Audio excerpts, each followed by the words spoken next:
It'd be fun to drive that car, hill climb with this thing. That'd be pretty cool. Anyway, all right. Okay, I'm gonna take about 15 minutes here, and then we'll start up Space News. Okay. Now, Space News is a segment where I talk about what's going on in the space program, and there is a lot to talk about because Jeff Bezos is going to launch on his New Shepard rocket tomorrow. So I'm sure that's gonna be a lot of the discussion. But yeah, we'll get into it, and then we got KSP after that.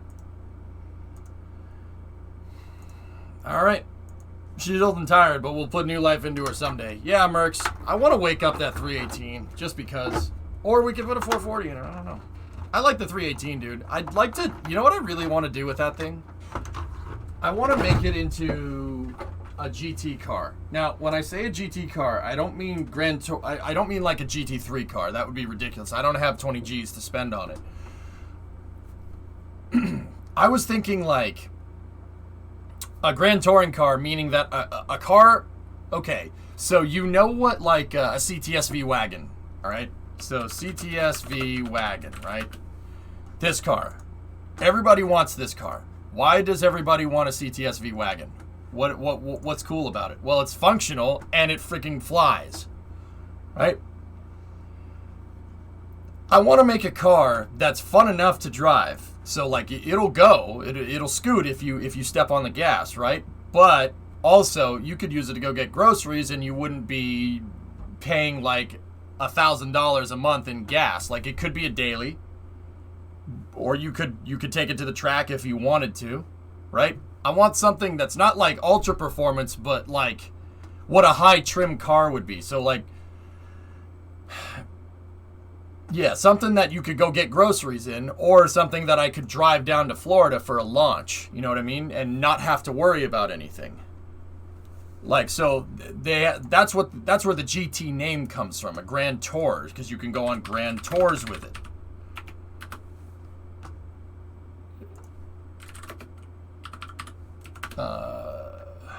So I know that Grand Touring cars traditionally are two-door coupes, and it's a European thing, like the 300 SL. That was a Grand Touring car. The Maserati 3500 GT, that's a GT car. They're cars that are fun to drive, like the DB5, same thing.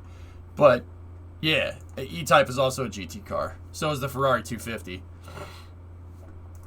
GT, yeah, Continental. A Continental is a GT car, sure. Like a car that's fun to drive, that you can do stuff with. It's functional and it's fun to drive. Like that's basically it. Another GT car is that.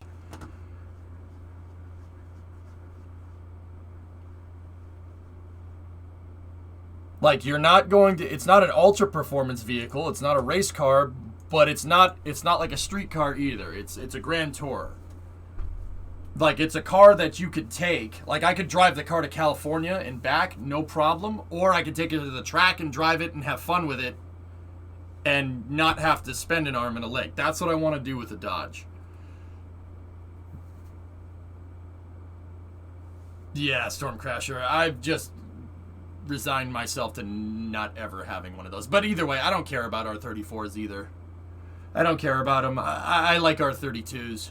R34s are cool, but nothing will replace a medium blue Calsonic R32 Nissan. Being R32 GTR, homologated for racing, that's the car that I want. I want Godzilla. I don't want R34 or an R33. HKS livery or Riot? No. The Calsonic R32 GTR, man. This thing. That's the car that made me like Skylines, because I played too much Gran Turismo back in the day. This thing. That's the one. Everybody likes R34s because of Too Fast, Too Furious, and that's all fine and dandy. That's why I like that car, because I had this car in Gran Turismo 3.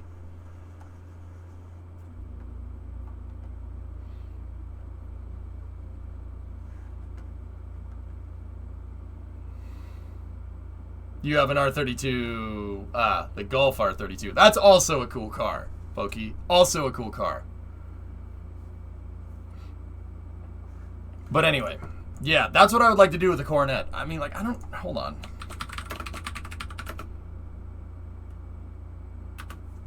Like, I don't know. There are suspension mods for it.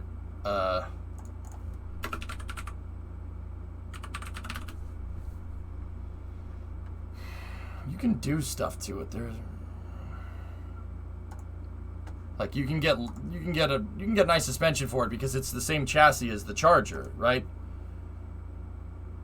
Oh, that's pretty cool.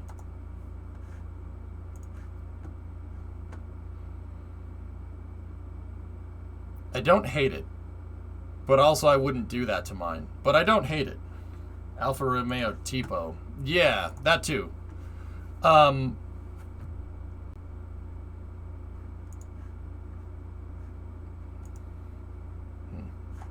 Spac.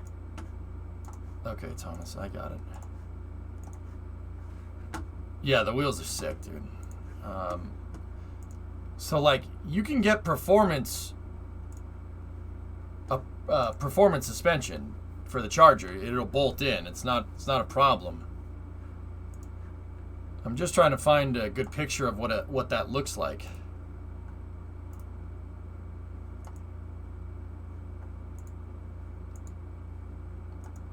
Nah, whatever. Either way, it'd be a fun car to drive around in.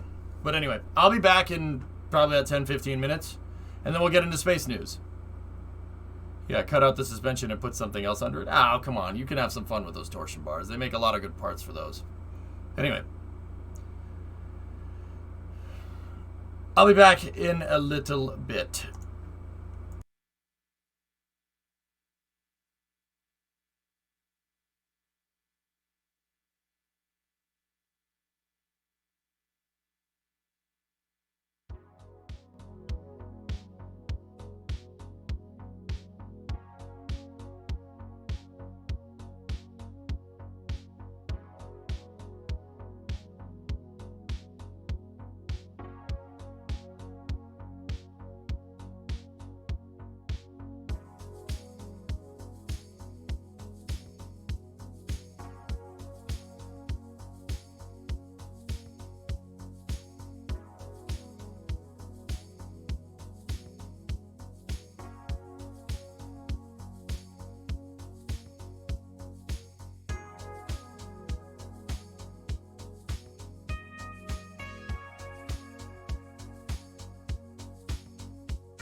You got to...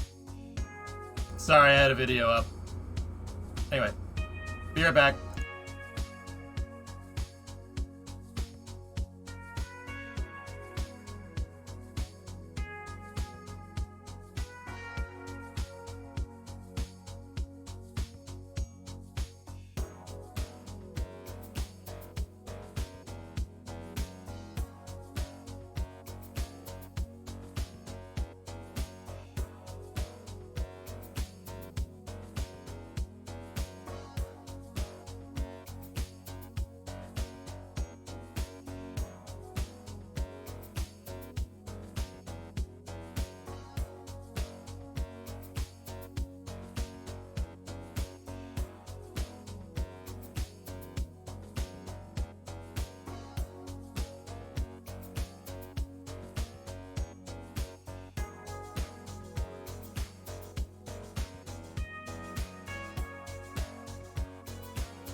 Okay, I'm just compiling up the space news links now, and then we go.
Okie dokie.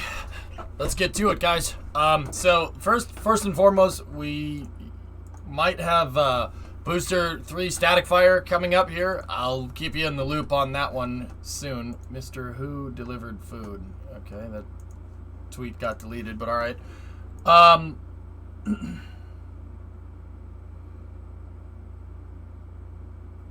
Okay. Give me 1 second here.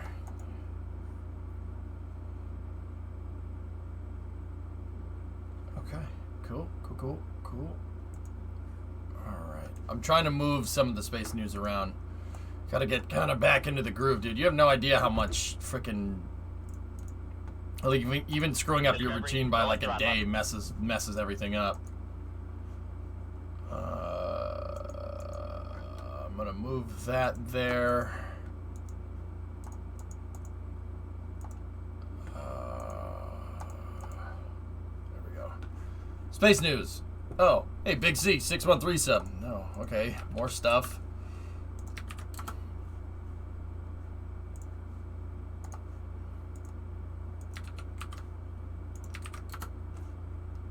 Okay, yes. That's very nice. I think I got all those. What's this one? Did I get it there? Yep, got that one. Got that one, I got that one. And then we have the video. Excellent. I think we should start there. That's a good place to start. On this day, OPS 1266 USS Force Slick 2 in 1963, 58 years ago. I tried to send as least as possible. Yep. That's actually a good place to start. Let's go overseas here real quick. I gotta organize it, dude. I'm trying to pick news that can segue into other news. It's a little bit easier that way if I just take the time to set this up.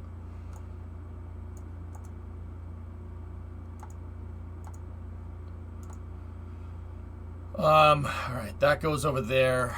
That goes over there.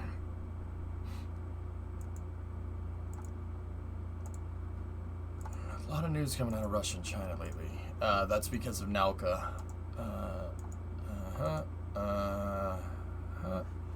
Hey, Trehek, what's going on? Food delivery.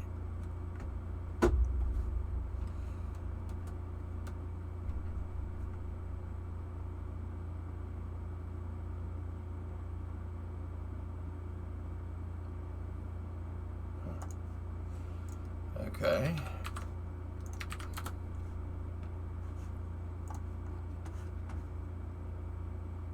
All right. So, here, we'll start with Russian news. Here we go.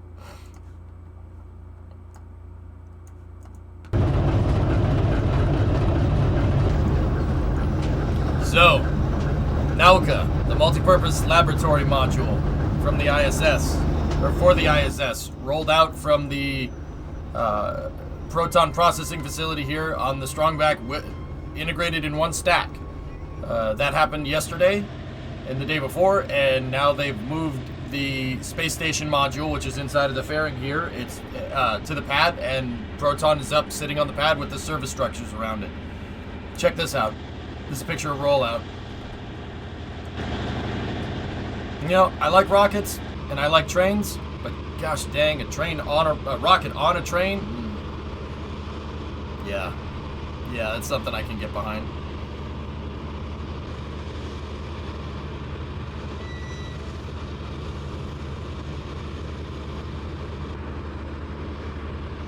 Yeah, final line for Nauka on the ground, dudes.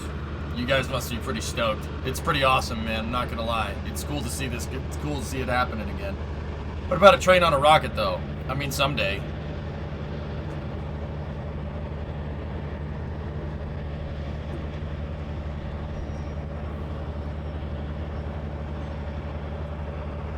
Hello.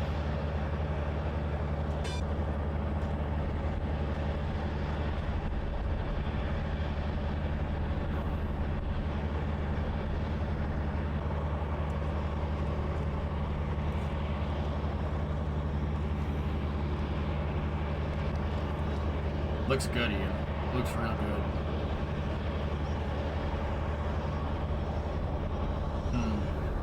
Very nice.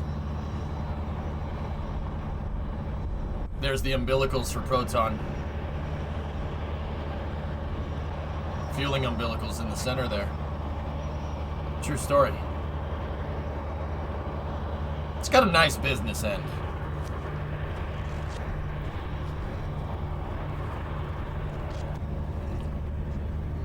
No, Nero, it's a science laboratory module, dude. It's based off of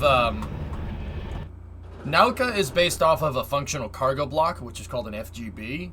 The FGB design dates back to the 70s, and it stems from the Soviet TKS spacecraft and service module combination. So what the Russians wanted to do, or the Soviets, what they wanted to do was they had TKS. So TKS was kind of a its closest Western equivalent would be Gemini MOL, so the Manned Orbiting Laboratory. So it's the Gemini capsule up front with a service module behind it.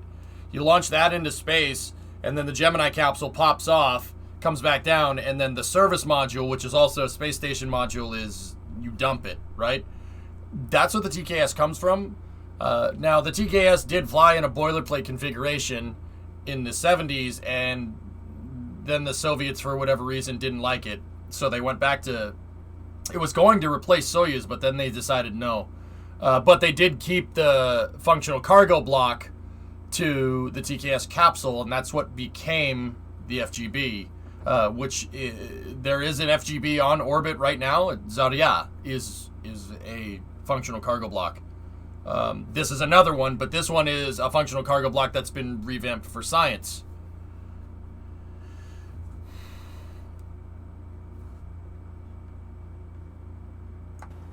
Yep. That's right, Neuro. Mm-hmm.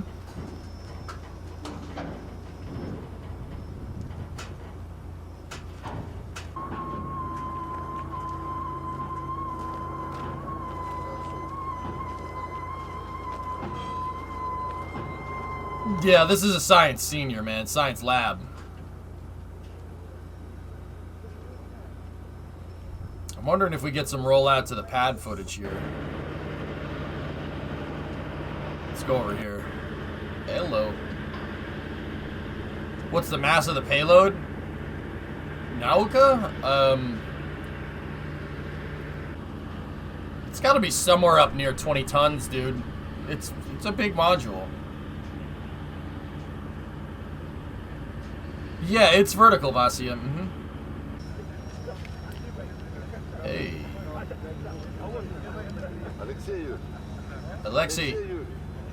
Hey. Hello? Yeah, Ian, it's you need to launch it on Proton, so it has to be more. It has to be somewhere between 15 and 20 tons. That's my guess. Drones. Так, ребят, что мы? Закрываем ворота. Ну все уже.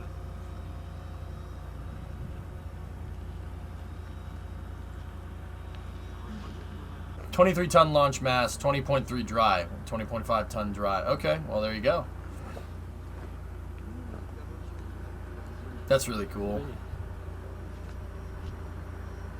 Or dirt bikes, yep. Proton butt. Great video. There we go. Oh. There we go.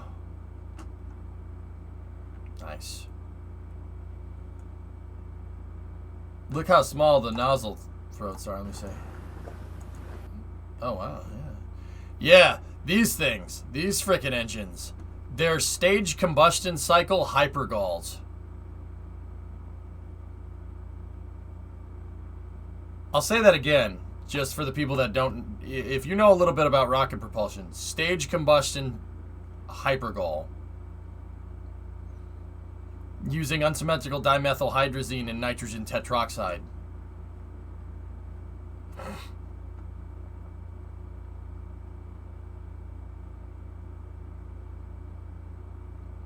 Crazy, huh?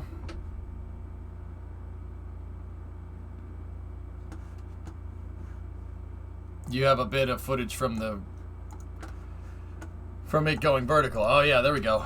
So why that's weird is that we generally think a stage combustion cycle with, you know, not hypergallic propellants, but it turns out that you can do it. The reason why they do that is to squeeze all the power out of the hypergalls. And why squeeze all the power? I mean, you have to. I mean, you for a heavy lift, you need some powerful freaking engines, and that was the way they did it. Here, take a look. This footage is coming from Katya Pavlichenko. Let's see. Okay, hello. Not obviously fast, sped up.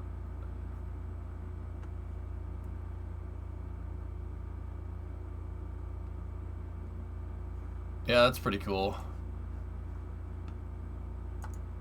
Katya getting some pictures. Oh, there's always one. There's always one dude that closes his eyes. Jeez.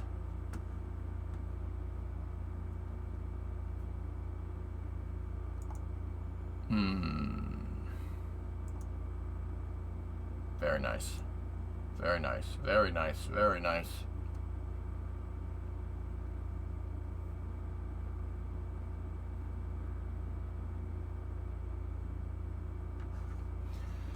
That's awesome. So Nauka's... Oh, actually, hold on. There was more footage there. Discovery, go at throttle up. Nauka is scheduled to launch on Wednesday. So we got 2 launches. We got Blue Origin tomorrow, which we'll talk more about. And then we got...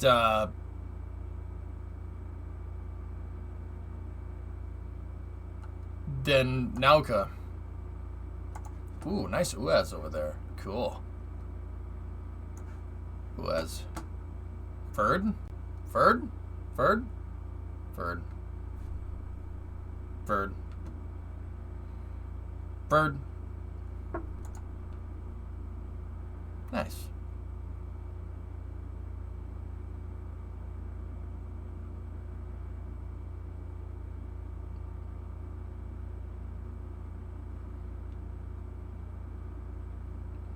Bird.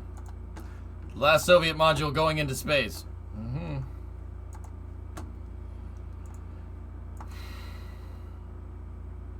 Pretty nuts, dude.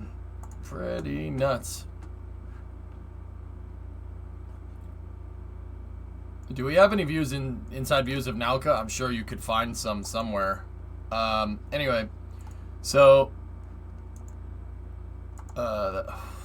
she's on the pad. Should be ready to launch on Tuesday. It's Proton, a 3-stage rocket. Yes. This is the first stage down here. Second stage is right there. Third stage is right there.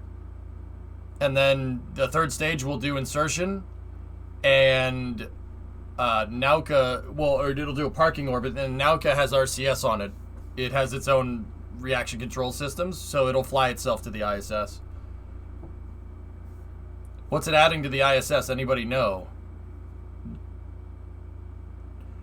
Neil, there is a school bus-sized module in there, in that payload fairing. What is it adding? It's adding a school bus-sized module. Nauka is huge, man.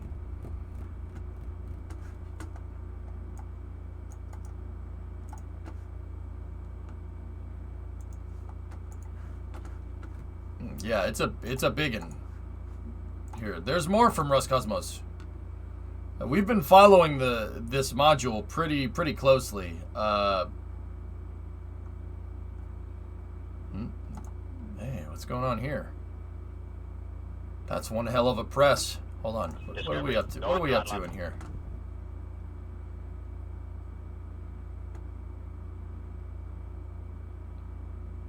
Cool. Here, I'll give to the sub to PY. There you go. Hey, Alexi.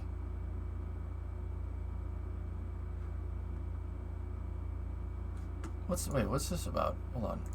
It's coming from Ivan Wagner. Today at the Federal War Memorial Cemetery in Mystichi. Not saying that right. Memorial to Alexei Leonov was opened. It is noteworthy that this event is timed with the 46th anniversary of the docking of Soyuz 19 and Apollo 18. Yeah, the Apollo Soyuz test project. Cool. Cool. Neat.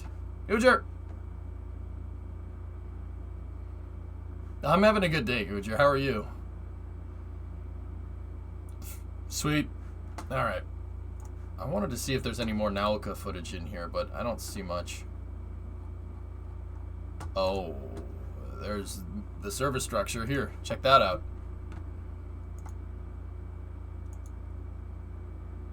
Cool. Russian? Yeah, Genak. Yeah, Leonov is one of, and he passed away pretty recently, last year. Leonov was the first person to EVA in space. He was the first guy to jump out of a spacecraft when it was on orbit. On our side, dude, on the American side, Ed White was the first one to do that. But Leonov was the first guy to do it. Yeah. He yeeted himself out the spacecraft. Yep. Ah, here we go. Yeah, Kem, thank you. Let's see what we got. Here. Модуля «Наука» к Международной космической станции. There it is. That's the module right there. Номер 200 начались работы по There's the robotic arm. и систем к предстоящему пуску. Запуск ракеты-носителя «Протон-М» с модуля «Наука» намечен на середину июля. «Наука» — научно-исследовательский модуль российского сегмента Международной космической станции, разработанный ракетно-космической корпорацией «Энергия» в кооперации с космическим центром имени Хруничева. Новый модуль создан на конструктивно-технологической базе функционально-грузового блока «Заря» с использованием опыта проектирования... Wait a minute. What did he just say there? Hold on. В кооперации с космическим центром имени Хруничева. Новый модуль создан на конструктивно-технологической базе функционально-грузового блока «Заря». Did he say it's derived from Zarya? It's a functional cargo block, right? That's what he said? Yeah. Okay. С использованием опыта проектирования It was developed on technical basis, Zarya. Okay, cool. Sweet. транспортного корабля снабжения пилотируемых научных станций «Салют» и модулей до оснащения орбитального комплекса «Мир». Hold on. What was the second part there? He's talking about Salyut modules. Транспортного корабля снабжения пилотируемых научных станций «Салют» и модулей до оснащения орбитального комплекса «Мир». После... I didn't get that part. He's talking about the Salyut module, and then he said something about Mir. I didn't get that part. I got the other part though. I'm getting better, dude. Getting better. Опыта проектирования транспортного корабля снабжения пилотируемых научных станций «Салют» и модулей до оснащения орбитального комплекса «Мир». После ввода в эксплуатацию нового модуля российский сегмент МКС получит дополнительные объемы для обустройства рабочих мест, проведения научных экспериментов и хранения грузов. Улучшатся и условия для космонавтов. Последние вместе с представителями ЦПК посетили Байконур с целью изучения науки. В будущем, возможно, именно им придется работать с новым модулем на орбите. Cool. I didn't get the end of that. I got the functional cargo block part though.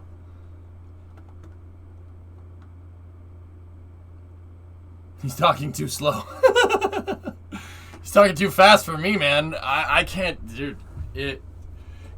If like I'm hearing Russian and it's coming too quickly, my brain just goes. It's weird. Like I default back to English and then my brain just goes. It makes that noise. And then I think some smoke comes out, but you guys can't see that because I got headphones on. Someone will ask one day, how do you understand Russian? And the answer will be simply, I like space things. I've been asked that before. Yeah.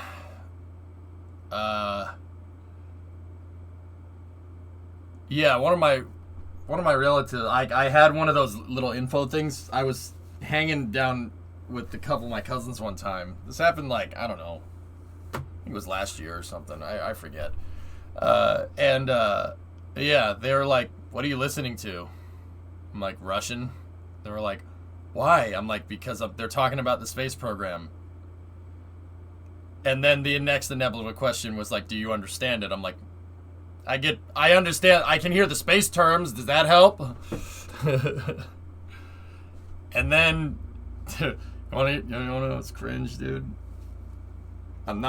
This is a true story. Freaking, that cousin of mine has a friend who emigrated from Russia, and yeah, like at the next family gathering, she was like, I brought my friend from Russia, speak Russian. And I'm like,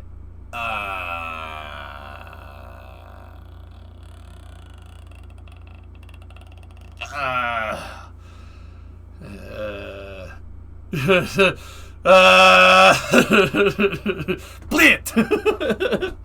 I'm like, that's not how this works at all. No, I was able to say, hi, how are you, etc., etc., and yeah, and then I'm like, I don't know anymore. But she was like, that was pretty good. That wasn't bad. Where are you learning this? I'm like, space program. Oh, okay. Yeah, what are these? Plywood satellite. Oh, that's cool. Yeah. I was like, nope. Yep. Alright, what's the next bit of news here? Hey, Demon, what's up, bro? Thanks for the raid. How you doing? You guys know my buddy Demon Machine? You like working on cars and discussing all manner of stuff while you're working on cars. Demon's a good guy for that. What's up, man? Actually, I took Russian in high school. I forgot most of it except when I'm drunk. Apparently, then I can have full conversations. Oh, dear.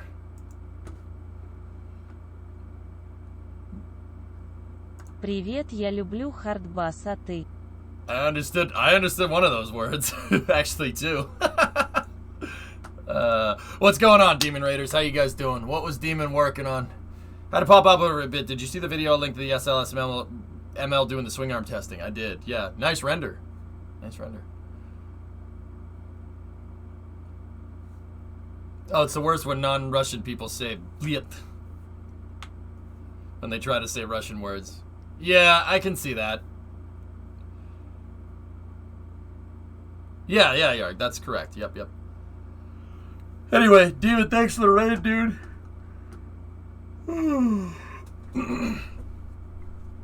My grandpa was Russian but came to Germany when he was 15. He said he forgot Russian, but he could still... Yeah, I gotta get back into learning more of it, dude. I kind of fell off there for a second. I'm still getting... like, if I listen good enough, I can get bits and pieces.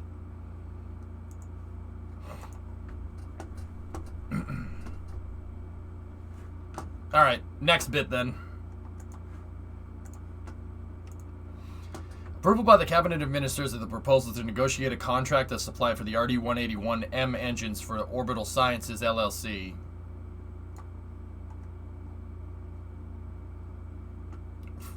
Will continue mutual benefit and cooperation between the two countries in the field of engine building.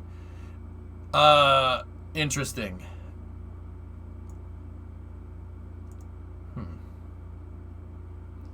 How's Massachusetts treating you? It's fine, Ma.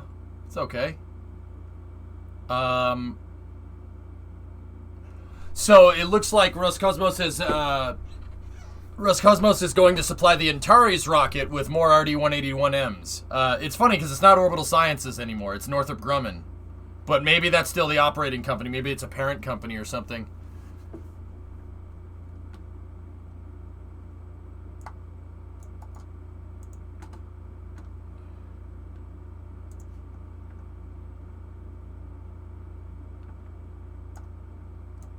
What the heck are you guys talking about? I gotta translate everything again.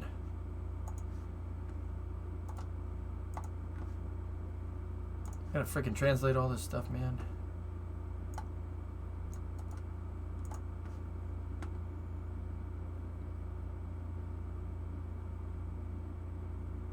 Huh. That image looks so complicated. So those are... Gee, what we're looking at here are RD-181s. It's two... Now, okay, keep in mind, the Russian naming convention, I'm sure it makes sense when you say it in Russian. But saying this in English is going to sound really weird, okay? So, those are RD-181s. You'd think at face value that an RD-181 would be an upgraded version of an RD-180. But it's not. These RD-181Ms are RD-191s working in tandem, okay? So... This is two rocket motors. It's not one. It's not one rocket motor that feeds two nozzles. It's two power packs feeding two nozzles, okay? So they're two separate engines, but they're working in tandem on the Antares rocket. And if one of these was separate on its own rocket, it would be an RD-191 or RD-191. But when two of these are together working on Antares, it's an RD-181. Which is, I don't understand the naming convention there. I'm sure it makes perfect sense, but yeah, I don't get what it is. There are still restrictions on RD-180s for military missions, for any Department of Defense missions, Nero, but NASA missions are A-OK. So Roscosmos can continue to sell to Northrop Grumman for NASA missions. It's totally fine. Yeah, absolutely. Well, that makes no sense. Well, Hellfish, before you go like, well, that makes no sense. Here, check this out. The LR-87 is the Titan rocket motor. The LR-87 on the Titan rocket is two different rocket engines. It's two rocket engines right next to each other. You can see the twin power packs right there. I've hugged one of these. I know. It's two rocket motors, but a single one of these is called an LR-87, and when they're together on a Titan rocket next to each other like this, it's also called an LR-87. So I don't really know what to tell you. Like, rocket naming conventions don't always make the most sense. But yeah, I think that the reason why they call this the 181M is because it's two RD-190s mounted next to each other. And they're working in tandem, and they give you similar... My guess is that they give you similar performance to an RD-180. These double RD-190s are nuts engines. These are really, really, really, really good first stage engines. M is usually modified. Yeah, exactly, Vasya. That's my guess. So, Antares had a little bit of a... This is on the Antares rocket. Or the Taurus 2, if you really want to know your history, right? So Antares is this guy right here. It launches out of Wallops in Virginia. I've actually seen one of these things go. It's really loud, because Russian engines are really loud because of the stage combustion cycle. I mean, don't get me wrong, most engines are extremely loud. But Antares had a little bit of a problem in 2014. There's a little bit of a history lesson to be told here. Mark. T-minus 30.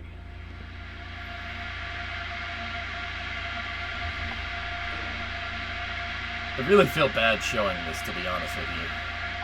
Maybe Hell Hydra, yeah. So, the Antares rocket was using twin AJ-26 engines.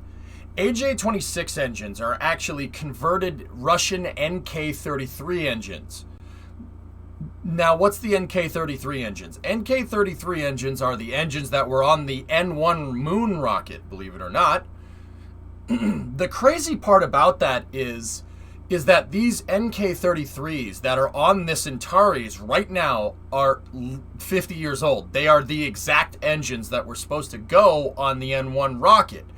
Unfortunately, the Soviets canceled their lunar program when they figured out Apollo was getting defunded, and then we canceled the Apollo program because we went to the moon first, right?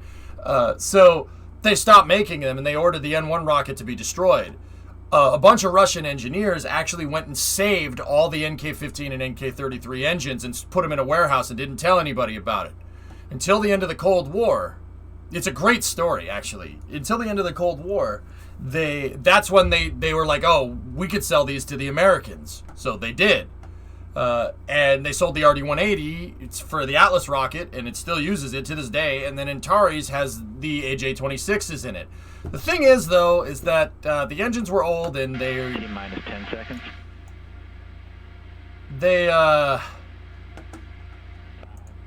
And then they sold all the things. Yep. 2, 1.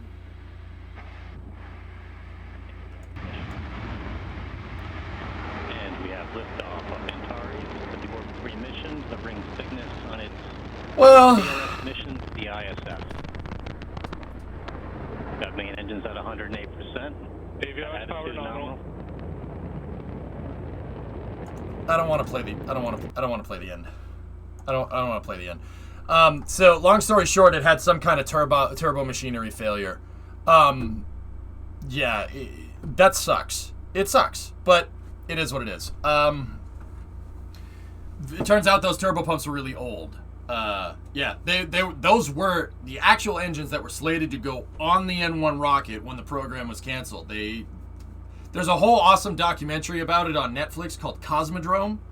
And actually, it's on YouTube as well. On YouTube, it's called The Engines That Came from the Cold. It's a really cool documentary about how, when we pull our heads out of our culos and work together, we make really good rockets, like Atlas V, or the ISS by proxy, I guess, right? Jeez, golly, that's weird. Northrop still operates Antares and Cygnus under Orbital Sciences, LLC. Yeah, that makes sense. So they switched it after that mission. They switched it to RD-191s. RD-191s were the closest engine that the Russians had to the NK-33. So they switched to RD-191s, and two of them working in tandem, right? Because you can't just go and change the plumbing on the booster, right? Two of them working in tandem is called an RD-181M. That's part of the it's a really interesting thing. It's part of the reason why it's called that. They can't just shoehorn an RD-180 down here because the Antares rocket is designed to have two rocket engines at the bottom. And they didn't want to change the Antares design up too much, which makes perfect sense. Also, the pad is now clear in Boca for a triple Raptor firing. No, Cam, I'll say this once, I'll say it again. The RD-180 and the RD-180, 181, any Energo Mosh design post like 1982 is amazing. Like, those are fantastic first stage engine. They're about as good as you can go for first stage motors. The reason why these engines are so good is because of a stage combustion cycle, but it's an oxygen-rich stage combustion cycle. So a part of the problem that you get with kerosene rockets when you're using kerosene or RP1 and liquid oxygen, guys, is, well, if you look at just the scope of like rocket propellants, right? Hey, Bird Dog, thanks for the resub, man. Kerosene is a very energetic explosion. It releases a lot of energy, but it's not very efficient. On the other end of that spectrum, you have hydrogen. Hydrogen is not a very energetic explosion, but it's very, very efficient. The reason is because when you take hydrogen and you put hydrogen and oxygen in a combustion chamber and you light it on fire, it blows up, all the hydrogen gets burned off. All the hydrogen combines with all the oxygen, and all you get coming out the bottom is water. Water vapor, for the most part. Yeah, I know. Crazy, right? Over on this end over here, Kerolox engines roll coal. They run, a lot of the times rocket engines run very fuel-rich. Kerolox rocket engines, they run very fuel-rich. And the reason why they run very fuel-rich is because temperatures. You keep the temperature down. And the byproduct of that is a lot of soot coming out the engines. Now, Falcon 9 does that. Falcon 9, the gas turbine that's on Falcon 9 to spin the turbopumps, or the gas turbine turbopump, I guess, is running extremely fuel-rich to keep it cold. And that's why Falcon 9 gets all that soot on it when it comes back down and lands. Now, the Russians came up with the idea, like, well, you're spewing all this unburnt kerosene overboard with our rocket engine designs. Why? Let's figure out a way to burn all of it. Let's figure out a way to burn all of that. And that will make a more powerful first stage motor, right? If you can find a way to burn off all of that to improve combustion efficiency, right? If you find a way to burn off all the fuel, and you can improve combustion efficiency, and you can make a way more powerful motor. And that's exactly what they did. That's where the NK-15 and the NK-33 come from. The need for the Russians to make a more powerful rocket engine, because they could. The Soviets in the 60s looked at the F1 engine on the Saturn V and said, that's never going to work. They were kind of half right. They were like, that's way too big. That's never going to work. It's better to split it over a couple of nozzles, which is what the Russians do, right? So what they came up with is a way to deliver more oxidizer into the design, okay? So they use the stage combustion cycle. So basically they blow up some oxidizer in a little combustion chamber, right? Before the main combustion chamber, right? And it runs really, really, really lean. So really oxidizer rich. There's like 90% oxidizer and like 10% fuel. And that leaves a vapory oxidizer mix. And that's what they end up putting into the main combustion chamber with the fuel. You're delivering way more oxidizer than you are fuel. And there is an ideal ratio that you want to deliver this at, right? But delivering way more oxidizer into the mix, it's not the most, it doesn't create the most efficient thing, but it makes it way more energetic. And you get a way more powerful explosion because you're burning off all of the fuel. The weird way to say it, but the Russian first stage engines that use the oxygen-rich stage combustion cycle are low emissions comparatively to their counterparts, right? So they're super low emissions because they burn off most of the kerosene that's in there, making a much more energetic explosion. You could take the energy that you get from kerosene and you can multiply it with the stage combustion cycle. The problem is that because you're running so lean, because you're delivering so much oxidizer, the motor gets extremely hot. The rocket motors get insanely hot comparatively to other rocket engines. And you have to find ways to control the heat. And the Russians actually used the liquid oxygen and the stage cycle to actually keep the nozzles cool. And then they came up with great material science innovations inside of the combustion chamber in the rocket engine to be able to withstand that heat for long periods of time. Well, longer periods of time, I guess. So that's what they came up with. They make great first stage engines because of the kerosene liquid oxygen stage combustion cycle, the oxidizer-rich stage combustion cycle. You can make insanely powerful first stage engines that are very, very efficient and very powerful, but at the behest of heat, they get very, very hot. That's not a bad thing, though. They're first stage engines. They don't burn for very long.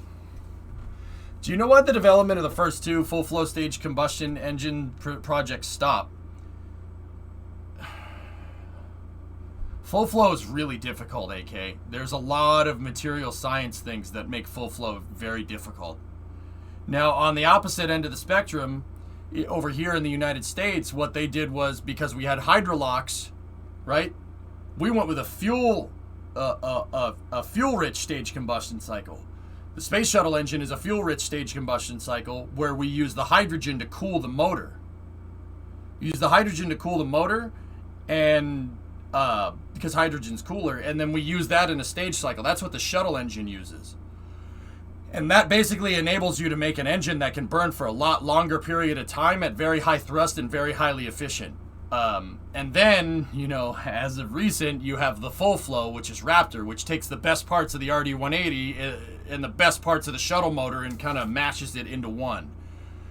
But yeah, a little bit of an engine thing here with why it's important that our Antares has more RD-190s or RD-191s or RD-181M because they need it. It's the only first stage engines that'll fit on this thing. You'd have to redesign the first stage if you wanted to use anything else.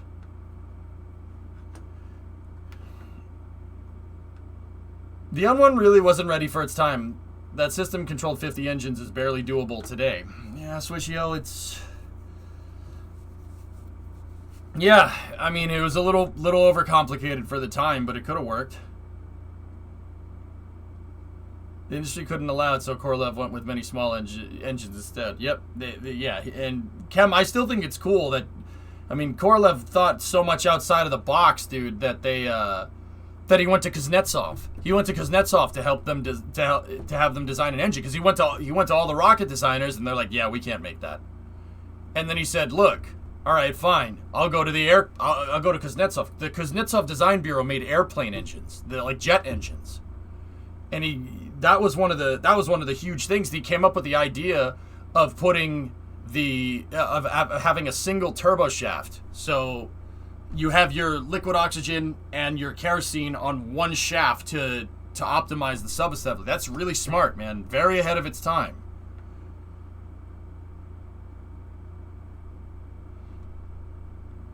Yeah, also, yeah, Glishko wanted to kick him in the face. Yeah, there's also that, but... There's also that. I mean, yeah, just like how over here in the 60s, all the defense contractors kind of were at each other's throats for contracts. The Soviet Design Bureau leaders straight up just friggin' hated each other. Korolev, the guy that invented Soyuz, I mean, Glishko hated him. He hated Glishko. Kolomeny hated everyone. Like,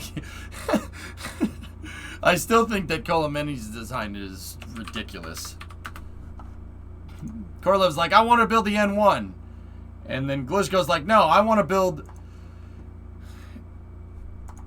Energia. And then Vladimir Kolomey is just like, no, let's build this. You guys suck. Build this instead. Untitled Spacecraft. This is a thing from Nick Stevens here. We have N1 at home. N1 at home. Yeah, they were all at odds with each other, which is kind of funny. And you have the RD-270 full flow stage combustion cycle hypergulls. Yep, that's right. Proton engines.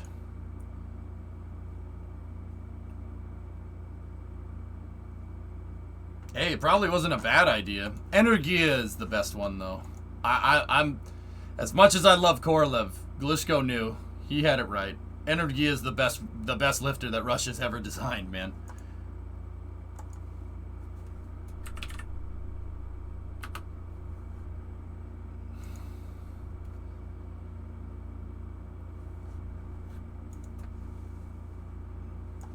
Kolomey was the third wheel during those times, but Proton was a workhorse for a long time. Yeah, man. Yeah. I still think, I mean, if I'm going to fanboy over one or the other, Kem, I say Glishko. The N1 was a good idea, but Energia is a far superior design. Just putting it out there. Did the Americans know they were at odds with each other? Yeah, of course. They were competing for defense contracts. Sure, absolutely.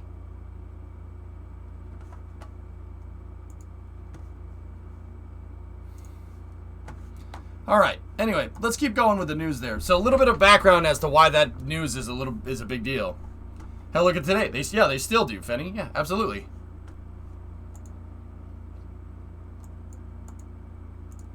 All right. So this is coming from China here. Let's see what they're up to. Andrew Jones says that China successfully conducted a flight of a suborbital reusable test vehicle today, launching from Jiuquan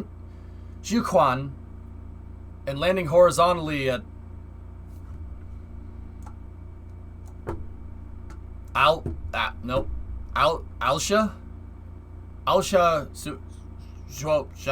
Xiaokui? Nope. Yep.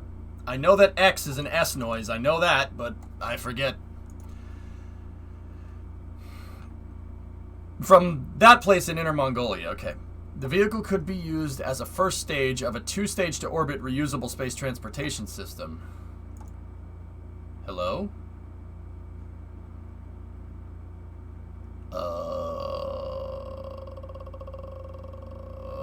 Okay. The Suborbital Reuse Demonstration Project Vehicle by the First Academy of China Aerospace Science and Technology Corporation. It's one hell of a name. Ignited on time at the Jiuquan. I can't say it. God dang Chinese. Man, I thought Russian pronunciation was difficult. This is 1,000 times more difficult. All right, for me at least. After completing the flight according to the set procedure, it landed in the Alshan. Hey, I had it right! Yes! Yes! Victory!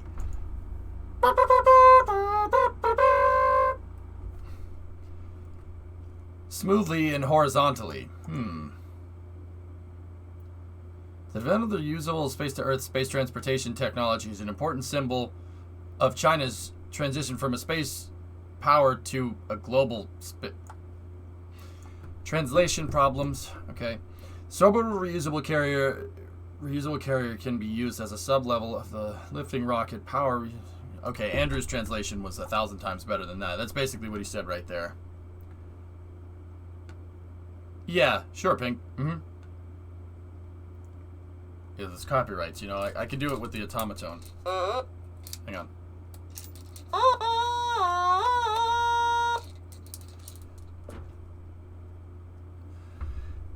It's interesting that it horizontal. We didn't get any pictures of it or anything, but well, today has not been fun.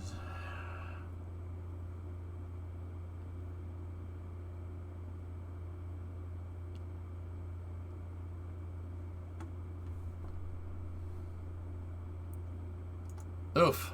That's unfortunate, Tessa.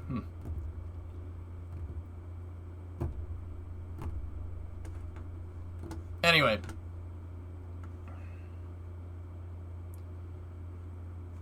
Let's see. Jonathan McDowell says, China's CASC announces that on the 16th it launched a suborbital space plane. I'm assuming it was robotic and had no people on it, from Jiuquan to Alshan Airport.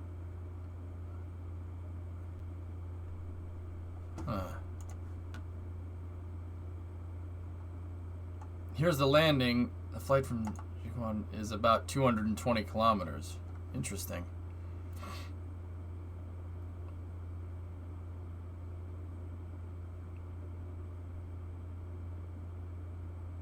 Yeah, I don't have any channel points, Blemon. It's just, it's distracting for me, dude. The Chinese description of the vehicle launched from Jiuquan to Alshan Yuqui today is...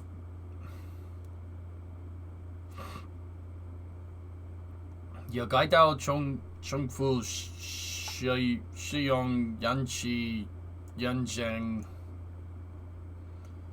Jiangmu Yunzai Qi. Okay. Suborbital reusable demo verification test for test project launch vehicle. Interesting. With the range that we're talking about here, 220 kilometers, it sounds like they put it on top of a first stage, sent it up, and then glided it back down. But that's just me. The weird thing is about this is that the CASC doesn't have any plans for this on the books, but they have a working vehicle. CASC is the main Chinese space contractor. All Long March are built by them or a subcontractor, plus a bunch of sats.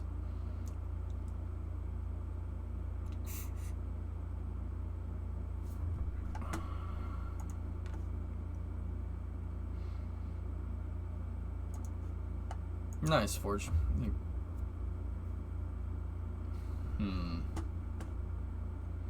Interesting. Yeah, that's weird. That's weird, Raph. That's definitely bizarre.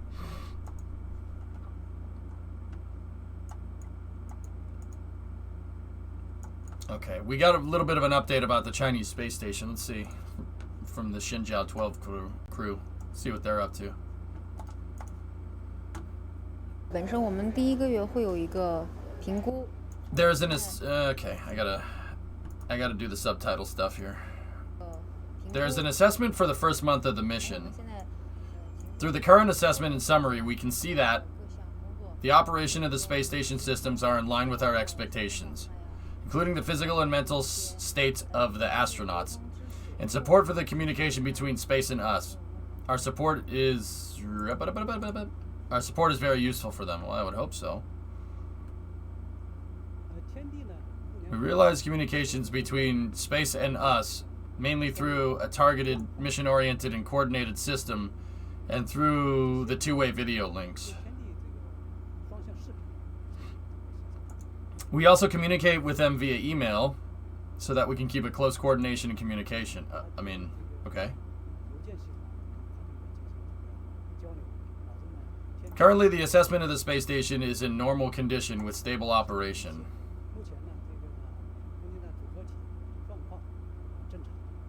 Astronauts are also in good physical and mental states, and the energy of the space station is balanced. Okay. There's footage from the EVA. Hey, S-Master, what's going on?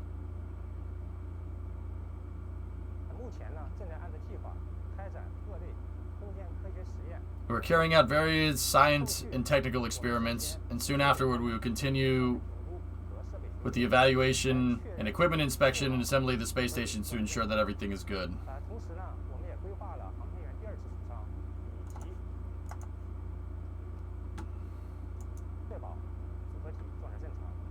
Meanwhile, we've also planned the second spacewalk.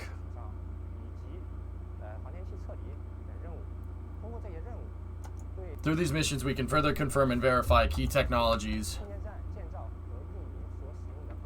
used in the construction and operation of the space station.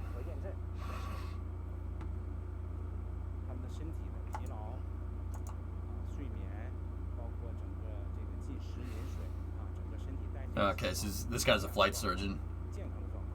Okay, health evaluations are very good. I do, it was pretty funny actually.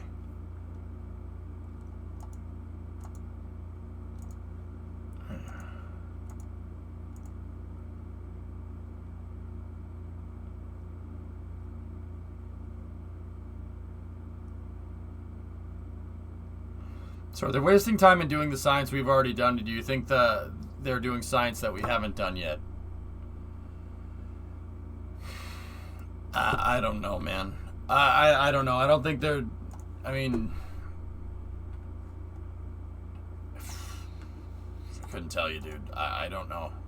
I mean, they're probably doing something. Probably doing some kind of science now. Whether it's redundant to us, I have no idea.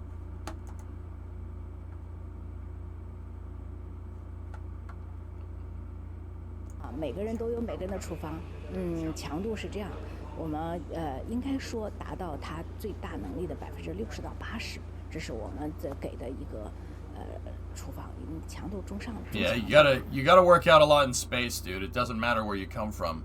The astronauts that are up at the ISS work out for about 2 hours every day. You have to do that to keep bone marrow density high and prevent muscle atrophy.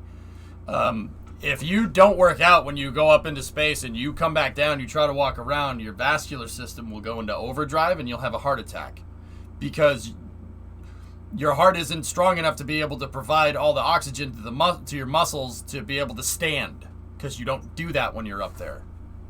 It's like if you go run for the first time in a long time, you're going to feel it.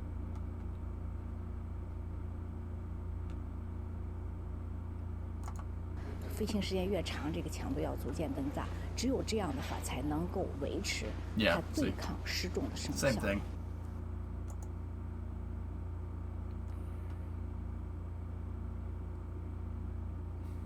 Neat.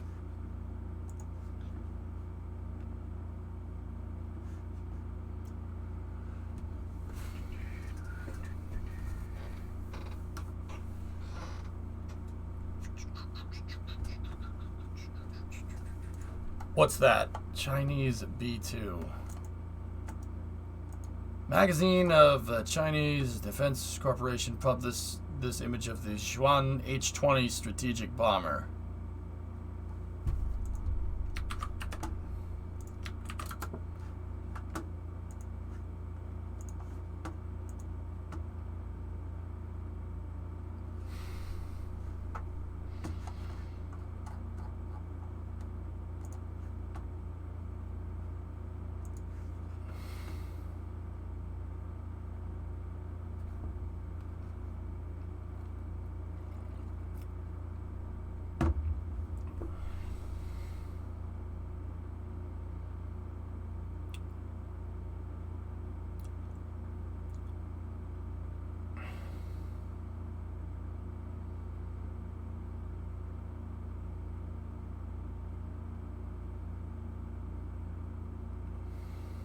You were mentioning something about Xerox machines earlier.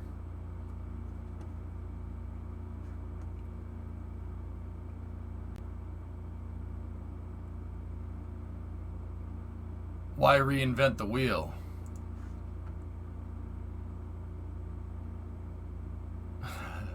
Okay, where's yours then, Kem? Why reinvent the wheel?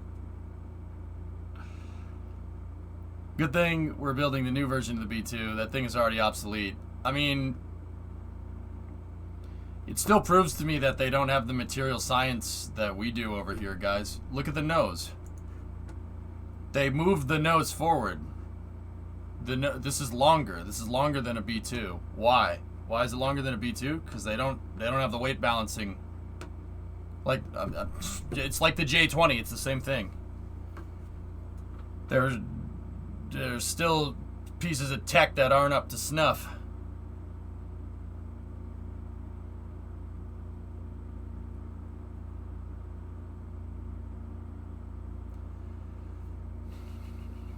All made in Taiwan. It's, yeah, I mean, yes. Alright, let's keep going. So, okay. Let's head back from across the pond here. And we will come over here to back down to Kennedy Space Center. The engines, they always end up using the same Russian engines, and they probably have 4. I mean, American phones, Chinese phones, yeah, right.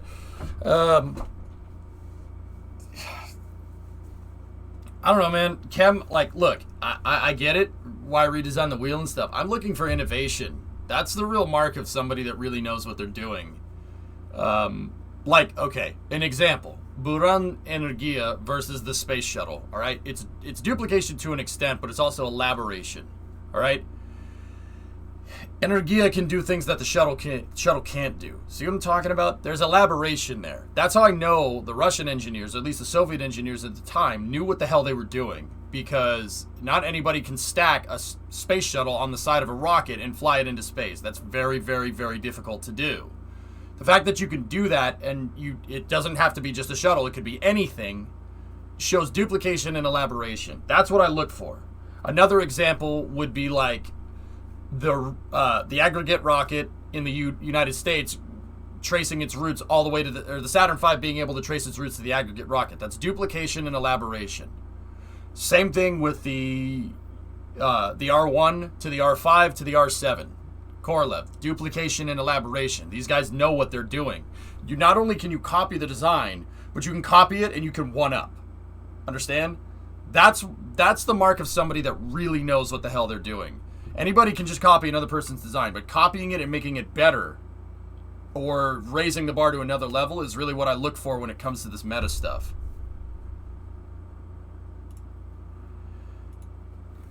Yeah, but China's not working on innovation. They're working on catching up to the U.S. and some Russian tech. Have fun with that. Dude, look, man, we spend a lot of money on that stuff, dude. The Soviets tried to keep up. Didn't work. But who knows? I don't know. We'll see what happens. I just don't like the idea of building more ways to blow each other up, but hey, it is what it is. I'm jealous of how quick you tanned. It's Italian genes. What do you want? Chuck, what are we looking at here, man?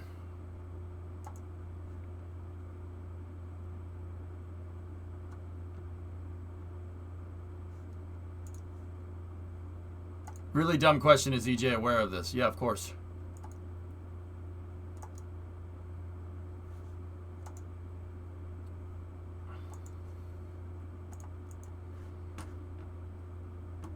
Anyway, here, different news. Let's go.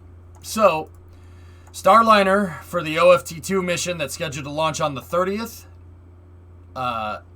rolled out from the former Orbiter Processing 3 facility at Kennedy down to Slick 41 to be integrated to the Atlas V rocket there. NSF is live for the first Super Heavy static fire.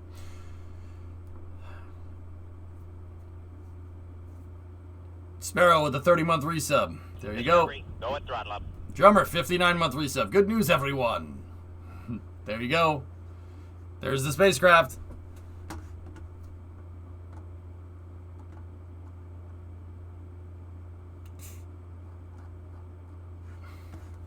Checkmate. What is this, Forge?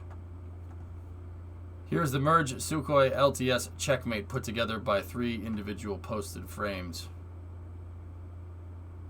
Interesting.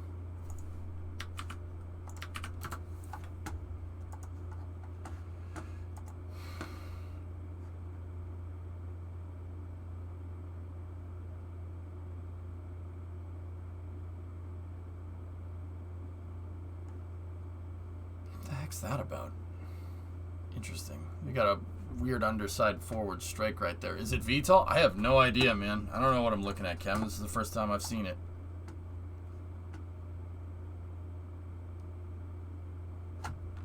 There's no elevators on it.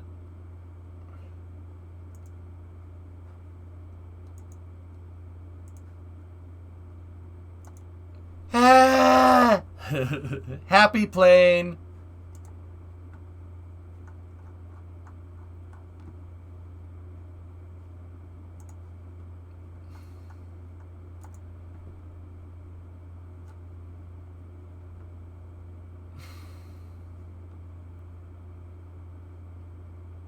Huh. Yeah, it looks nice. It's a nice looking plane. I don't know, Pink. I don't really know what they're doing over there either. That's interesting that it has. There's no elevators. It's got an F-23 thing going on here. CAD design from last year. It has canards. Okay.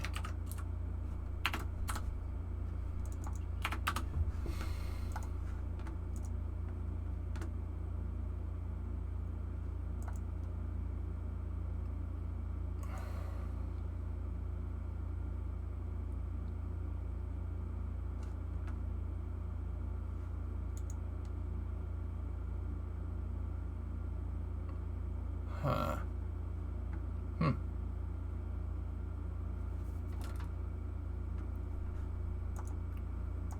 That's just Blender. It's just Blender.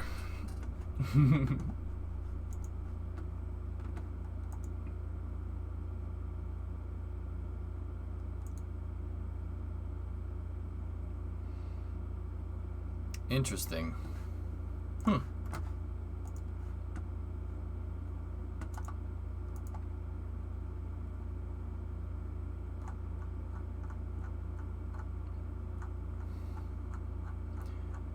Plane's doing some weird things with the aerodynamics that I don't necessarily understand. But anyway, Starliner did roll out, and it is stacked and ready to go for the OFT-2 mission. The OFT-2 mission is scheduled to go off on July 30th. It should be the follow-up orbital flight test mission to the OFT-1 mission that was in December of 2019 that had, let's just say it had some software problems, and we'll leave it at that.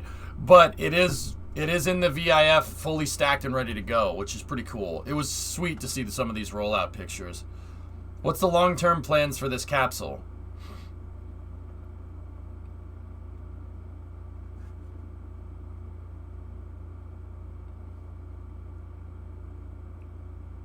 Yes, I heard baby. The plan is not even out. Leakers already have all the info. I mean, Kim, we know. Like, dude, let's not sit here and pretend like nobody. Oh, you know. Oh my God, they're spying on each other. Everyone spies on everybody, dude. That's just how this works. Chinese spy on us. We spy on them. Russians spy on everybody. We spy on the everybody does. Like, it's, you know, like, it's impossible. Yeah, inspecting. Everybody inspects everybody else's stuff, dude. It's just how that works. What's a Delta V map? It's a map for seeing how far you can go in space.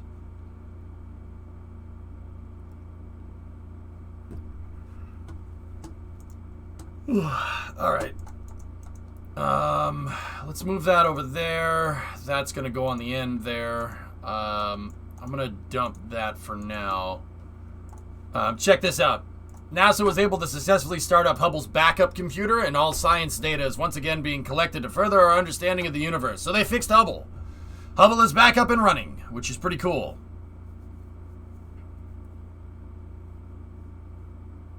Okay, J-Speed, nice. I'm shocked. Shocked, I say. Gambling in this establishment. And maybe, Chief. Who knows?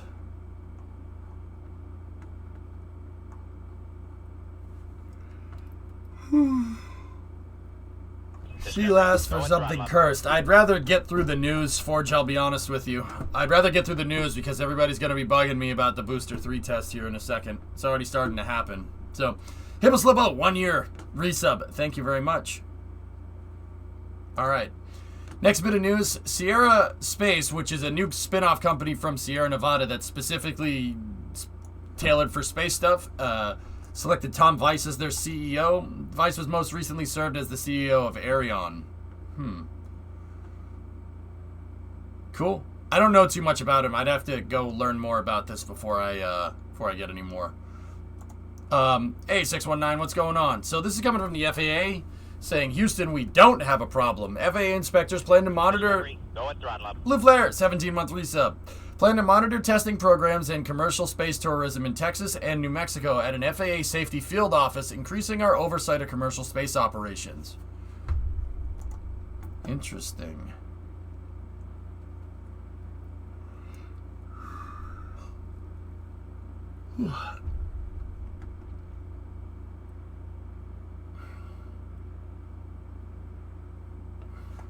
Here's the article if you got the time. I really don't.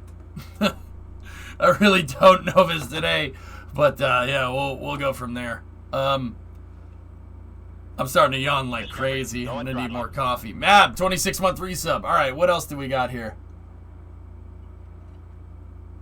Speaking of New Shepard, all right. All right. Feels good to be in the flight suit. Oh boy, you guys look great. Welcome, astronauts, to Launch Site 1 and welcome to the Astronaut Training Center. This capsule is the RTS Tortoise. It is a full-scale mock-up. How you guys feeling? I have good. Good. I literally have had goosebumps since I stepped in. Like, they haven't gone away. All right. Feels good to be in the flight suit. Oh boy, you guys look great. Welcome, astronauts, to Launch Site. Okay, I just want to say, did anybody know that Jeff Bezos had a brother before this? I didn't know he had a brother.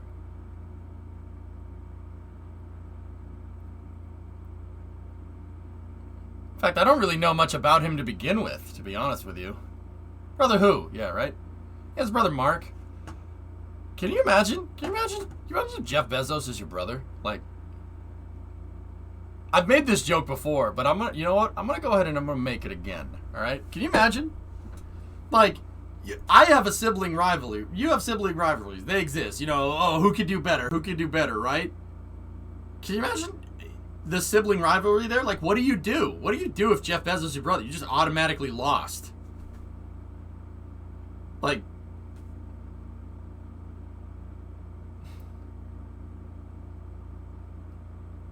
yeah, can you imagine? Can you imagine? Like, what do you do if you're Mark? Like, All right. What do you like? How do you one up that? You can't one up that.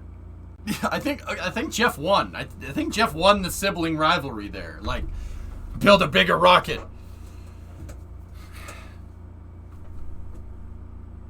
Yeah, Erasmus. I mean, I don't think that cheating on your wife is part of sibling rivalry, but I mean, I think that's just, you said that as just a way to weigh in on that, but sure. All right, that's fine. I don't know, Builder. I have no idea. Did you know Blue Origin has a coat of arms? I'm talking about sibling rivalry. You guys are talking about cheating on your wife. I don't...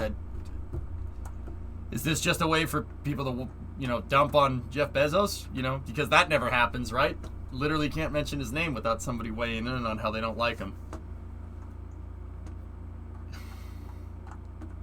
Gets a little tiring at times. Did you know that Blue Origin had a coat of arms? What do you mean a coat of arms? Oh yeah, the turtle. Yeah, I knew that. Mm-hmm. I don't think so, Eukerman. Who knows?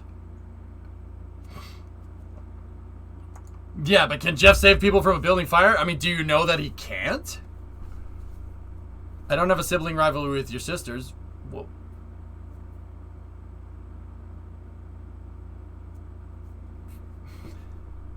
I mean, guys, it's a freaking joke. Freaking joke, guys. You guys really... Oh, never mind. Yeah, that's what you... No, I know. You forgot to say Kappa.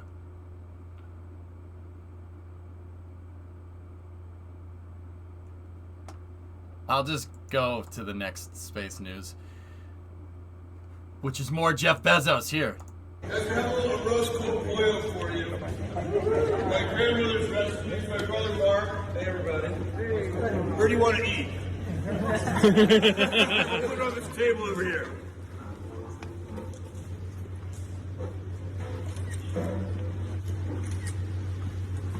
Print out the recipe. You want to try this at home. It's our favorite recipe. What's going on here? Jeff and his brother Mark stopped by the Blue Origin press site to deliver dinner to the broadcast crews setting up. Oh, neat. You guys done with astronaut training now? Yeah, demo. I am grilling back here, as humans do. Right? Huh. Let's see. Look good. What do we got? We got anything good there? If you don't like this, just keep it to yourself. What are you having for breakfast tomorrow?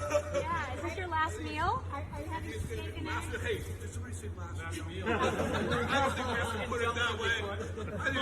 Let's talk about it in a different way. Are you ready? Are you Guys, ready? we just wanted to drop this off. We'll have plenty of time for questions tomorrow. Please remember while you're at this thing also to have some fun.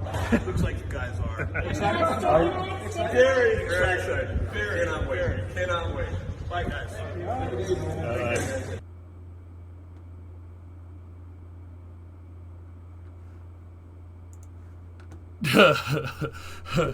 If you don't like it, just keep it to yourself. Everyone went, okay.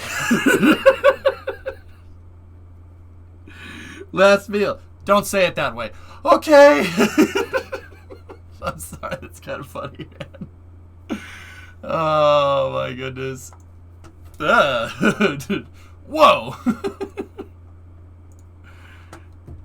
I mean, it looks good. Yeah, get down on that. Let me see. What do we got? Yeah, sure. Link. He does not have the lizard socialness of Zuckerberg. No, seems pretty normal to me. Like,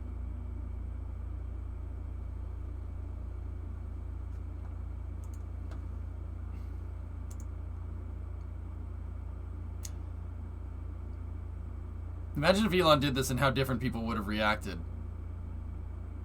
I don't know. Probably would have had that same effect, I guess. Do we know why the Dutch student was selected? His dad got second in that auction competition and put him on there. His dad's a hedge fund manager from the Netherlands. Because his dad is rich.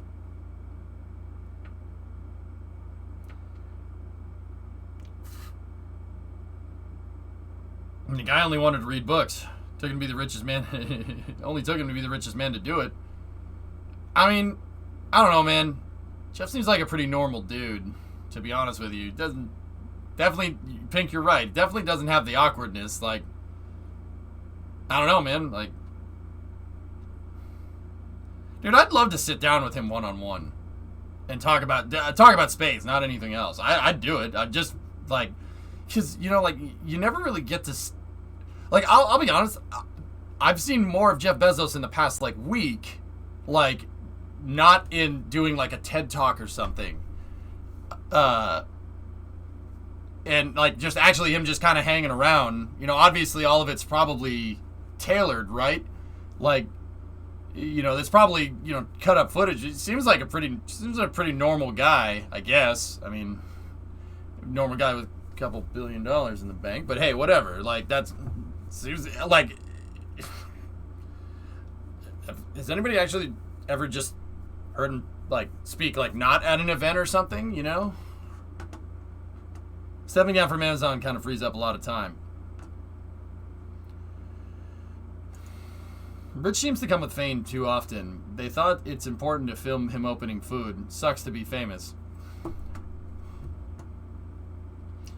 Just need a few more bidders to drop out. Yeah, Reddit. Yeah, no, I'm with you on that one.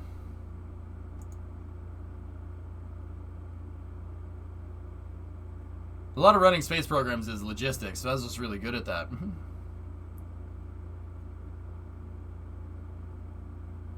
I mean, Pink, in terms of putting your money where your mouth is, Jeff's right up there with Elon in terms of money invested into his space program. Like, the thing is, though, is like, and once again, you know, I get it. People don't like the guy. I understand. But he's been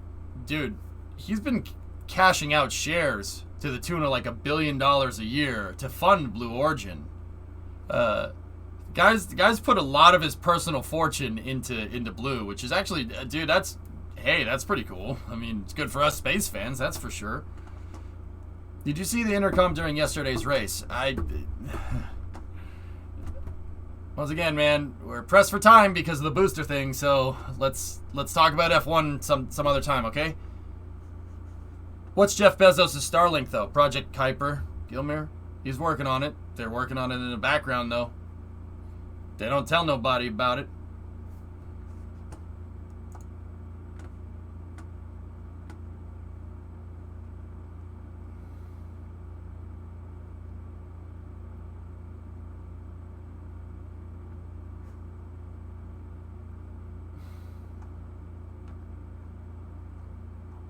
Interesting.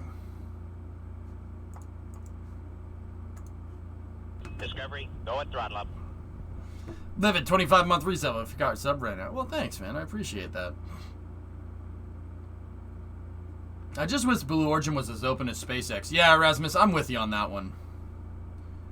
I really think they should step up their PR game. But hey, maybe they will, dude. But Amazon's all about timing, dude. They're all about timing. That's how they work, dude. I mean, they release stuff. I've noticed this. They've released stuff at very, very key times. Like, for instance, New Shepard. It's no secret that they're launching New Shepard on July 20th, which is the day that people walked on the moon. They're very cryptic about this stuff. You know? So, it's almost like they want you to pick through it, which is what I do, and you can usually figure out stuff from that. I would have loved if they were surprising with their tech, but they're slow. Yeah, I hear you. Time is the launch. So, Blue is launching... Here, hold on.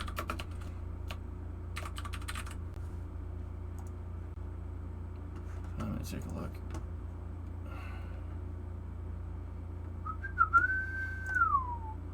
Our first human space flight on Tuesday will be the 16th flight in New Shepard's history. Learn more about the particulars and rig. We've seen this video before. Watch the launch live on BlueOrigin.com starting at 6:30 a.m. Central. Oh man, I'm gonna have to go to bed early tonight. Oh, okay.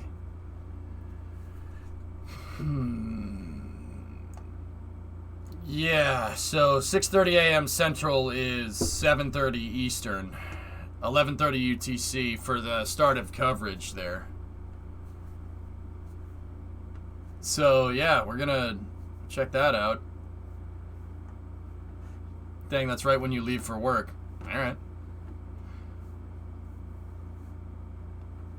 I hope for better PR than Virgin Galactic did during their broadcast. Geo, look, man, I've watched almost every single New Shepard launch, and I've watched pretty much every press thing that Blue Origin does. I firmly believe that they're actually really underrated because they don't show what they're doing.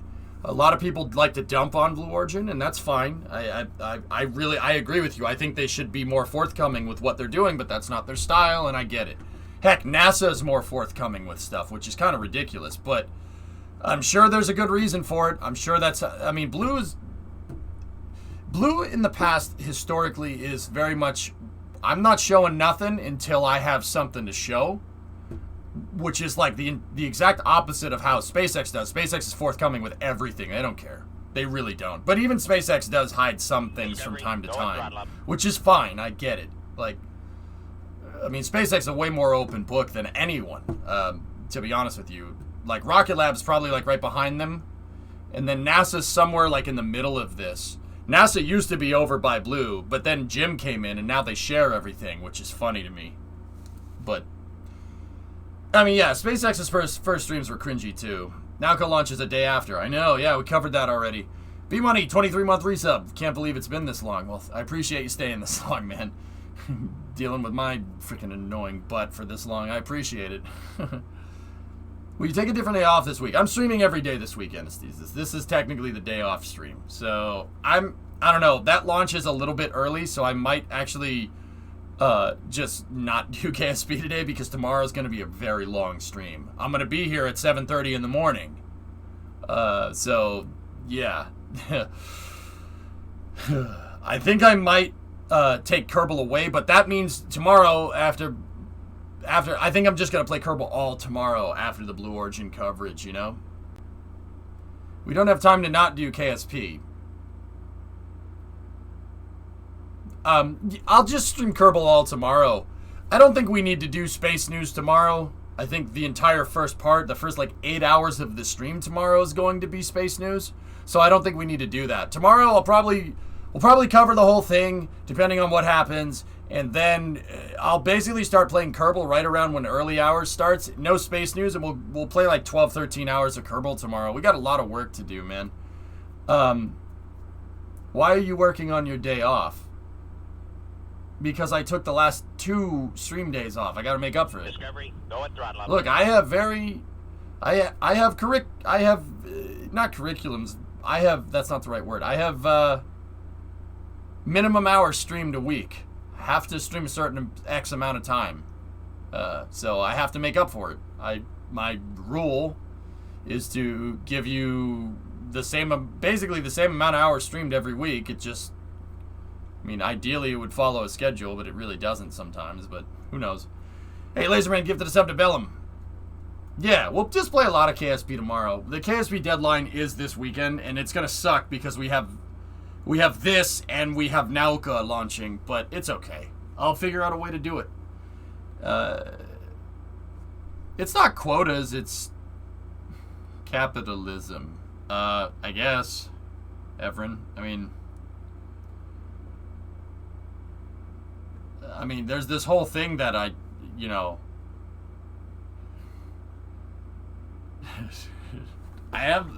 like what I do, and I like streaming.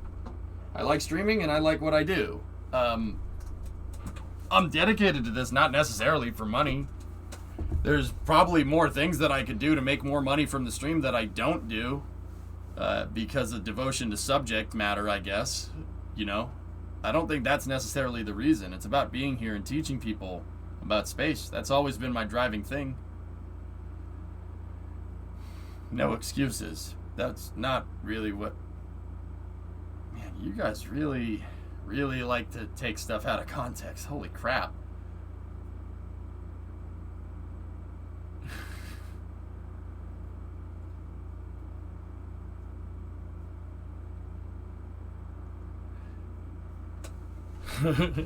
No, I like streaming because I like being here and I like teaching people. It's part of the reason why you're not, like, I'm very hesitant to take sponsorships and stuff, even though I probably make way more money than I do now. I'm not going to lie. And not probably, I definitely could. Like, you know, I could put sponsorships, like EJ sponsored by blah, blah, blah, or sponsored by this, sponsored by that. I don't do that on purpose. I like pushing your buttons. Thanks. So, anyway, yeah, so that launches at 7:30. Coverage will start at 7:30. But yeah, if it's one thing that I've noticed about Blue's stuff, Blue's presentation is good. Blue's launches have been a little at times, but when it comes to like actual, they show their promo videos. Like I guarantee you,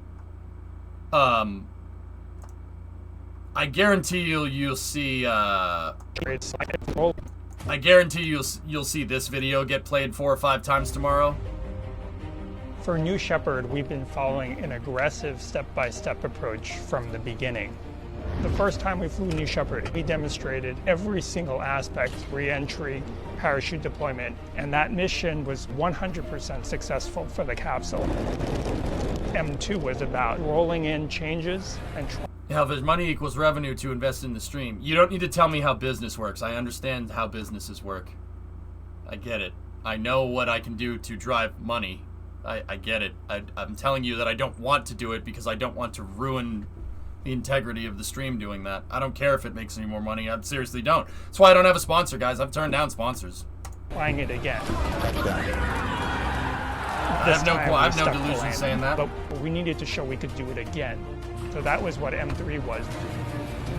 For M4, we pushed the envelope, lighting the engine just seconds before it would impact the ground, and we perfected it at that time. In M5, we intentionally did not deploy one of the main parachutes. Yes, it will work perfectly. We had done a pad escape test that the capsule can launch and escape if there is an accident on the pad. The M6 mission was about testing that at its most stressing condition. We ignited the solid rocket motor in flight and showed that we can recover the capsule safely. For M7, what we introduced was a new capsule design. That's right, and why? M8 was just a repeat. And then the third escape test was to show that we could escape in space. So on M9, the capsule lit off its solid rocket motor and landed safely. M9 and M13, we are flying payload missions for customers, giving us even more and more confidence in the capability of the New Shepard system. 13 was a perfect flight, preparing for the M14 mission, another verification and check. We're ready for first human flight. See, we'll probably see some of this stuff tomorrow. This thing goes over the 100-kilometer Kármán line, which is, what is it, 380,000 feet? Discovery, go and throttle up. New Shepard's cool, man. It's a cool rocket. I get how it looks. It's a little... Alright. But the technology is actually really, really, really, really, really, really cool. So, first of all, New Shepard is hydrogen. It's hydrolox. It's hydrolox, which is hydrogen and liquid oxygen. It's hydrogen and liquid oxygen landing with a deep throttleable B3 engine. Now, I don't think I need to say why that's really, really, really, really, really, really complicated. It's a lot more complicated than you think for just a rocket that goes up and comes back down, seemingly. Like, and I know that, you know, we're impulsively going to compare it to like Virgin Galactic. Virgin Galactic is also, I mean, it has a carrier plane, right? You know, and then it lets go. That's a solid rocket motor that's hit with nitrous to help control throttleability and And actually, it'll improve. You do a bunch of things with nitrous-injected solid rockets, but that's pretty simple comparatively to what New Shepard is. New Shepard is a Hydrolox landable rocket, which is, I'm telling you, man, that is nuts in terms of complexity compared to Blue Origin. It is a lot, not Blue Origin, compared to Virgin Galactic. Galactic is a lot more complicated. Deep throttling a hydrogen motors don't like throttling. Well, it depends on what it is. If it's an expander cycle, then it loves throttling, but that's more about how the motor is made than anything. But the fact that that thing comes back down and lands, is pretty dang impressive for a hydrogen booster.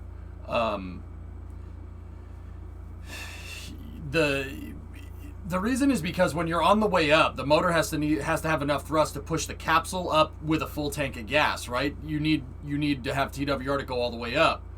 And then on the way down, the rocket's running out of fuel and it has no capsule on it. Landing it, you don't need to go full throttle because then you'll start going back up again. You don't want to do that, right?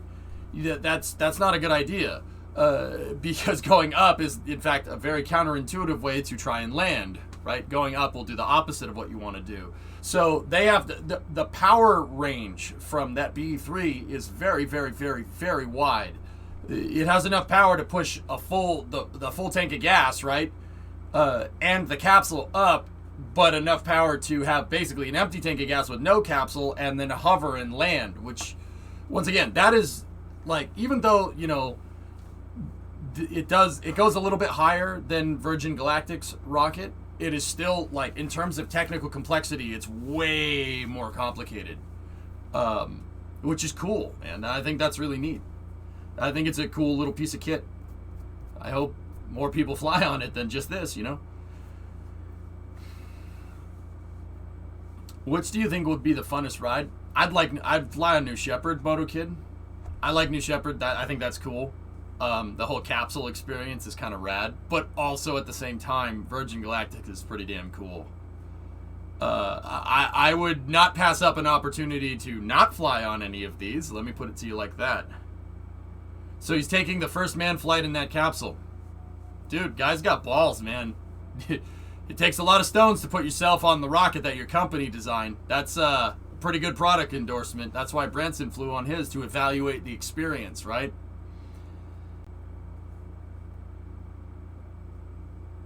Yeah, MotoKid, it is pretty cool. I mean, either one would be cool. And I do like space planes. I don't know, man. I wouldn't hesitate, like, if Richard Branson's like, hey, EJ, I want you to fly, evaluate the experience. I'd be like, yeah, let's do it, man. But then again, if Jeff came to my door and he's like, I need you to come and fly, I'd be like, yep, yeah, I'll do that. Sure, man. All right, let's go, So, I mean, it's a shame. Like, I'll get into more detail with how complicated New Shepard actually is tomorrow. But, it is pretty damn cool. Yeah, he's evaluating the experience. Oh, yeah, that's what you're doing, right? Find it funny that Jeff will be the most expensive payload to launch into orbit. Yep.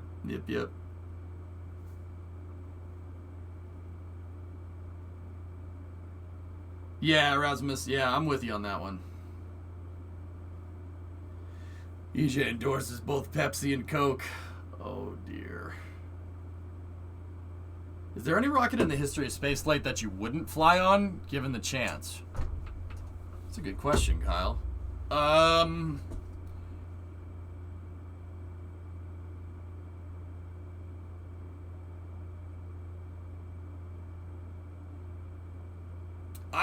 Mercury Redstone, probably. That was a really, really, really tough ride. Shep,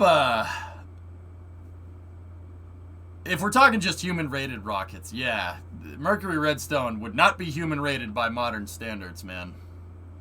Yeah, Mercury Redstone would really hurt a lot.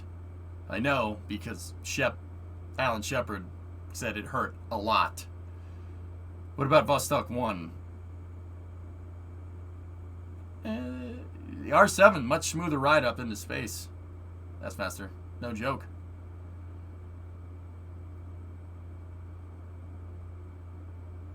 I forgot what engine Mercury used. I know it was a very early engine. Well, it was a Redstone missile. Guys, like, okay. So, the R7, Mercury, Redstone, Mercury, Atlas, literally, they took the nuclear warhead off and put a capsule on. And you're literally riding an ICBM. That's what the R7, Mercury, Atlas, Mercury, Redstone, Titan II GLV, and even the Voskhod missions. It's literally an ICBM, and they took the nuclear payload off. You want to eject out of that thing? Sure, why not, man? Sure.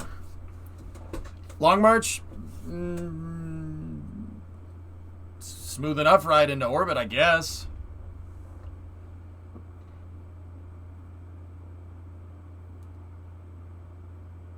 Anyway, Kyle, pretty short answer is no, but I'd have to think about it more. Anyway, let's go see what's going on with NSF. There's two bits of news actually that I didn't really get to. Rocket Lab had an anomaly review for what happened in with their last mission that didn't go so well. And I kind of want to read into that, but there's also an article about how Boeing's working on EUS hardware and Artemis 2, Artemis 3, and now Artemis 4 missions, and I kind of want to dive into that, but it's a Phil Sloss article, so it's very, very long. I might read it in my own time and then give you guys the cliff notes later. But a lot of good info in there. But I know everybody wants to see what's going on here, so let's check out NSF stuff. R7 is an orbital rocket disguised as an ICBM. Yeah, Mercury looks cozy. Cozy if you like being stuffed into a gym locker and then launched into space. Just a tiny comment about yesterday's Chinese launch. They had fairings with chutes. This is the fourth test. First with the full system for lack of news, just assume that it didn't work. Okay. Which I agree, which is why here at NASA Space Flight we're doing our... You want to know more? Looks like they got 3 Raptors attached to it, dudes. Gunbox, moving military point to point, supply-wise, sure likely. Personnel, highly unlikely. Rockets are too obvious than a plane. Fair with that? Okay. Yeah, I'd love to see it for a humanitarian aid too, like disaster areas. If you could, get a bulldozer in there and clear off a flat area, maybe prep a landing pad, and then use a starship to bring in. 3. That's all. It's all for now. Yeah. Electron's issue was basically a corruption of the signals inside of the engine system, causing the thrust vector control to go out of bounds, and then was commanded to shut down. Oh, all right. Well, they got another Electron rocket on the pad for the end of this month, so no skirt covering the engines for Super Heavy. Game coder Elon has said that that's basically no. That's basically how it's going to fly, which is all right.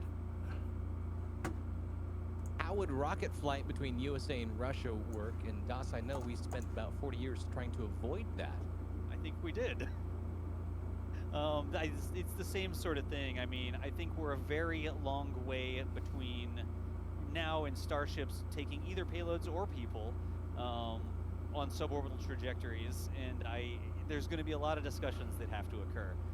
I will Swishy, I don't think 3 is ever going to hop, but 3 Raptors might be enough to make it take off. Who knows? If you could board the Noon rocket, the engines are mounted. The engines that are mounted at 57, 59, and 62. Make us all end up in World War III. You know what I mean? Like that would show maybe the world has hope. I have faith. There is an aft thrust structure on a Falcon 9 that covers the turbine machinery from the outside. It's just the nozzles that stick out the bottom, dude. Thank you very much for being a new member, as well as Snake Plissken. Snake Plissken, nice. What are you watching, What are we watching, Tiger Claw? This is NASA Spaceflight's coverage of booster number 3. Booster 3 here is it's a test first stage for the SpaceX's next generation launch vehicle called Starship and Super Heavy. They're supposed to do a static fire and fire those rocket engines that are right above my head here. It doesn't look like they're anywhere near that going, though. So we're just kind of gonna sit here and, for the time being, and kind of wait it out, I suppose. Yeah, no problem.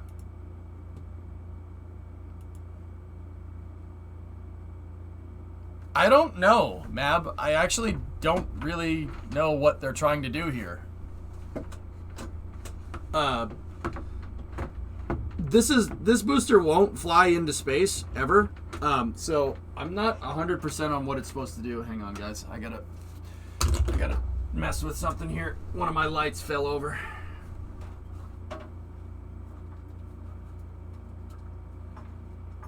Man, I come back and all the damn equipment doesn't work anymore. So let me unmute these guys for a moment. 3. And then I'll fix this here. Oh, wow. No. I don't think so. We saw here, back before we had starships, and we just had the back ends of starships. So basically the fuel tanks, the LOX and the methane tanks, and then the engines on the bottom. Crazy and they how actually quickly I hopped it outgrew that this way office. with no nose cone on it, right?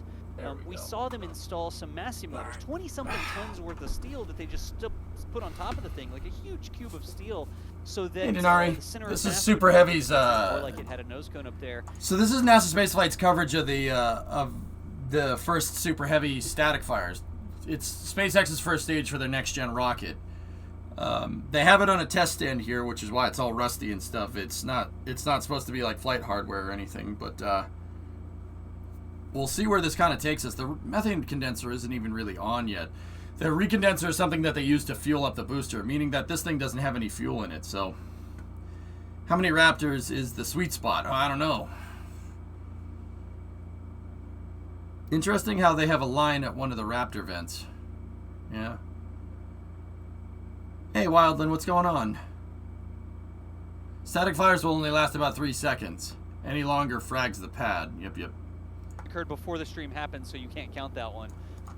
So that's our bug. We should be good to go for now. Can I just say it's absolutely wild to see the number of votes just skyrocketing as like it's already over 1,800 votes. I mean, holy cow, you guys are awesome. Can we convert some of those into likes for the stream, maybe? Like, can we skyrocket some? You may have already discussed this, but what did you think of the race yesterday? I agree with you. I pretty much everything. Yeah, I've been trying to avoid talking about the Formula One race because I'm going to get annoyed.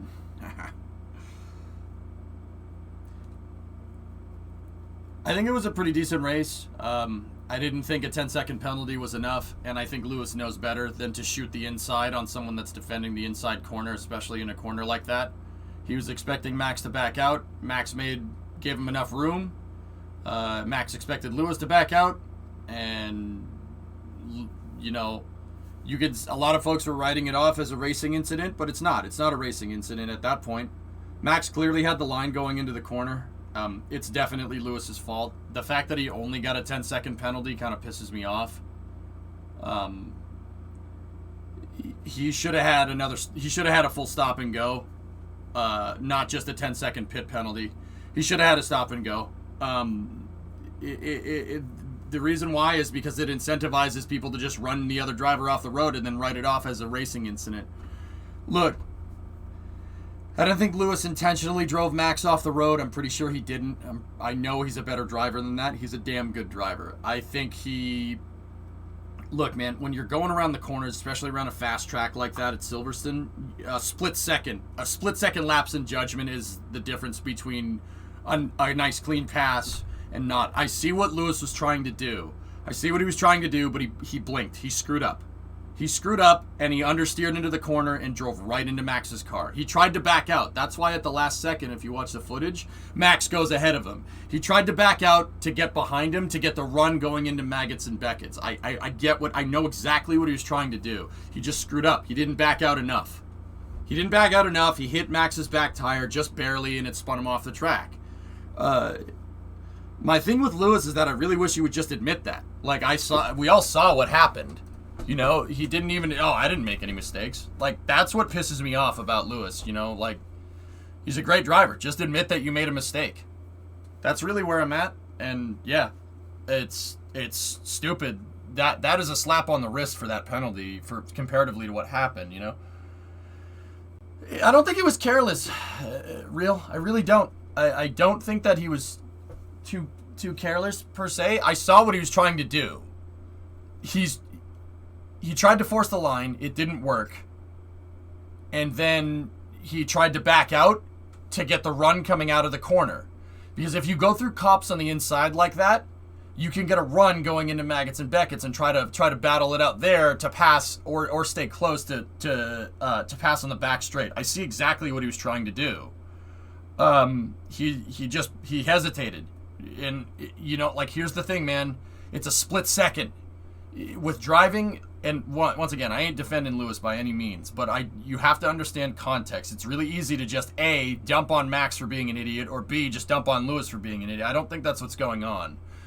It was a great fight, and there's just a little bit of a lapse in judgment, man. Now, don't get me wrong, that doesn't mean that Hamilton's off the hook either. I think his penalty wasn't good enough. I think his penalty wasn't severe enough. He almost killed Max. Even though it was his lapse in judgment, really, Max could have been really hurt from that, man. That's a fast corner, dude.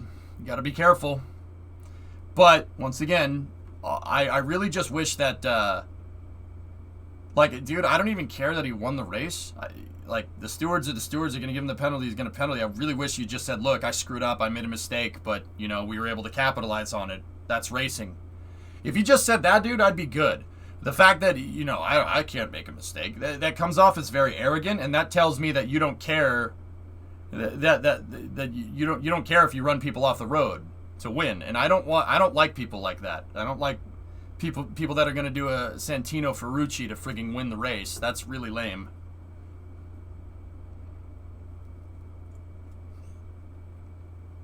All he has to do is say, look, I was trying to force the gap. I tried to let off to let Max in front of me so I could get a run into Maggots and Beckett's, and it didn't work. I screwed up. Sorry. Like, that's all you can do. I mean, to be fair, in Lewis's defense, right, to actually defend it, even if he said that, people would still get up his ass. They're going to get up his ass no matter what. Yeah, an apology would have been nice. Is NASA building a really big bong? This is SpaceX, actually. No, and it's not a bong, it's a beer keg, dude. Do you even know what a bong looks like?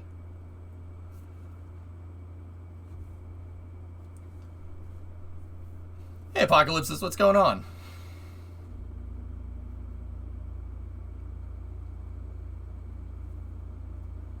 Yeah, Peter, I'm with you on that one. I have to go watch it, Toto. Yeah, my grandson makes them. And I saw a truck. Okay. A flatbed truck, and it had a huge roll on it. And I'm like, beer keg isn't supposed to vent. All the way to Starbase.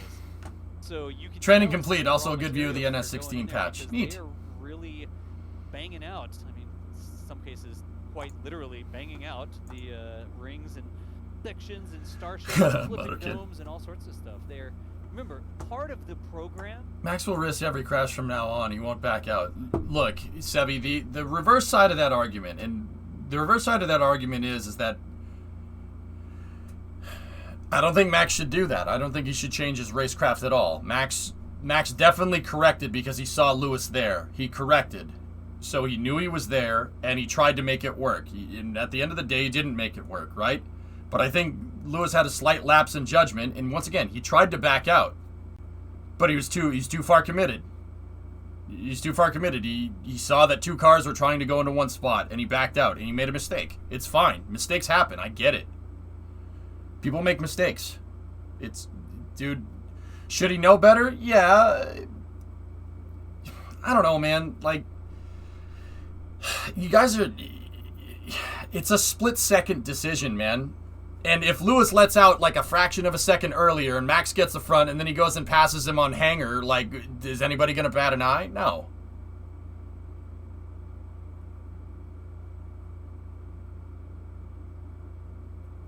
Yeah, I personally, like, once again, I think Lewis is at fault, but I don't think that's because he's a bad driver or he's reckless or anything. He just had a lapse in judgment, dude. It happens.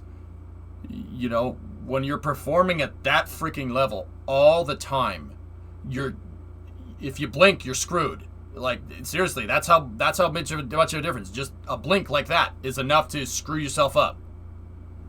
You know, hey, now, you know, you say you should expect more from a 7-time world champion, dude. Like, yeah, I guess. I suppose.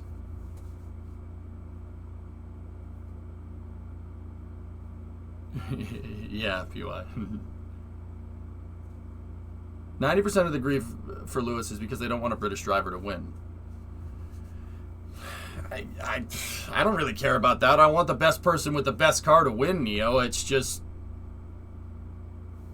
you had a lapse of judgment. The stewards found him at fault, and the fact that Mercedes was even going to the stewards to try and say that, no, this isn't against the rules. Like, yeah, you technically didn't make any, it's not against the rules, but it's not a racing incident either. What about Bottas? His race? Yeah, what I don't like is that Mercedes blatantly issued team orders and nobody gives a crap.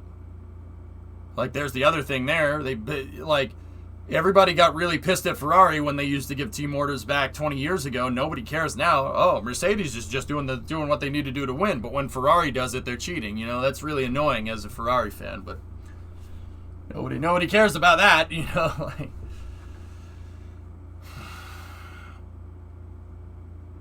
Does anyone know how tall Super Heavy is? Super Heavy is 220 feet tall, Velo. Yeah, 220 feet, or about 70 meters. It's big. Well, team orders were banned. Yeah, that's why Bottas got out of Lewis's way, right?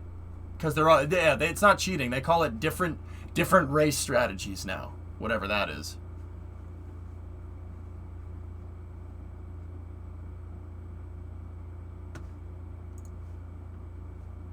Is this normal?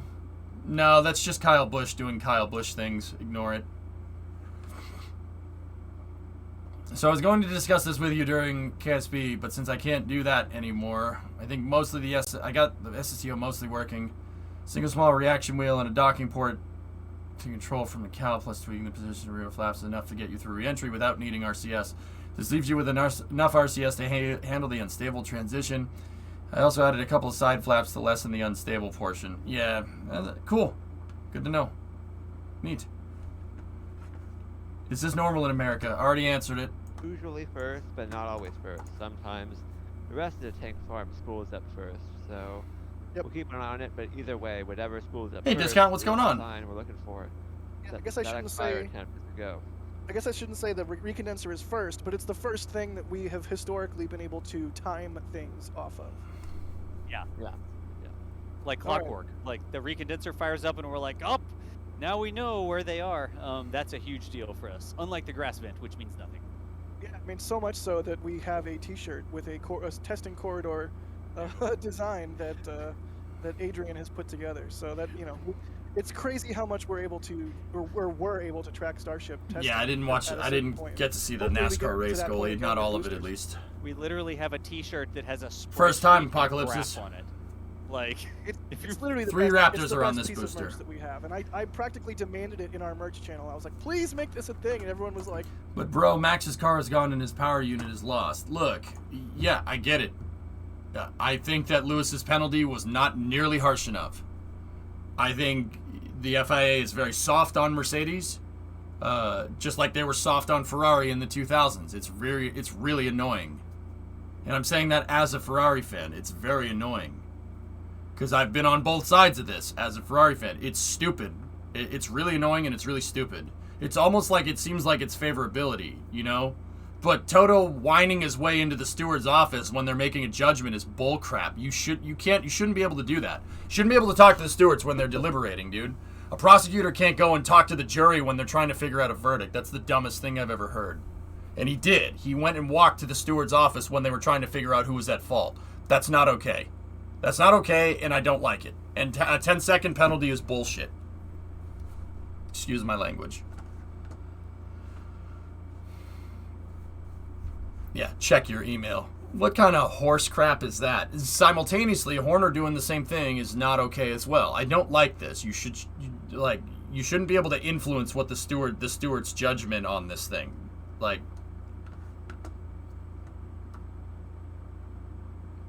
I agree, Brian. I don't think Lewis's penalty was enough. I think it was way more severe because Red Bull lost a chassis and a power unit, like what you guys were saying. And also almost, Max... Luckily that there was a tire barrier there, man. If there was anything else, that would have ended very poorly. You're just mad because Hamilton's good. Yeah, alright, whatever.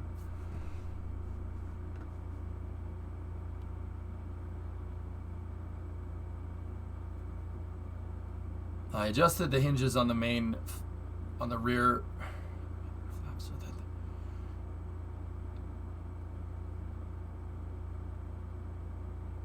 Yeah, interesting yard.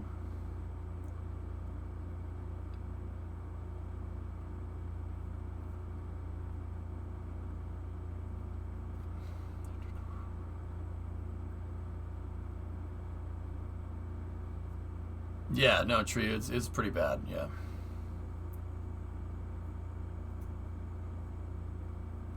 Barefoot savage. Help, how do I make KSP understand something that is a relay in the lander should bounce the signal through the relay in orbit? Setting the satellite as a relay, having the biggest antenna on the satellite, and having the satellite have a clear view of Kerbin doesn't work. It's line of sight, Swishio. It's always line of sight. No, Forge, I didn't. 51 Gs, can that happen in space?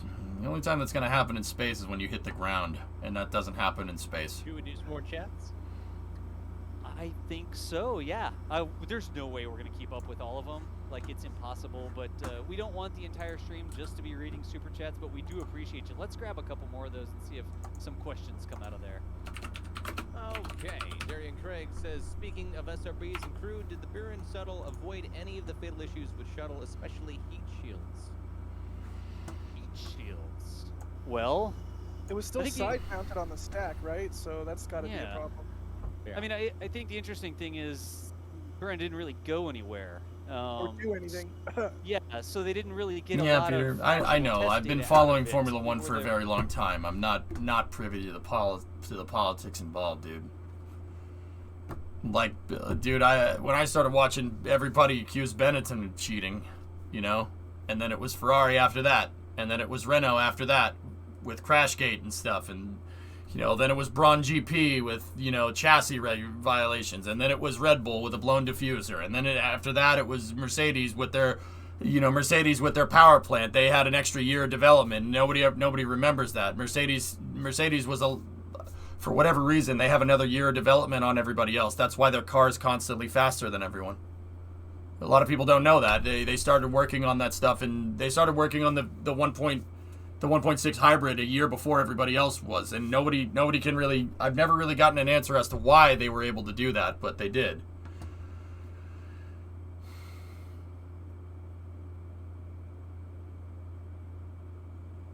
Yeah, I know. Listen, guys, we gotta try to keep this thing on subject here, Bottom of the shuttle. How's that? I turned it back around to Starship. Yeah. I think even with shuttle, each individual orbiter had special tie. Like you couldn't swap out from Discovery to Atlantis. Like each individual orbiter had. Oh my God. Anyways. A lot. And really quick, I know we're trying to do this fast, but I will fight anybody that says Buran is better than shuttle. It is not. It is demonstrably worse. Go look at the farewell dossier. Farewell dossier, CIA.gov. Bye. Boom. Did you just reference CIA.gov on a live stream? Yes, the farewell dossier is crazy. We fed Russia known bad designs in order to mess them up. It's like reverse technical espionage, and one of the known bad designs we fed them was used on Buran, at least according to a former NASA administrator. Anyways, CIA.gov, farewell dossier. Oh my gosh. Thank you, Jack.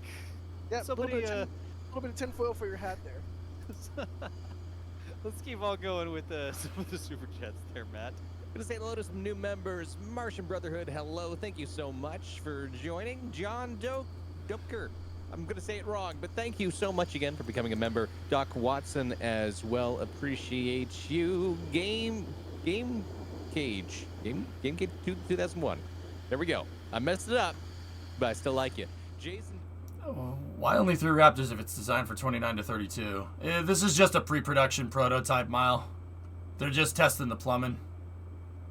Yeah, it's just a test. The Booster 4 is the one that's going to have the high-fidelity version, dude.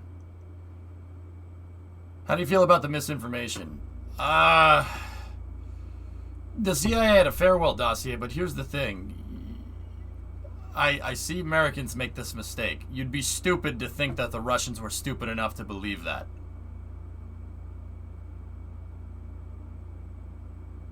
Like,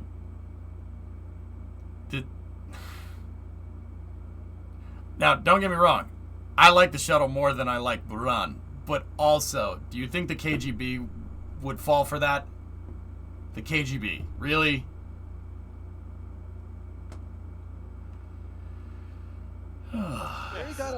Mary got an alert notice too, right, Das? Yeah, Mary got an alert notice as well. That Yeah, it sounds like they have Baron on there today, which is pretty cool. It's that specific type of alert notice. It usually means they're going to try to light an engine. We cryo test. We can do it tomorrow, Yard. Notice that warns about an overpressure. Anytime they're dealing with fire, they'll put out a specific notice on a specific type of piece of paper with information in it that has that overpressure warning, and that's an indication that SpaceX is interested in lighting a candle today. So, can we guarantee it's going to happen? Absolutely not. I can't even guarantee the sun's going to come up tomorrow, much less whether or not SpaceX is going to static fire today. But we'll be here. We're watching, and I feel like we're hearing some more sounds. What's up with all the tiny patterns on the stainless booster? Yes. All the tiny patterns on the stainless booster, not the stripe part, but at the bottom. It looks like mounting holes all over. I don't know. Senchai, I don't know what some of this stuff is for, to be honest with you. Do you know approximately how much time it'll take to fuel the whole thing? No, I have no idea, dude. I don't even know if they're going to fill it all the way up, dude. I couldn't tell you.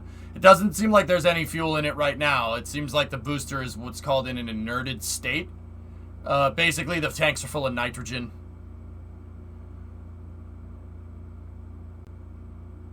These teeny patterns down here are stringers. They're stringers. It's internal structural stuff like that right there. It's the same thing. These spots right here is an internal stringer mechanism. It's basically a bracket that they put on the inside of it called a stringer to provide structural integrity. This thing is going to get very heavy when it's fueled. You're going to need it to hold up a lot. Think of it like if you look at the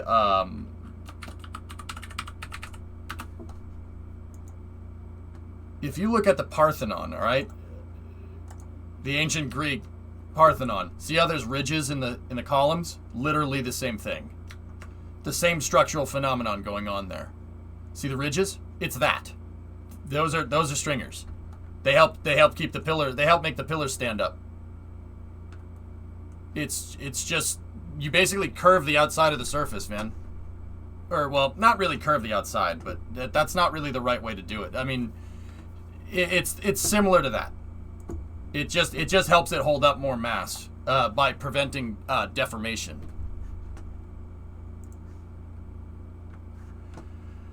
Blue Origin tweet. What's up? Our astronauts have completed training and are go for a launch. Yep. Pretty cool. Is it the assembled booster? This is a test article that's over my head. Why not leave them empty?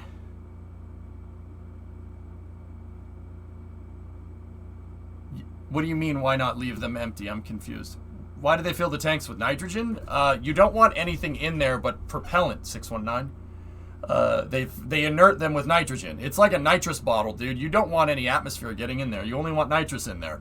You know why? Because if you're spraying something different than nitrous in there, when you go to spray it into the car, your car's going to do something that you don't want it to do.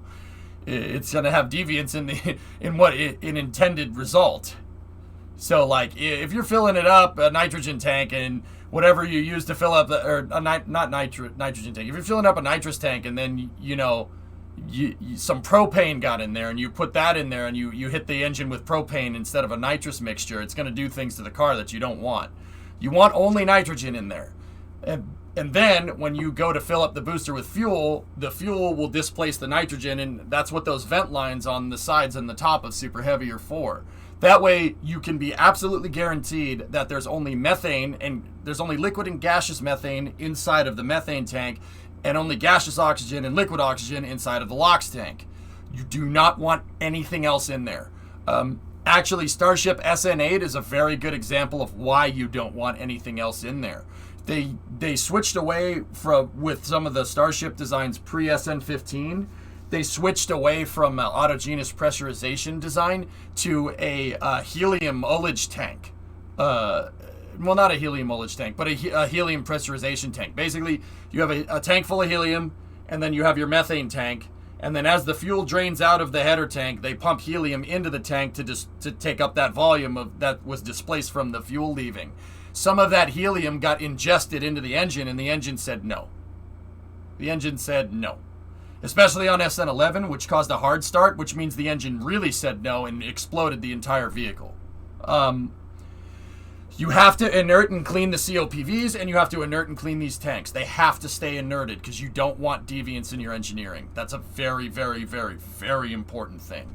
How do they manage to clean out the interiors of those tanks out in the open air? They pressurize it, Pigzig, and then they fill it up with liquid nitrogen, and the liquid nitrogen displaces the atmosphere out of the vent line. So a rocket tank has the filler cap at the bottom and a vent line at the top. So the vent is open to the atmosphere, right? You can actuate it. So if you start filling it up with liquid nitrogen, right? Fill the thing up with liquid nitrogen, it'll displace all the atmosphere out, and then you close the valve, right? And the tank pressure will go up, and some of the nitrogen will turn to gas, and you vent it, and you just keep it at a constant pressure, and it'll eventually just displace all the oxygen out of there, all of the atmosphere. It'll just displace it, and then you'll have gas inside of there, and then you just keep the vent open until the liquid nitrogen boils off and shut it, and now it's just full of gaseous nitrogen. You want it to be filled with inert gas. You don't want anything in there that's going to cause an explosion with the booster when it's not being fired.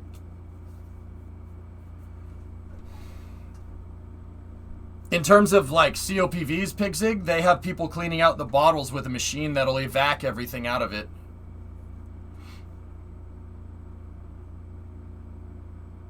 Think about this. In less than 24 hours, Jeff Bezos would be considered an astronaut like Neil Armstrong and Buzz. I don't care. It's cool, goalie, and I'm excited about it. I don't care. He can call himself Banana-Ram astronaut for all I care. The header tanks had no pressurization system pre-SN9. They only had baffles. And there you go. Point. Completely missed. But yeah, you're technically right. Good job, man.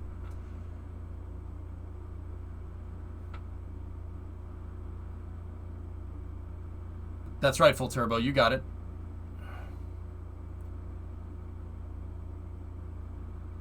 Yeah, you look at the water truck down there comparatively to the booster. The booster's about 70 meters tall, 9 meters wide.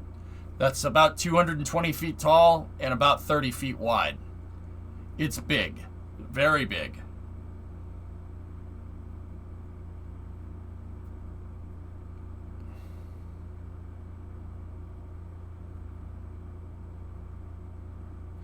I was just correcting you. Yeah, I understand that, rigging. Thank you. Thank you for the correction. Now, let me ask you, how does that help me convey what I was trying to convey any better? There's a time to be like that, and there's a time not to be like that. That's why you missed the point. See what I'm talking about? Yeah, no, you're right. Thank you. I appreciate the fact check. I really do. But that doesn't really help me explain what I'm trying to explain any better. It's distracting. Understand?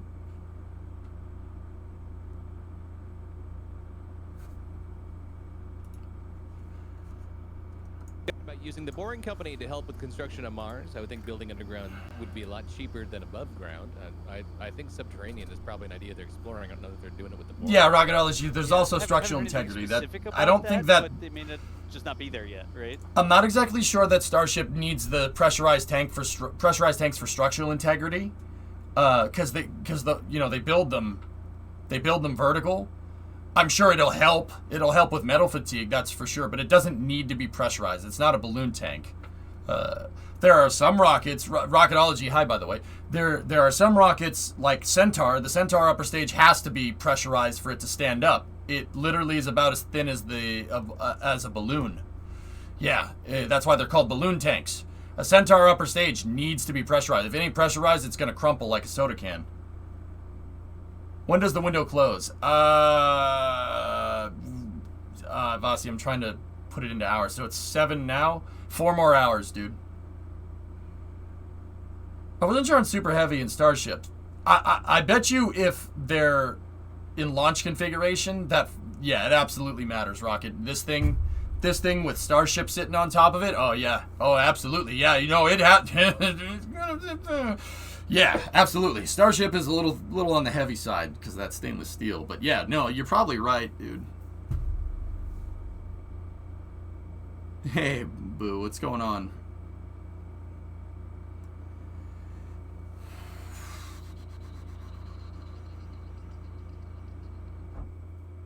They're always pressurized, Phil, but it's different pressurization. You got different. It could be different pressures. I know that they're using 4mm 304L stainless on this thing, so 4 millimeters. So that's I don't know.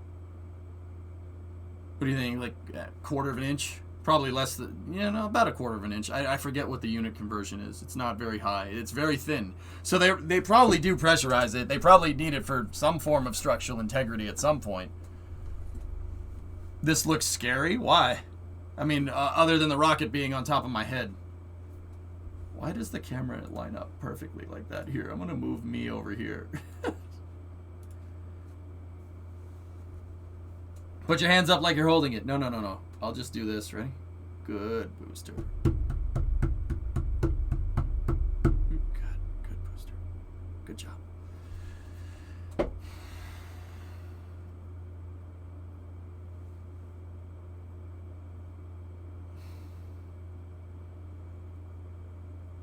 Don't tip it? I'm not going to tip it by pushing at it right here. Jeez. Just imagine the whole stack. Magic, it's going to be insane, man. It's going to be insane. I think once they get it down, they could certainly build it in more than one place. But I have to say, you said Starship from Boca Chica to KSC is a logistical nightmare. Well, it's just going to hop itself. It's super easy. They build it, they put it on the pad, and they just fly it to KSC and land it there. Starship. You joked us, but honestly, what do you think is a bigger hurdle? Getting Highway 4 fully buttoned up and nice and because you've driven on Highway 4. There's like a 12-mile stretch there between the launch site it's and pretty crazy, Thomas, the Port isn't it? Connector Road, which they could, in theory, use, but that huge That's right, 12 T-Man. or 18-mile or whatever it is stretch of Highway 4 is not in the shape that you could transport. The Astronaut by Andy Weir? I haven't read that, Soto. Down that thing with a super heavy or a star. I don't think that's, there's going to be a lot of work. So what's more work, fixing up 18 miles of Highway 4 or the logistical nightmare of hopping a ship to KSC? I don't know. I think the biggest logistical nightmare is going to be 120 tons of stainless steel coming in hot over Universal Orlando. That's going to be the trick there. Well, so, what if they go retrograde and then it comes in over the Atlantic? Okay, I'll stop. It's going to do a dog leg. Like, it's going to go past the Keys down south and then dog leg up to the Cape. Starship's crazy, y'all. All sorts of ideas. We'll see what pans out. I mean, very serious question here from the shuttle James did that. Asks, what's the giant Pringles can for? Love you guys. The answer to that is so many people complained about not being able to fit their hand inside of the Pringles can that Elon said, I got you. Oh, a Bo Burnham reference. I was just going to say it's for Pringles, duh. Now, somebody calculate how many Pringles you could put inside of a Starship. I'm not doing the math, but they will calculate it. They will. Volume of a cylinder, volume of a Pringles can. Do the math. If you're super complicated, figure out the wasted space in between cylinders. Then take the chips out of the Pringle can and just crush them up and put them into the Starship. Like, Dean has STEM project. Dean has a couple questions here about the environmental study. Is it true that they didn't get the environmental study before building a tower? And the FAA says that the tower has to be torn down. I'm curious to what they have to say about this. I don't think they have to tear it down. Did you click on it? Did you click on that news article? I think no. Me? Or Dean? No, everyone. The class. I'm asking everyone if they clicked on that news article. Remember, that letter that was cited was months old. This was sort of a much ado about nothing. Certainly SpaceX is continuing to proceed. You'll also note in the letter, the FAA didn't say stop work, halt everything until this is done. They did say SpaceX was proceeding at their own risk, but they did not say stop everything. Yep. So I think it's going to get figured out. I think it was the FAA saying, something, there's process, there's procedure. Maybe we need to update our process and procedure to keep up with you, Elon. But I think it was the FAA reminding people, back months ago when they first sent that. There is still a process and a procedure that needs to be followed. You can't just say, I'm saving the universe by building Starship, and then just ignore all the rules.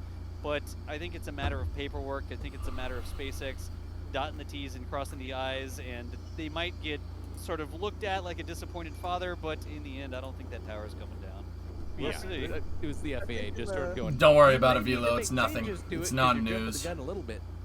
Right, I think the FUD factory or the clickbait factory kind of got out of control on that one. And I don't think anywhere they said it needs to be torn down. They just kind of yeah, full turbo. I mean,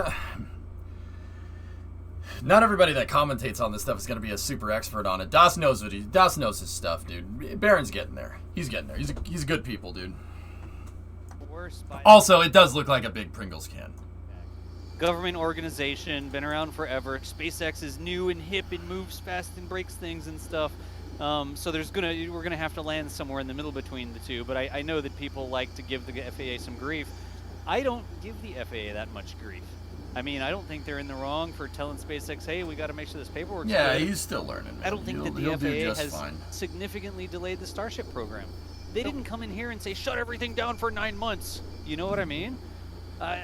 I think that the FAA is a little bit of a whipping boy, I guess.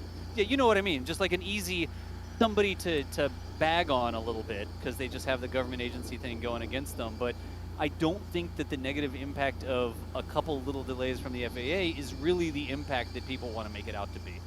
You know, maybe that's an unpopular opinion, but I want it to be done safely. I want the FAA to also evolve. I want to see Starship fly, and I hope that everybody comes to the table and works together to make it happen, you know?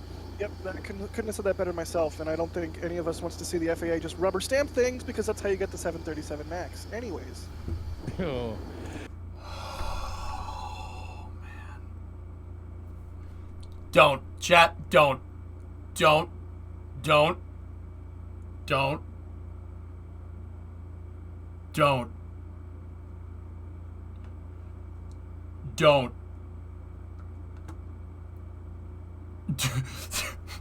Don't. Just don't. Oh my God, Jack.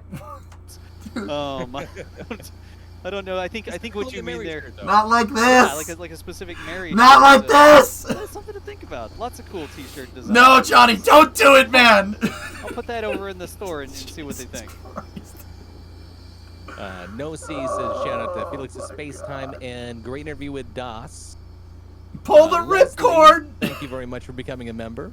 Let me jump back real quick. Several people are typing red help. A help. lot of people are super interested in our robotic cameras, and Felix Spacetime is I'd rather discuss that over in the UK who does his own sort of space podcast and interviews some space people, right? And I'm very edge of a space person there. I mean, I think he interviewed Tori Bruno after me, so that's a little bit of a scale to stay within.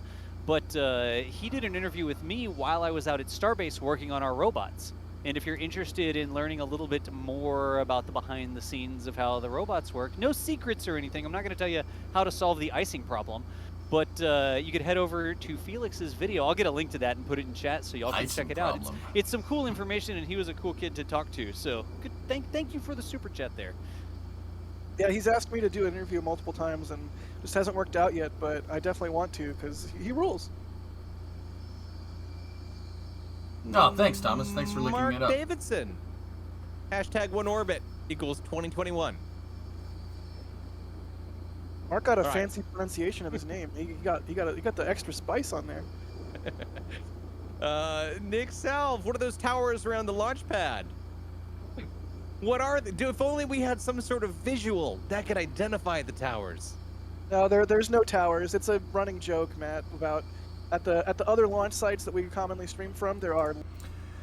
KTR, how do they attach stuff to the pad? Well, right now I think it's just bolted, but SpaceX is going to have a latching mechanism. The latching mechanism, I think, is just a C, just a giant C, like this. Like the latch on the pad side is just a C, and it latches onto the rim of Super Heavy right there.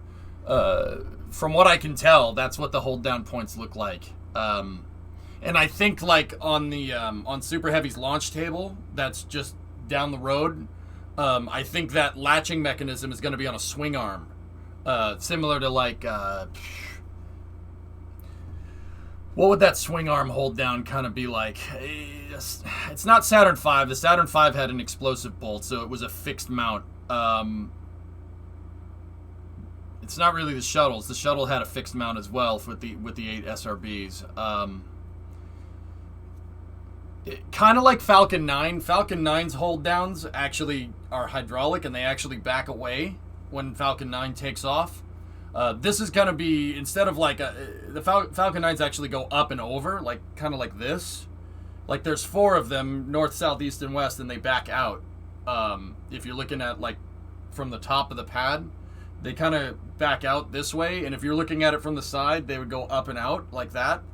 Super Heavy has swing arms, like, right? So like Super Heavy is kind of like right here, and there's swing arms like this, and when it goes, the latches will unbolt and the swing arms will actually go this way. They go up and over. They swing inward or outwards. But as far as I know, the actual physical latch, like at the bottom of the rim of Super Heavy, there's an L, right? Like there's a flat flange down here, and the latch just kind of holds that in place like this. And then it goes around in a circle. So someone... Yeah, okay, Forge, that's probably not a good thing. I find it amazing a few years ago, spaceflight industry higher up talking to the community was a rare and amazing thing. Yeah, Shoreline, I'm with you on that one. The shields that drop when they launch a shuttle towards the bottom of the pad to protect the pad from damage. It protects the umbilicals, Dual, from damage. That's the tail service mast umbilical, which is... The TSMU is protecting the tail service mast carrier umbilical plate on the shuttle. And if you think I'm using big freaking words, like I'm just calling it what the engineers call it. So the shuttle has 2 fuel lines down at the bottom that attach to the back of the space shuttle. Those are for fueling the external tank and fueling systems on board the shuttle as well. Like they do a bunch of different things, like GN2 and all this other stuff. Those things actually... when the shuttle launches, they go out and away from the shuttle, which goes up, because they don't want to get cooked by the RS-25s, and then a huge latch folds down, and they kind of close into place, and it's inside of a big armored box, which is the tail service mast. It's called a TSM for short. Don't link it, Forge. In fact, don't even talk about it. Hey, Hammernails, what's going on? Here, let's go back over here. SpaceX is a U.S. company. They could have, T-Man, but the hypergalls you can fill before processing. You could do it on the pad. You could do it. If I'm remembering right, they could pre-fill them, or they could fill it on the pad. It's either one. But you got to realize this isn't just we're going to take our ball and play elsewhere, because most of the play that SpaceX gets is with NASA and U.S. missions and Department of Defense and all that sort of stuff. And that's not happening. I'm not scared to say that out loud. Certainly, 20 years. Bear. Okay, so will the top Starship HAP launch partially fueled with the expectation to be refueled in space, or launch fully fueled and expel some of that to get to orbit with the expectation of being refueled? Jerry, it's the second one. The second one. Starship will launch with a full tank of gas, right? With enough gas on board, propellants, if you want to be technical, to get all the way into space with 100 tons of whatever. 100 tons of you and your friends, so it could be you and your mom. No, I'm just kidding. Just kidding. It's the internet, all right? You have to make your mother jokes. I'm obligated to. I'm sorry. You could take 100 tons of whatever into space, and then Starship is actually... So, okay, there's a program for NASA called Next Step 2. Next Step 2, under the Next Step 2 program in I think it's Appendix A. I'm not 100% sure. I'd have to go and look. Once again, if you think I'm being technical, all I'm trying to do is cite sources so people don't say, like, oh, you're making that up. No, under Next Step 2, there's an appendix in there for a broad agency, well, not a broad agency announcement. There's a program that's developing next generation technologies. This is a NASA program, and part of that is NASA paying SpaceX to pioneer ways to do on-orbit refueling, and SpaceX is using that as a way to figure out how Starship's going to be refueled. But, I mean, see, this really depends, dude. The reason why I mentioned 100 tons, your mom, the reason why I made the your mom joke is really to get your attention, right? It really depends on what you're launching into space. Hey, Matt, thanks for the raid, man. Say hello to your mother for me, okay? Hey, passing, what's going on? Meteorologist, ever issuing a raid in the coming days. So, Jerry, okay, hear me out. So if Starship is moving 100 tons into space, you're going to get into low Earth orbit, and then Starship's going to be out of gas, right? There's going to be nothing in it. There's nothing left. You have no fuel left over. So you need another Starship to come and fill you up, right? If Starship is launching with 5 tons of payload, all right, you're going to get into space, but you're going to still have a lot of propellants left over. So it really depends on what you're moving, all right? And in this regard, with Starship being able to do in-flight refueling, you got to think about it not like a rocket being able to refuel, though. Like, okay, so does it need to be refueled every time? Does it need to be refueled on orbit every time? If it's going to the moon, how many times does it need to be refueled? Well, it depends on what you're carrying. It depends on what payload you're carrying. Rockets will have more delta V if you decrease the dry mass. What that means in plain English is that if you have less rocket on your rocket and more fuel on your rocket, and the same amount of fuel on your rocket is going to go further, right? But if you have more rocket on your rocket in the form of like 10 tons of payload, well, now you have more rocket on your rocket and the same amount of fuel on your rocket, so you won't go as far. Starship is aiming to overcome that problem to basically make it not make a difference, because 100 tons is whatever. You can launch anything you want into space. 100 tons is, you can put a tank up into space if you wanted. It basically overcomes that problem by being able to refuel. That's what you're trying to fix. Elon Musk is trying to quote unquote hack the delta V equation. And it's not hack the delta V equation. No, this is well within the confines of practical physics, right? What they're trying to do is achieve rapid fire Starship launches. That's the idea. Think about it like an airplane it's much more like an airplane doing in-flight refueling than it is like a rocket that gets into orbit, right? And now you have to refuel it. Now you have to refuel. Think about it like that, as one contiguous mission, and that's part of it. Just like how a rocket having stages would be a part of a rocket's mission. That's a better way to look at it. So to answer the question, like, it really comes down to what you're launching into space. The refueling procedure depends on what you're moving, just like it does with an airplane. Yeah, there you go, Yard, right? Kind of, T-Man, yeah. So I guess it depends on if it wants to go to Mars or if they need... It's not... Yeah, range is denoted by how much payload you have, just like an airplane. If an airplane is carrying 10 tons of cargo, it ain't going to go as far as an airplane carrying 1 ton of cargo, right? Same idea. Space works like that. In fact, SpaceX is actually easier to understand because there's less perturbing forces in space than you would have with a plane flying down around here in the atmosphere. Yeah, space is actually easier to understand. Yeah, yeah, Goalie, there you go. Could Super Heavy single stage to orbit and we could convert it into a massive wet workshop? It's possible, Short Line. Keep in mind, Short, you got to, once again, dude, you got to think about Super Heavy and Starship like an airplane, all right? So what you're proposing is like saying, hey, I want to take this 747 and make it fly for longer, so I'm going to turn it into a blimp. Could you do that? Sure. I mean, yeah, sure. Why not? Why would you, though? I mean, it would definitely fly longer.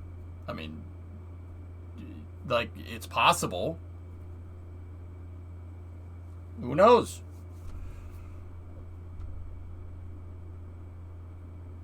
I have a loose solution. Dump a bunch of fuel in the atmosphere and then send the rocket into it to gather it. I mean, Blemon, you know, with rockets, you know, you either have a launch or an explosion. Either way, you're going to have a lot of fun. And now, I can't guarantee that that would work, but I can guarantee that there would be explosions no matter what. So we'd have fun, so that might not be the worst idea, man. Please, that's not a good idea. Don't do that. Space is like, all of those air resistance is negligible questions in physics. Yeah, that's right. Yeah, exactly, Snake. Yeah, I don't think we should do that, Blemon. That's just me. You know, I'm just putting it out there. Do you expect the static fire to be successful? Yeah, sure, who? Look, man, SpaceX wouldn't try it if they didn't think there was a reasonable probability of success. Like, I know SpaceX likes to yeet stuff just as much as, you know, just like anybody, like they're playing Kerbal Space Program or something, right? But and yeeting stuff in KSP is fun. That's awesome. It's fun to do. But I don't think they would. I don't think they would be doing it if there wasn't a reasonable chance that it would work. But, see, here's the game that you play with testing spaceflight hardware. You don't know if it's going to work. It's never been tested. You only have the math to prove it. This is why you test. I know, GLaDOS, Portal and stuff. No, this is why you test. Testing isn't really about whether to see if it works with rocket science. And this is with aerospace engineering in general. You don't throw it on the pad and say, okay, hit the go button. Oh, that's not what I wanted. Oh, yep, nope. It's not exactly like KSP. What they do, how it works in real life is that you get a bookworm or a computer down here to do all the math out and to get all the feasible kind of known unknowns, so to speak, to quote Gene Kranz.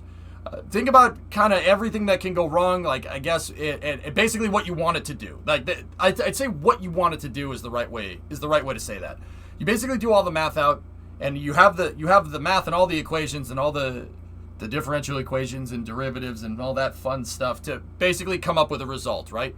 Testing is a way to quantify that result. So when you test, if the math checks out, right, and you go and do the test and the test checks out, that means you're good. You just proved it two different ways. You proved two different ways with the real life application test and the math test, right? That this is the result you're trying to achieve is achievable, right? Now, how engineering, it's not just yes, did it work, no, did it work. Engineering has a lot to do with deviation, okay? So that's why they use nominal a lot. Nominal doesn't mean everything is going good.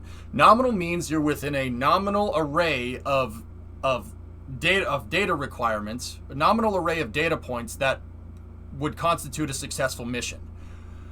So, what's a successful mission in this case? A successful mission in this case, oh, the condenser turned on. A successful mission in this case, as we know it, would be a 2 to 3 second static fire right here. A 2 to 3 second static fire, they have the math to figure that out, and now they're gonna, well, it looks like SpaceX is gonna go forward with the firing. So, what they really want from this to constitute a nominal mission is for what happens with this thing and what happens with the math that they did to be not exact. It doesn't have to be exact. It has to be close enough. All right? Now, different types of engineering have different types of failure or different types of deviations, right? So, with this, the deviation, like, it doesn't, this is a very, very, very, it's not a very high fidelity, super heavy first stage, meaning that this probably isn't what this thing is going to look like when they actually go to launch it. A good indicator of it not being high fidelity is that it only has 3 engines on it and not 33 engines on it, right? So with this, the deviation percentage is probably really high, and this is, believe it or not, contrary to what I just said, there's probably a wider window for success here. It's only because this is a very preliminary design. As you further and further your design and you refine it more and more and more, the testing window for a nominal test gets slimmer and slimmer and slimmer and slimmer and slimmer until you hone it in to exactly what you want. And that's what you go to take to the pad and launch, right? So this probably has a pretty nominal criteria, a pretty wide nominal criteria for what is considered successful and what isn't. But that is how SpaceX tests. It's much more attributed, and I know that people are going to hate me for saying this, it's much more attributed to agile software development, if you know corpo speak. Basically rapid prototyping, rapid prototyping and rapid implementation. So this is a low fidelity booster, right? And the testing criteria is wide open. This is going to achieve a result, and that's a result that you can use, right? And then you add something to the booster, and then you do another test. You add another thing, and then you do another test. You add more engines and do another test. You add more engines and do another test, right? that would be kind of what SpaceX likes to do. In this particular case, though, they're going from 3 to however many boosters the OFT test is going to have whenever they go to launch that. But SpaceX goes very, very quick at the end of the day, you know? And we don't... NASA spaceflight is showing us this footage here. We don't really get the benefit of seeing every single test that they do. But I guarantee you that either way, the nominal criteria for testing success here is probably wide due to the low flight fidelity of the booster. But yeah, little tea in as to how they go about testing. Excuse me, I speak jive. Yep. Does that help kind of understand what's going on here? Or did I just say a bunch of words? If I just said a bunch of words, that's cool. Like, I'm not expecting everybody to understand this. Hey, Ismic, what's going on? I missed you. Well, it's good to be back. But is this agile method for more common for more common companies? Can't they do that? Can they do this because they have the money? Yeah, KT. Very interesting talk. Sure. Thank you for your explanation. Yeah, absolutely, man. You know, I'm not an engineer, but I do have NASA's system engineering book next to me, and I do read it because I'm a loser. Like, I really like this stuff, guys. This stuff's really cool. Yeah, deviations and failure modes are really, really important. Thomas Edison 100 years ago and change put it the right way. When I was trying to make the light bulb, I found 1,000 ways to not make a light bulb, but I found one way to make a light bulb. That's a very good example of what's going on here. Every time SpaceX does a test, well, you could potentially find a way to not make an orbital rocket booster work. You know, and it's all you got to put something out there. You got to throw it at the wall and see what happens eventually.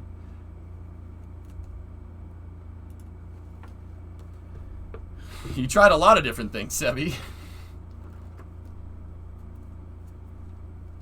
Discovery, go and throttle up. No, I definitely read this systems engineering book. This is all about how NASA would go from the ground up doing a new rocket and stuff. And now SpaceX doesn't test in a similar way that NASA does. NASA is more of a waterfall style testing where they do all the math out and then they'd quantitate everything with one test flight. So they do all the testing out and then launch it to make sure all of that, everything during the launch matches their testing criteria. The way I like to explain it is that the way I like to explain NASA versus SpaceX testing is that it's Friday. Okay, so it's Friday. It's not Friday. It's Monday. I understand that. Just work with me here for a second. It's Friday. You just got out of school. All right? You have 3 homework assignments to do. Okay? Who NASA is NASA's the kid that goes home on a Friday afternoon and gets all 3 assignments done. All right? And then turns them in on Monday. SpaceX gets a homework assignment done a day. They do one on Friday, they do one on Saturday, they do one on Sunday. Now, I don't know who's the one that crams, which company is the one that crams. That's not a good idea with rocket science. Stuff usually explodes when you try to cram testing like that. But that's a good way to explain it. NASA is get all the math done out, get all the stuff done quickly, and then when you go to turn it in, you know for a fact that you're good because you did all of it already. You did all of it with a fresh mind on Friday. SpaceX is much more iterative. Do one homework assignment a night and then turn them all in. Now, whichever way you like, I mean, they're 2 sides of the same coin. They're 2 different ways to test rockets. There's not... It really, at the end of the day, it comes down to what you're trying to make when it comes to the testing criteria, or testing regime, I should say. But, yeah, they're 2 sides of the same coin. But, yeah, this teaches you about getting your homework done on Friday. Also, if you want to be a rocket scientist, get your homework done on Friday. Trust me. This stuff's really complicated. It's really hard to understand. Sometimes I read the words, and I have to go back and read it again because I'm like, what the hell did I just read? I don't know what that means. SpaceX is more risk-prone. It's not risk-prone. They have much, much less risk aversion. They're less... They have less risk aversion, not adversion. So SpaceX is willing to basically put all their chips in on tests. If it blows up, it blows up. Learn something from it, try it again. Now, don't get me wrong, it's because they have the cash to do it, but it wasn't always that way. They've been doing that even when SpaceX had a smaller budget. That's why the first 3 Falcon 1 flights failed. Forbes. All right, I just did a lot of talking. I'm going to let the NSF guys talk for a second. There are 3 Raptors on this. Yes, you can see right there. 2 engine bells. I don't know who the procrastinator is, Two guys. engine bells really obvious. You can actually see the stenciled numbers on the side. And the 3rd engine bell is right there in the middle. No, it's just the You static see fire big, Zorox.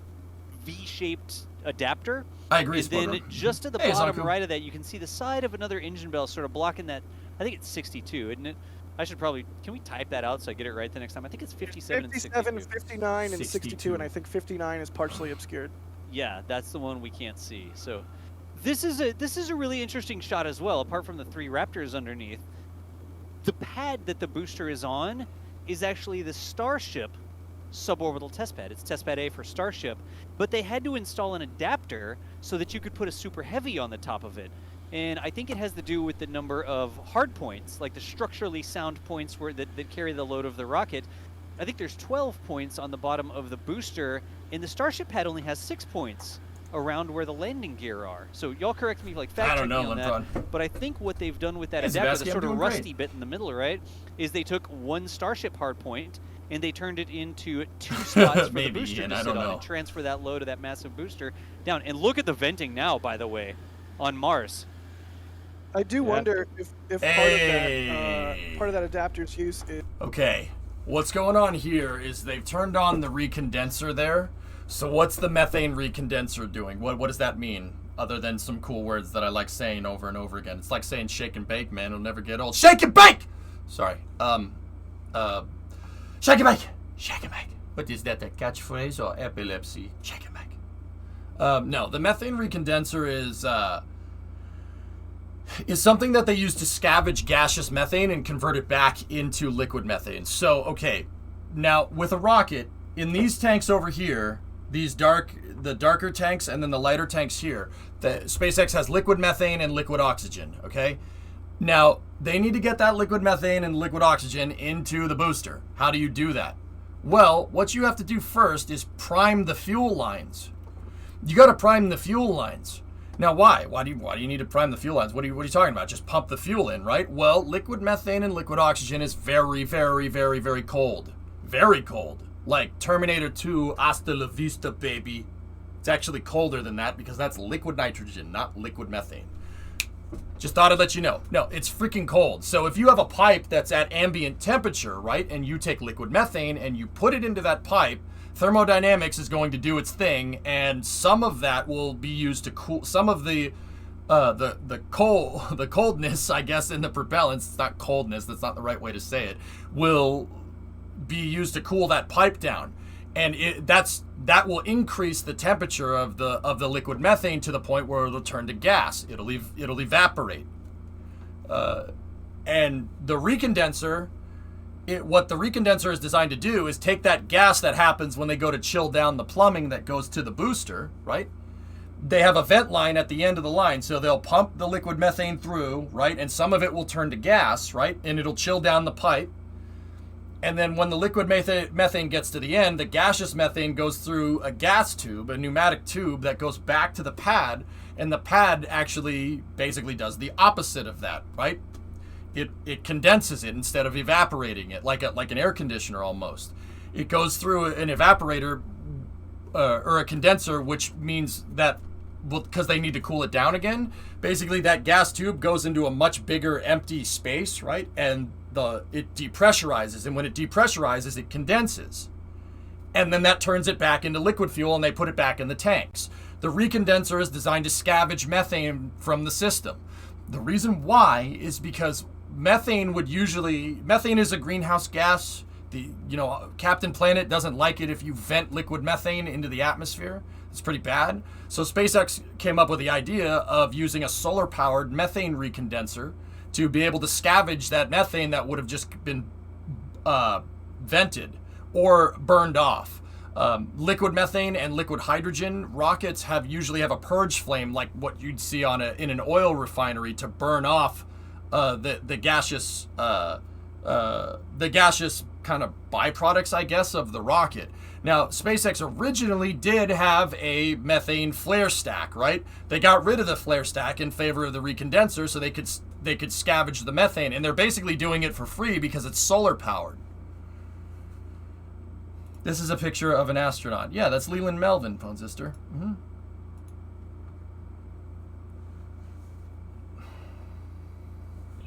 So that recondenser is picking up all the gaseous methane that's happening from them chilling down the fuel lines going to Super Heavy. In a little while here, you'll see another vent line here pop off somewhere over here, and then you'll see a vent line coming from somewhere on the stack.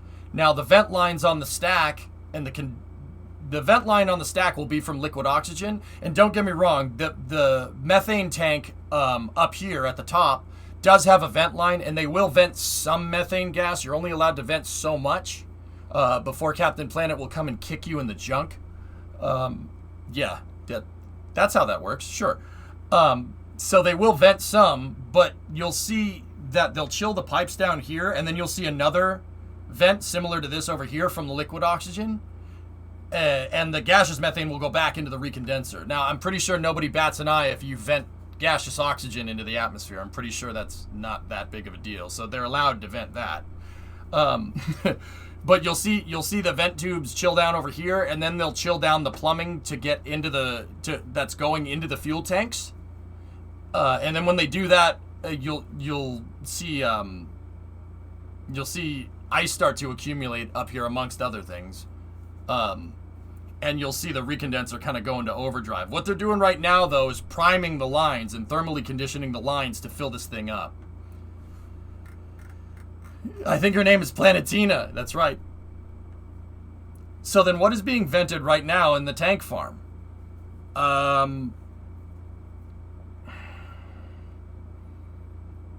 It's probably just water vapor then, Builder. It's probably just water vapor.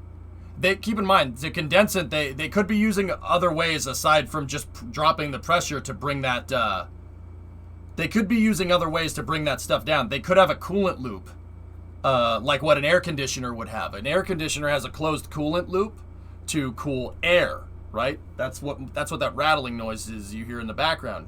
It could be using a closed loop, and that closed loop will still make vapor.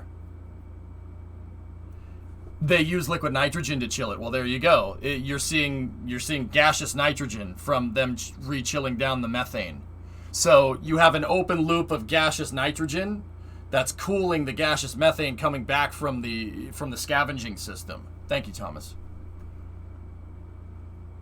Yeah, a refrigeration loop. It's an open cycle refrigeration loop. Because it has a vent, it's an open cycle refrigeration loop. That does happen. Or is that? It's just some basic thermodynamics going on.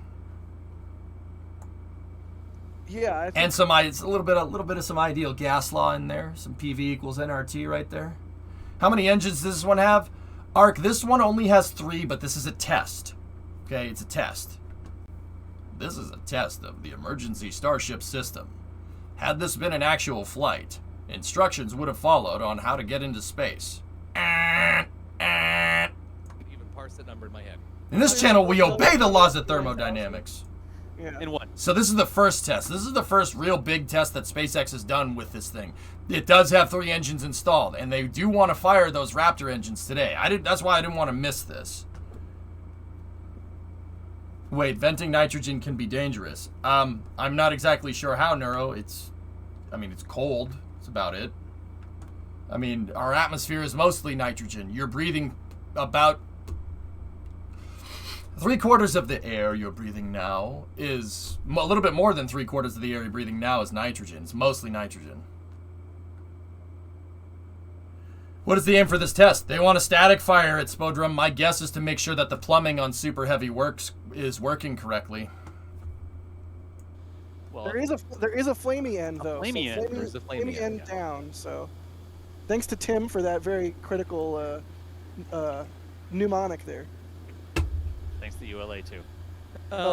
Fred would like to point out that according to space.com, there's weak and rare lightning on Mars, especially during dust storms. Cool. So Perfect yeah, no for lightning building tower towers. here. No lightning towers here because no lightning towers on Mars. Test as you fly. Okay. /S. Keith, thank you very much for becoming a new member. Are we doing shout-outs to people? Sure, Ponzister. Hey, sure, why not? Why not? Shout out to Rob and Justin watching from work in Detroit Diesel in Michigan. Good job, Justin.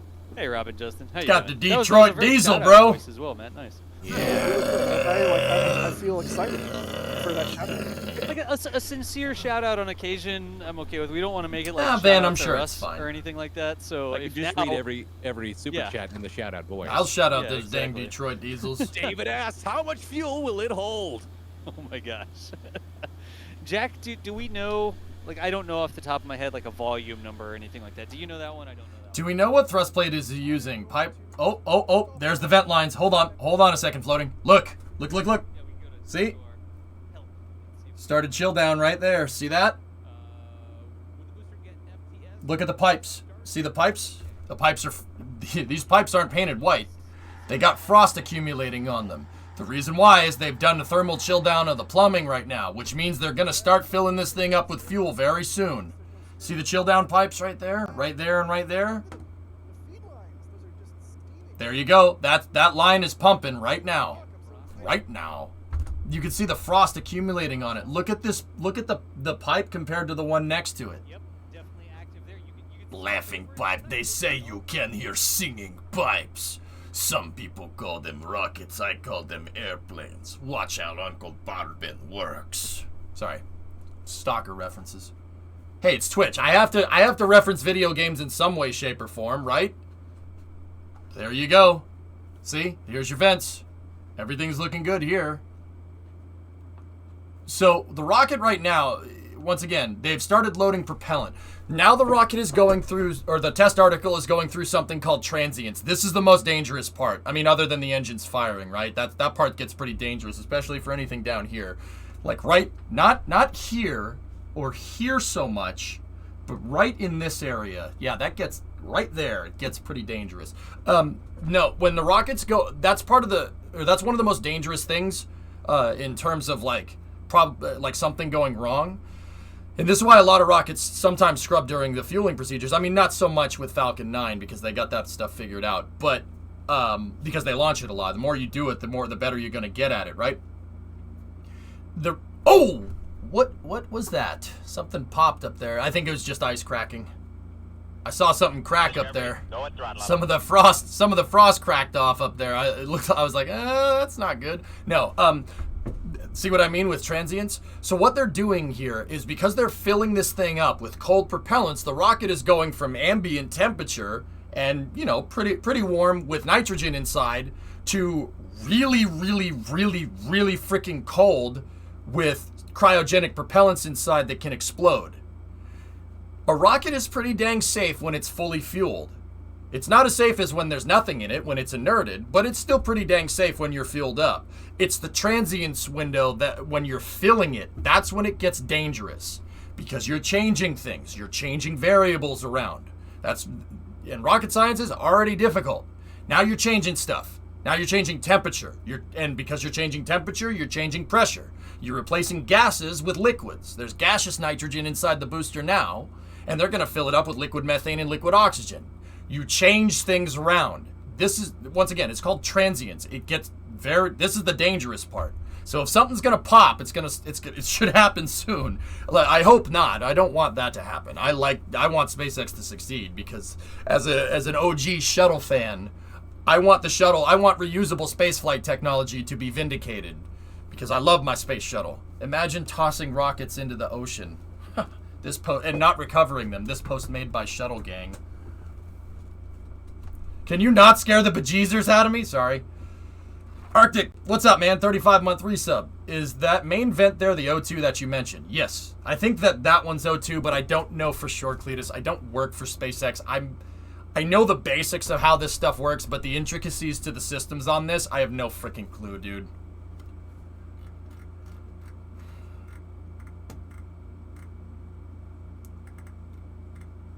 Bear, this one is not going to fly. This is a static fire test. So there's 3 Raptors down at the bottom. We have 57, 59, and 62. with an RC designation, so Raptor Center designation, meaning it's a gimbaled Raptor. And there's 3 of them down there. From what I understand, we're going to see 2 to 3 second static fire of those engines. What happens to those rockets in the ocean? Do they fall apart? Some of them do mine drive. It depends on the ascent. It depends on the rocket propellant. Some first stages burn for longer than others. Most of them make it through, to be honest with you. Hitting the water, though, yeah, nothing makes it through that. Hitting water at high speed is like, you might as well headbutt a brick wall. It's not good. That whole water being incompressible is really not good for whatever hits it at high speed.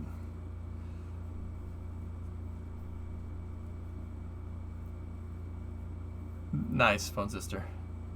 I saw they fixed Hubble. Yep. Built like a tank, Tessa. Yeah, there you go, Swishio. Mm-hmm.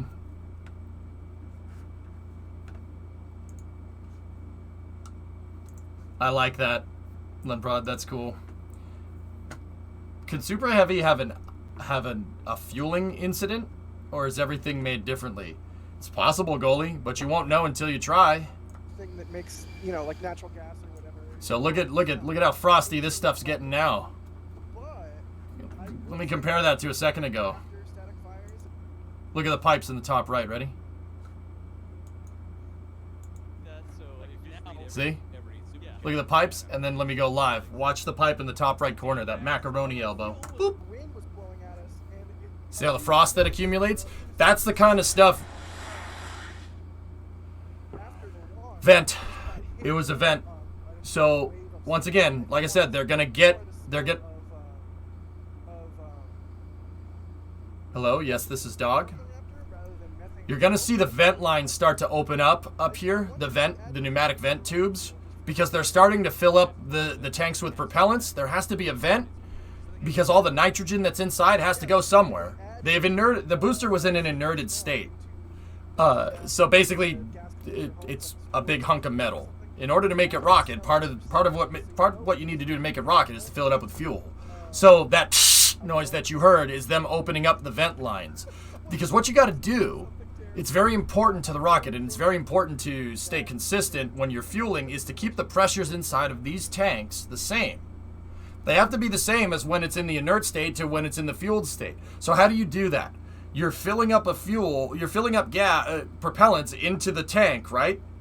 And when you're doing that, the nitrogen that's already in there is going to compress. Now you don't want it to compress and turn to you basically just don't want it to compress. So what they're doing is they're opening up the vent lines, the pneumatic vent lines, while the propellant's filling it up to get the nitrogen out. Because you have to maintain, there's only so much of a nominal delta P that you can kind of have here, delta P, pressure. You have to keep the same pressure. So as they fill this thing up with fuel, they have to maintain pressure inside of the tanks. And how they do that is by constantly venting the gas out of the tanks. Gas is at the top, liquid's at the bottom. So the vent lines are up at the top of the tanks, and the plumbing lines, the pressure lines coming from the tank farm are down at the bottom. We noticed supposed to be a siren at T-minus 10 minutes. The siren has been hit or miss in the past, so hopefully we'll get a 10-minute warning, but there's a non-zero probability static fire could just happen without any warning. Because again, our timeline is based on of course it does fires, Penta, yeah. But those static fires were with Starship, not a Super Heavy.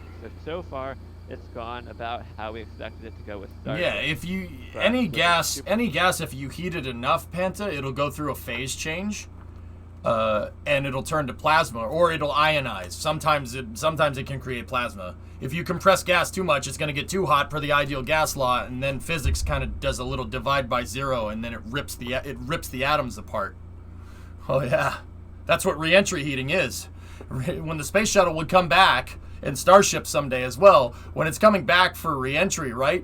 What's going on? Everybody says, "Oh, it's friction." No. You're compressing air. The air gets compressed so much against the front of the vehicle, like the space shuttle or a capsule or something.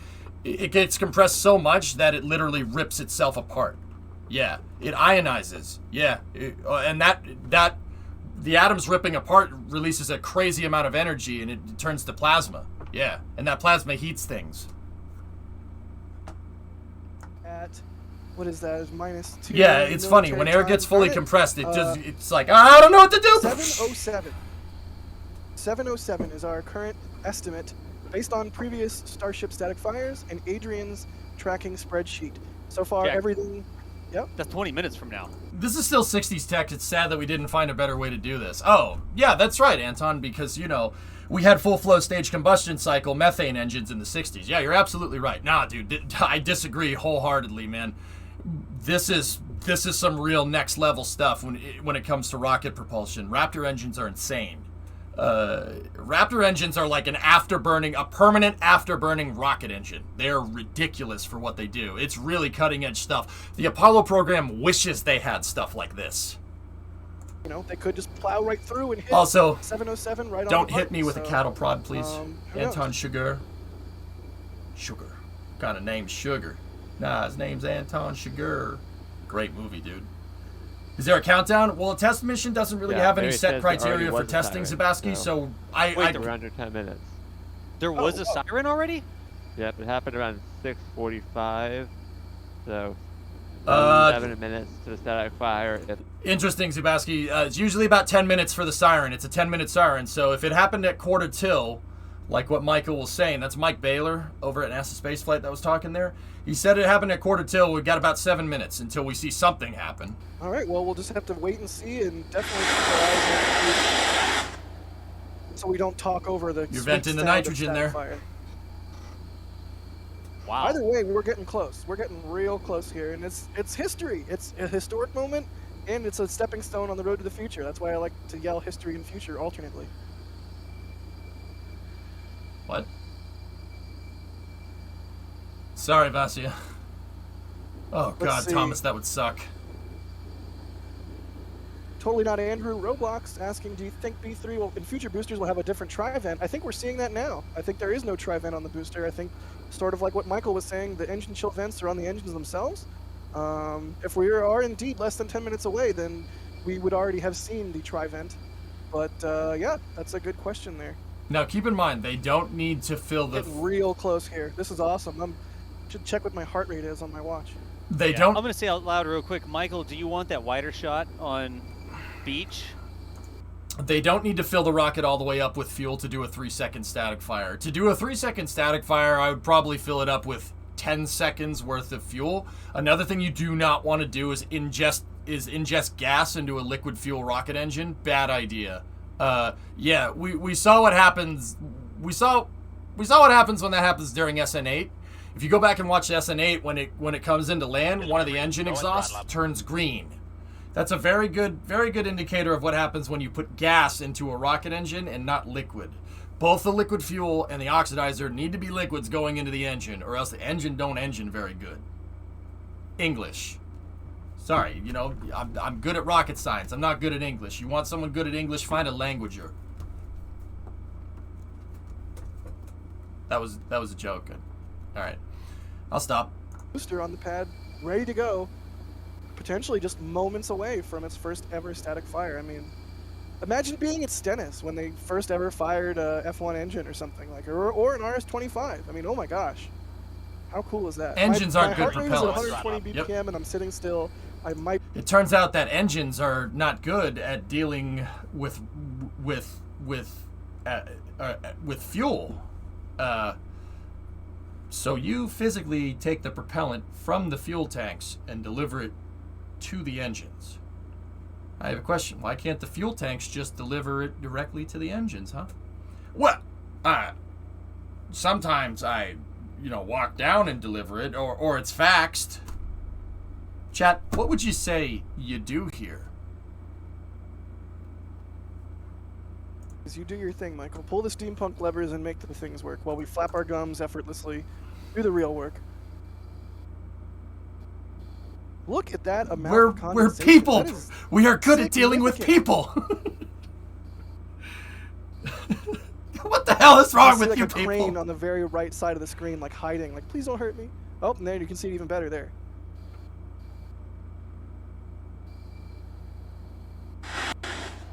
Another vent. So we're estimating about 3 minutes from now, based on the siren. Potentially, but the siren is a less is a less precise indicator. Sometimes the siren's early, sometimes the siren's late, so it could be any minute now. It could be 10 minutes from now. It's just sort of, they say they're supposed to do it. Give me a couple 10 minutes, minutes Wishy. I'll before the have that firing, answer and for we've you. seen a lot of variability in when that siren goes off. So it's not like it's one of those data points that we can track and put in the spreadsheet and reliably estimate. Why is it taking so long? Bro, I told you. They're filling it up with fuel. You can't fire the rocket engines with no fuel in the damn thing. Actually, they're pretty close to having the fuel load that they want. I'm pretty dang sure, judging by what I'm seeing here. So you should see this thing go sometime soon. And I mean like the next couple of minutes. Appropriate guess, because there's got to be some amount of time between when it is communicated to the law enforcement officer, hey, do your siren thing, and the time where they go, okay, and turn the car on and turn the siren on and start driving, right? Even if it's just 30 Gotta seconds be patient, in a minute, man. there could be some lag time. So it could even be, you know, static firing right now. Who knows? No. I'm It'd be thinking, really cool if you pulled that off. I am thinking we should all stop talking because I don't want to talk over the static fire. So yeah, I'm down. And Matt, you joke, but I did do that once within like 2 seconds. And then he continues to talk. But really quick, we can see that camera on the right is having some instability. I don't know what we're going to see from that, but we have Mary's camera on the left on 4 modems. So we'll watch the experimental feed we have. It's probably automated, Worst case, Mary's going to get it for us. Nice, Neuro. All right, we should see something here momentarily. All right, so we're going into quiet mode? Yes. Okay.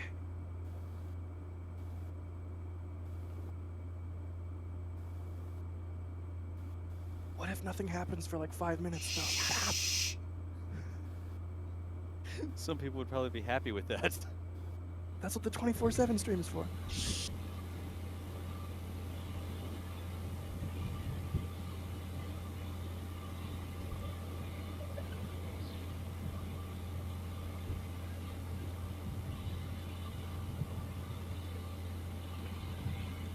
JBS asking the important questions there.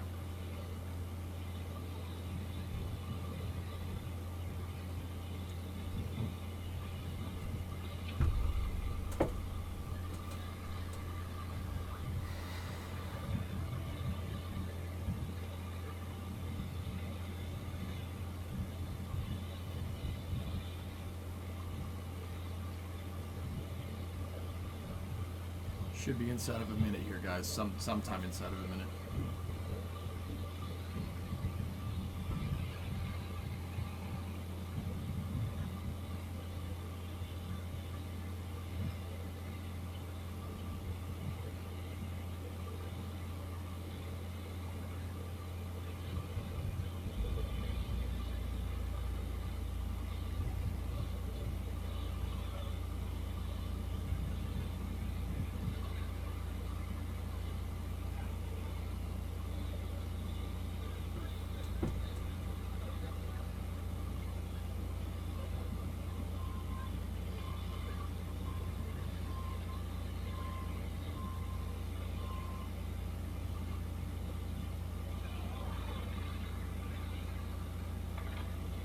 Sure, boo.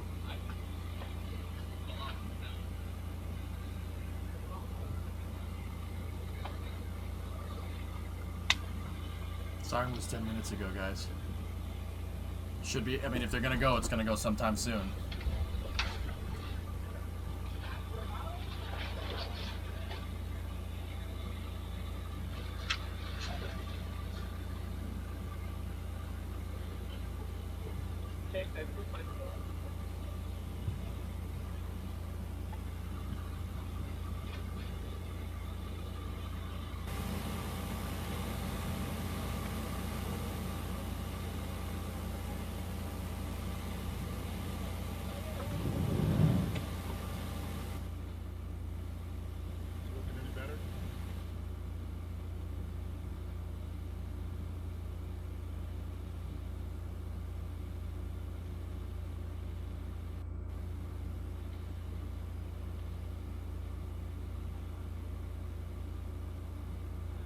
Come on.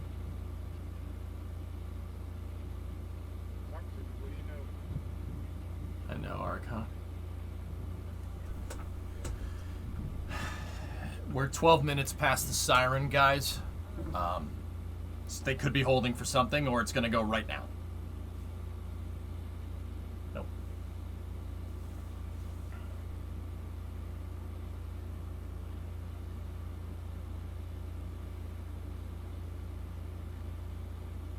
Come on. Do something.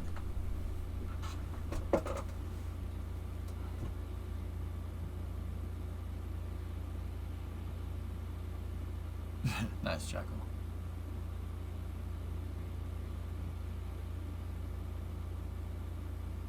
Or right now. Poke it with a stick. Come on, Dan. Do something. It does hiss, Dan. It hisses. Probably dish, right? Go web. Go web. Go web. Go web. Go.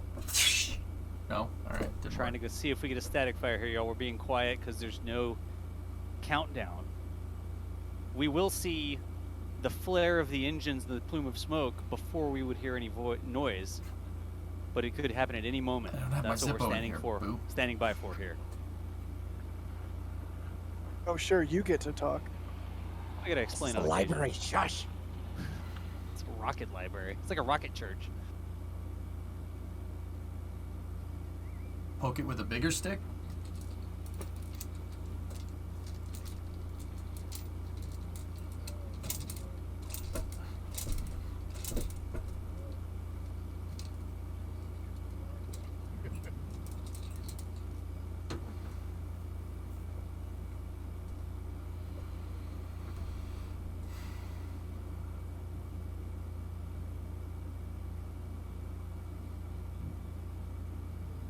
Try the flint and steel. Huh. Huh. Huh. Huh. Snake, back when I was in elementary school during quiet time, I was always the one that talked. I was that guy. I was the one that said something. It's so quiet in here. Just like that. And the teacher would be like, yeah, until you said something. I'd be like, yeah, I know. Sorry about that. How tall is that bad boy? 70 meters? About 200 feet? A little bit over, a good ways over 200 feet. And then I do it again 5 minutes later, Snake. I got detention for doing that a lot. Oops. I mean, I would say that they've gone into some type of hold, guys, but I don't know that for sure.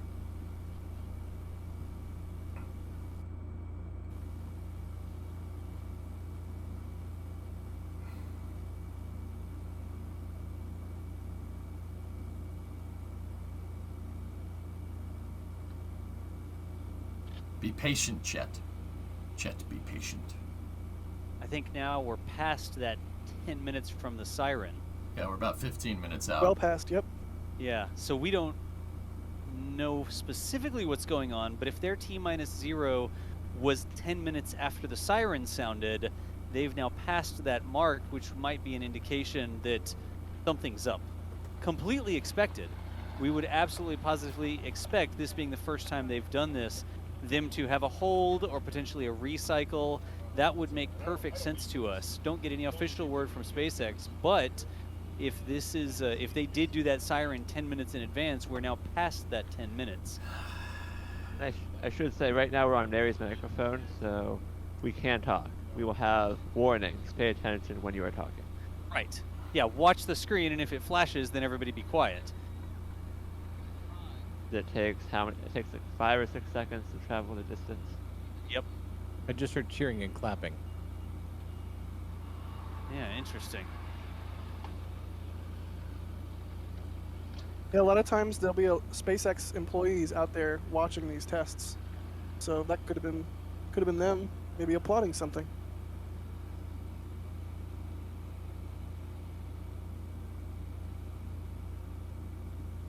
Bird. Bird. Beat you. You just point out the bird. Mm-hmm. Another bird. Thank you. Chat, that was a bird. Yeah, it's important to do. So do we want to answer questions, or do we want to keep shutting up? That is a good question. if I answer it, I will also answer your question. So I think at this point we probably can't. Let's just keep talking about what's going on. Let's not do questions or super chats or anything. Let's just explain to people what we're looking for here. I know that a lot of people get really sort of keyed up right around T-0 like this. I do, Tybo. But we're going to watch and see what happens. Again, we don't get an official countdown or anything like that. Unlikely that they'll redo the 10-minute siren, so we may not have all the information that we would hope we would have. We shall see. We are coming up on 7:07, 7:02 local right now, almost 7:03, so just something to point out. Who knows? Maybe Adrian will be right.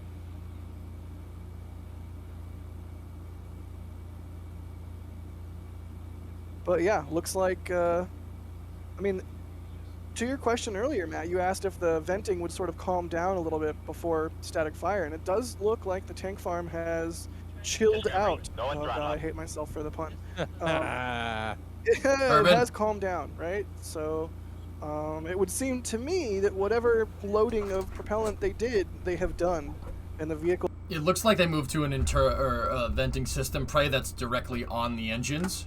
We were seeing a lot of chill down coming from the bottoms of the Raptors themselves. So it's a chill down vent system that's similar to actually like the space shuttle. The space shuttle does that. The space shuttle vents the gaseous oxygen out the bottom of the nozzle.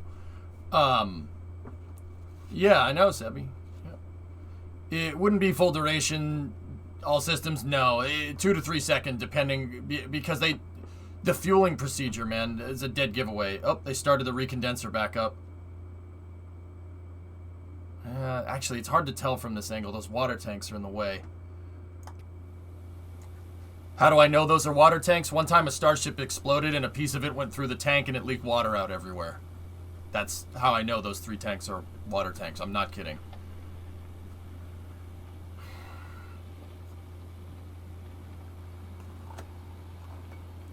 Yeah, Prey. I thought about that too. I'm like, you can't be venting out the windward side of the vehicle, so it seems like it's on the Raptor engine now. I think that was one of the Raptor 2 upgrades for sure. Hey, MGB. Sai, welcome back.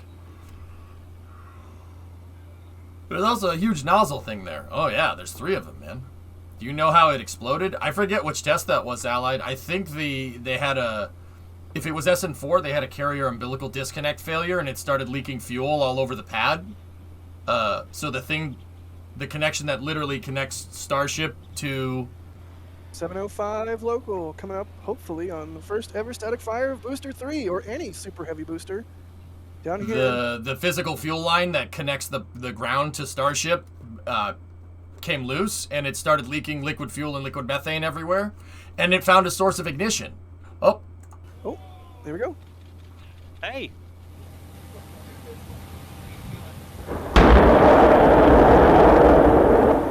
Sounded real good. Sounded perfect.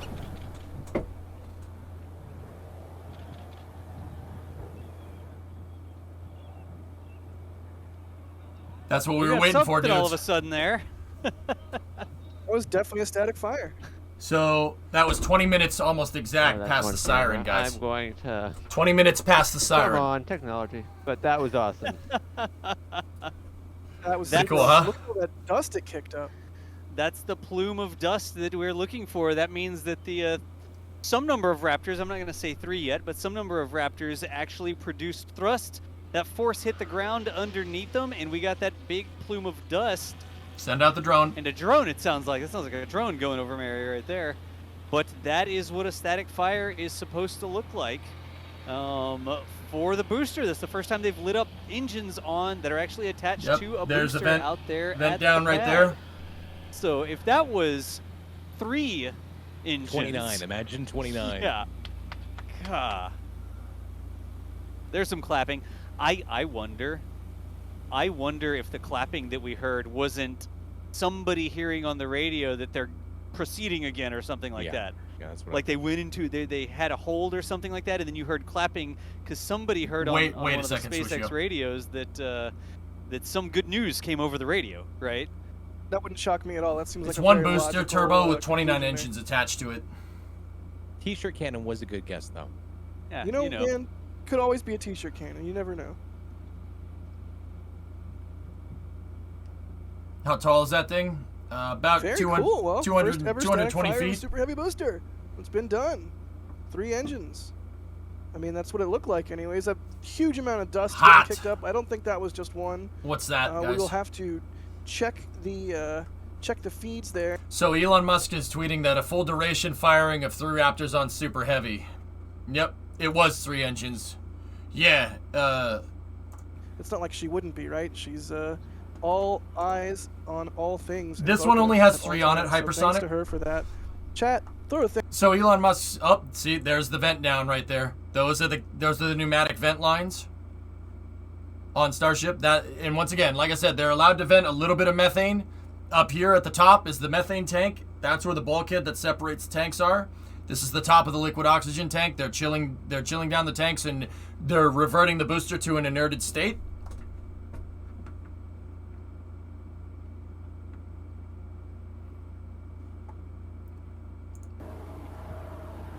That was fantastic.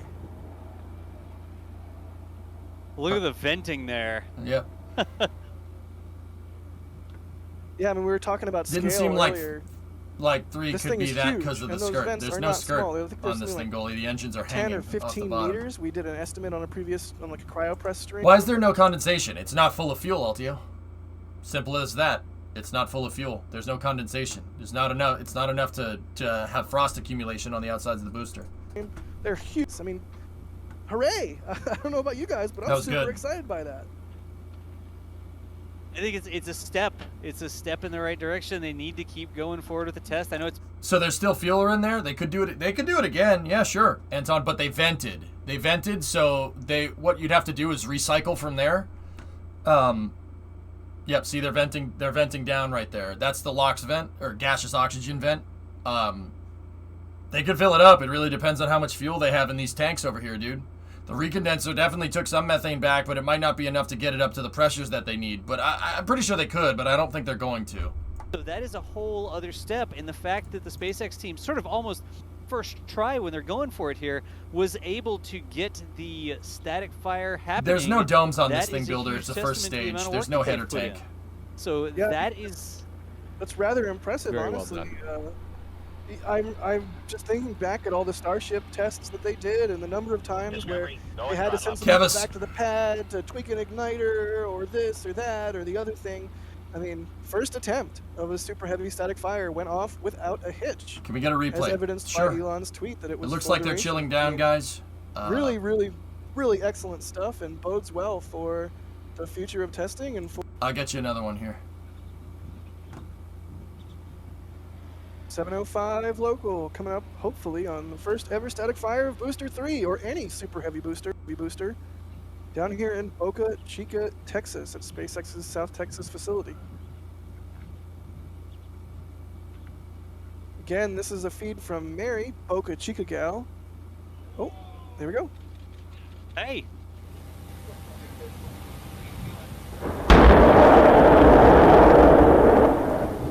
Sequenced ignition all day.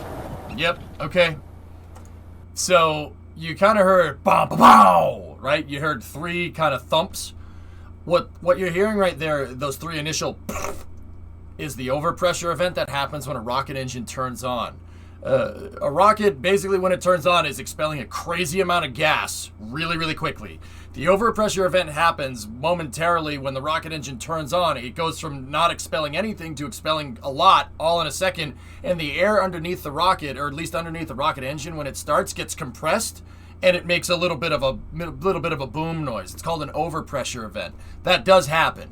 Now, in this case, I heard 3. I heard boom, boom, boom.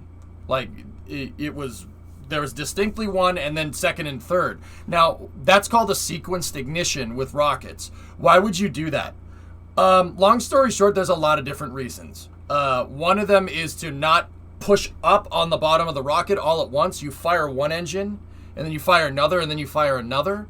And it basically loads up the mount that the engines are attached to, basically in sequence. It goes from 1/3 load to 2/3 load to 3/3 load, right? A lot of rockets used sequence ignition. The other thing has to do with a lot of vibrations. If you fire all 3 engines at once, you can get resonant vibrations, and it could basically shake the rocket to pieces. The N1 was notorious for that, having a lot of extra resonant vibrations. Turns out that rockets make a lot of vibrations. They're pretty dang loud. So it's very clearly a sequenced ignition. You can hear it here. I'll play it again if you guys want to hear it one more time. I'll shut up, so turn the volume up if you want. Again, this is a feed from Mary, Boca Chica Gal. Oh, there we go. Hey.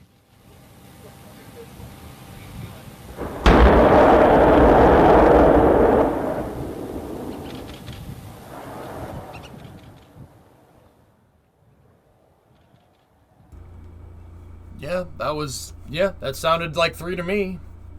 We got something all of a sudden there. That was definitely a static. That's right, Sebby. Oh, that's one camera. I'm going to... Why was there such a delay on the sound? Well, the camera where they have the microphone is a little over a mile away. 0.25, please? Oh. Well, you're going to hear Jack talk really slow here. Yeah. All right, listen. Oh. There we go. Hey.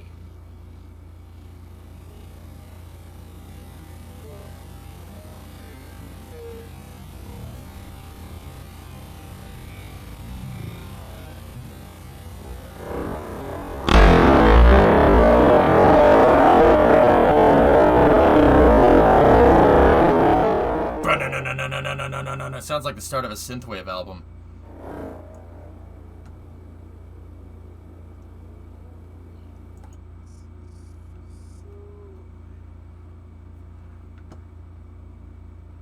Hey, you heard 2. The second, it sounds like the second and third one are really close to each other.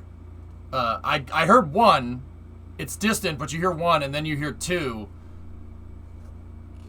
I could have sworn I heard 3. Let me look. From the banana Chica Gal. Yeah. Oh. There we go.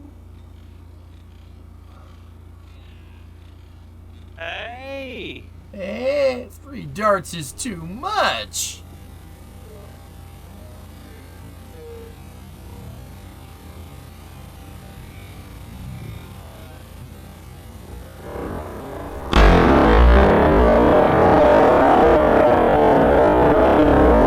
There's definitely 3 there. You have that bang. You have 1, and then you hear the bang, and then the noise of the bang changes. It's definitely there. Let's go back up to live and see what's up. Left in the field mysteriously here. What is this? This is near one of our cameras. It is. We've been doing donuts on Mars, I guess, and we have some sort of message that's been left out here in the field on Mars. Let me see if we can enhance and see what this is. Everybody knows that they wonder when Starship was going to hop, but these days, a little bit shaky on the video. Can anyone translate that? Do we have anyone who can translate this for us in the chat? When orbit? Matt, you're supposed to let the class come up with the answer before you tell them. I was just gonna let him say what it is. When moon, Arrow. I mean, we have a question mark that clearly someone's curious about something. And then when space donut pointy thing. Face donut pointy thing. You know what I think this is? I think this is a sign from our guy in the merch shop. I think that he has released a new design. We're moving on from Win Hop, and we now have the Win Orbit Starship merch in the shop. Check this out over in chat. I'm going to put the link in. It's like scrolling like crazy, but click on the shop link that K-Space Academy, that's me, is doing. And if you head over that way, you can see we've got some new t-shirts, we've got some new hats and stuff like that. Michael, you can go back whenever you want. The jig's up. We have some mugs. moving on from Win Orbit, or from Win Hop, we now have Win Orbit Starship. And no one will know. No one will know what your shirt means if you have on that shirt or hat. There's long sleeve shirts, there's hoodies, there's the hats, there's the mugs and everything. Head on over to the shop. Continuing our trend of esoteric shirts that almost nobody will know, but every now and then you'll pass someone on the street and they'll go, "Hey, Starship!" and you'll be friends with them because they passed the test. Again, I'm going to put that link into chat one more time. A little bit of a gag. Funny story, didn't tell anybody I was doing that. Yeah, I had no idea you were doing that. That's hilarious, though. No one knew that there is a print shop in Brownsville that printed out that design, and Mary actually went into town and picked it up and nailed it to a post, and we put it out last week, and then we were worried about it, so we pulled it back in because static fire didn't happen, and Mary went out there and put it out again today, went good, Jim. literally so that I could pan the camera to it live. Thanks, Mary. I didn't clear that with anybody. Good job. An elaborate ruse. I almost forgot to mention, Steven out in the field there too, and he just posted up some sweet photos on Twitter. Excellent. He was racing down there to get there in time, so I'm glad he got to see it. That must have been fun. Let's get those tweets and stuff like that linked up as well for Steven, who's made it out there. Hey, y'all, the merch store, it's a little bit of a gag, like a little bit of a funny thing there, but the merch store really is another way that you can support what What's we're that, doing. Forge? We have a lot of... So Elon Musk has another tweet here. What's this? So, here, let's take a look here. Let's get off NSF for a second here. Congratulations, SpaceX, on the incredible milestone. Elon, can we expect more testing of Booster 3, or will the team be moving on to Booster 4? Depending on the progress with Booster 4, we might try a 9-engine firing on Booster 3. Let's see. Possible further testing on Booster 3 prototype.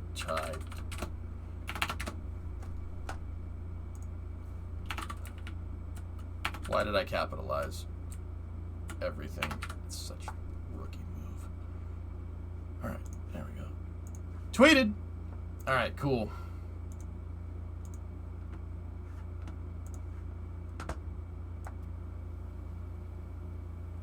Testbed A will be obliterated. Yeah, it'll be fine. 9 engines? 9? You forgot the question mark? You're a question mark. Thank you. Just remember that conversation we had yesterday about potentially needing a backup danger cam? Huh? Yeah, that. Yeah, you want a backup danger cam? I think the current one might be in danger. I got all sorts of diagnostic information off that, Michael, and we'll see what the no, deal I is mean there. for the 9 Raptors, not for the Oh! problem today. You mean Come for 9 on. Raptors? Yeah. I thought you meant... You just want to put 2 cameras in harm's way, huh? Alright, night, PY. I just want to make sure that we're prepared for when danger gets absolutely obliterated by 9 Raptors. Well, we'll work on it. How's that? It's launching on the 30th, Connor. The capsule is fully integrated to the stack. Yeah. Thank you all for the super chats, because clearly we have upgrades we need to do, and we appreciate all your support. So I hope people don't mind us plugging the store and the super chats, but believe us, it goes a long way. We have spent a lot of money on getting 24/7 online in particular, and all of that would not be possible without your support.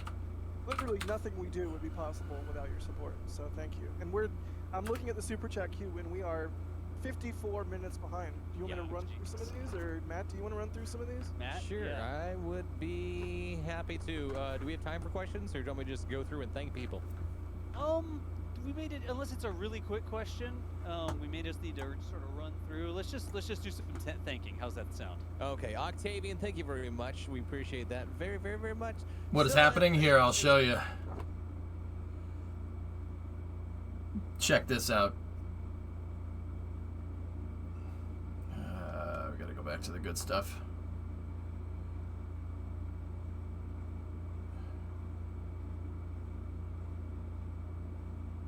Watch this. Facility. Yeah, I know. Forge is Again, this is a feed Sure, from serious. Mary, Go ahead. Boca Chica gal. Oh, there we go. Hey.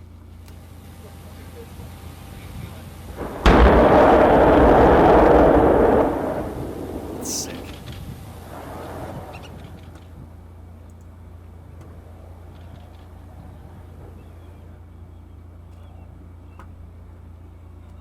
We got something all of a sudden there. Hey, that's pretty good. SpaceX will need to get a flame trench. Yeah, maybe.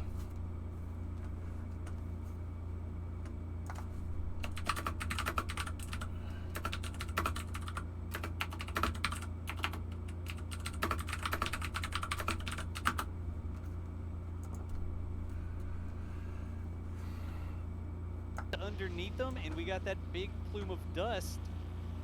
And a drone, it sounds like. It sounds like a drone going over. Cool. How's it going? This is back up to the live view here. Yeah, the Libre 11,000 is quite big, Sebi. Dallaire, do all the successful Starship tests make this static fire more likely to be successful? All right. What is that thing to the right of the COPV? I don't know, Goalie. Some electronics or something, dude? I couldn't tell you. This is uncharted territory for me, dude. Like, there's only so much the NASA stuff will teach you. SpaceX is doing some cutting-edge stuff, and I'm not always going to know exactly what everything does, you know? Stuff gets complicated, man. It's going to be insane when it flies. Oh, absolutely, dude. Absolutely. It's a test bag. So whatever it is, it's something that's... it's got a lot of thermal insulation on it. So whatever it is, it's something that needs to be protected from heat. But that's all I can tell you. Steel seems heavy. Aluminum seems wrong. I don't know more metals. This is stainless steel. It's mystery goo. Yep.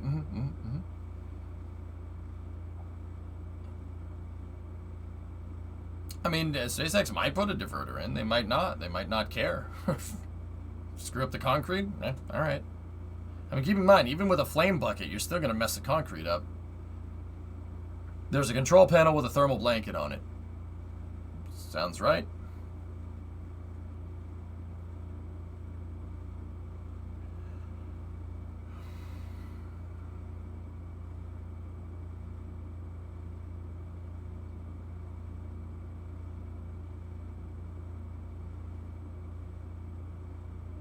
All right, Sun Temple. Cool, cool. All right, guys, it's quarter. Yeah, it's half past. All right. Sweet. That was awesome, man. 3 Raptors. I mean, you know, I get it. We've seen 3 Raptors fly around with Starship on SN15 and actually land with SN10 and SN15, but man, it's a treat every time to see these things. It's a friggin' treat. See, they're venting down from the Raptor engines now. No more tri-vent. Very interesting. Is Super Heavy the biggest booster? Yeah, Pop. The biggest first stage ever built. Yeah, biggest first stage by a long shot. The only thing that rivals this thing in size on other rockets, I would say, is an S1C Saturn V first stage, but it's a Saturn V first stage is about maybe half the height, but it is a little bit wider. This is 9 meters. Saturn V's first stage was a 10-meter diameter. The SLS core stage is about the same size, but I don't know whether you would say that's a first or a second stage is kind of up to you. I call it a stage and a half, because the boosters and the core stage fire at liftoff, and the core stage makes it all the way up into space. So it's kind of not a first stage, but it's not a second stage either. It's way bigger than an N1's first stage, T-Man.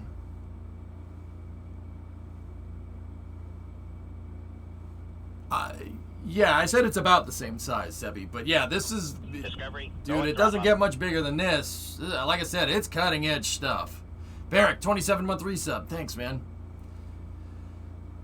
What's the rough schedule for an actual flight? This one is not going to fly, Miff. Booster 3, Elon just tweeted a second ago that they could possibly do a 9-engine Raptor test on this thing. 9 engine Raptors would mean that all of the engines on the inner thrust plate for the booster are attached, which is crazy. Because I think this thing is going to have one Raptor, or no, it has, what is it, guys? Is it one Raptor in the center surrounded by 9? And then there's, 20 around that? Did I miss a static fire? Yeah, Logan, it fired. Long March 5? Long March, this thing is taller than a Long March 5 full stack, guys. It's friggin' huge. One center, ring of 8, and then a ring of 20. There you go. Yeah. Man, that's nuts. It's funny how they went back to an octaweb of sorts, Thomas, isn't it?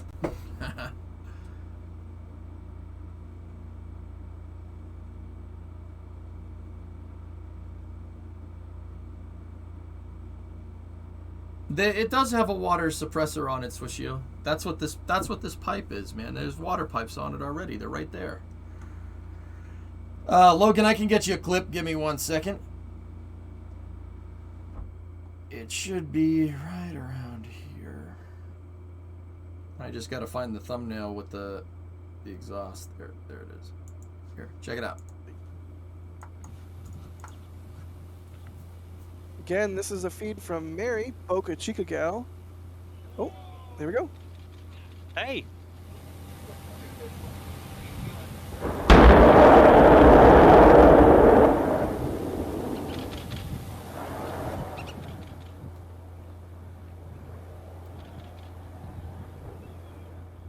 There you go. 3 Raptors on a 3-second static fire. That's pretty good, man. Water towers can fly streams. Everything looked pretty good there. You could, yeah, see? You can see the 3 engines there. And this is what the 33 engine config will look like. Yeah, check this out. Oh, baby.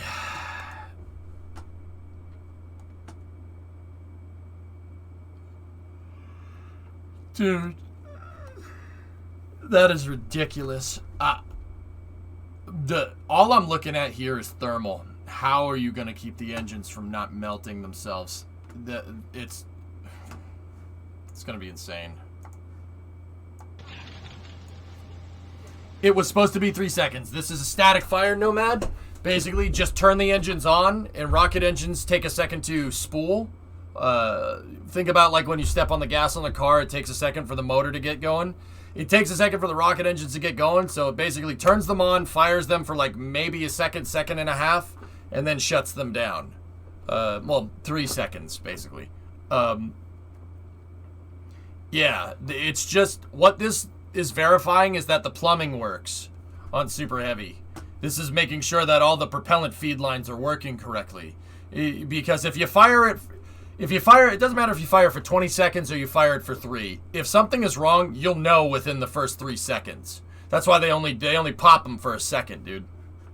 Kerbal time? No Kerbal tonight demo. I am going to end up playing I'm going to play a lot of Kerbal tomorrow, guys. I'm not going to do space news tomorrow. In the morning is going to be all space news because we have the NS-16 New Shepard mission. Coverage will start here at 7. Oh, nice. Thanks for the explanation. No problem, Nomad. Yeah, if you have questions, ask me, dude. I don't know everything about this because I don't work for SpaceX, but I know a good deal. You know, no flame trench under the 33 engines doesn't concern you. It's a pretty good ways off of the ground, Moto Kid. That orbital launch stand is, like I said, pretty good ways off the ground, dude. It'll work like the milk stool. So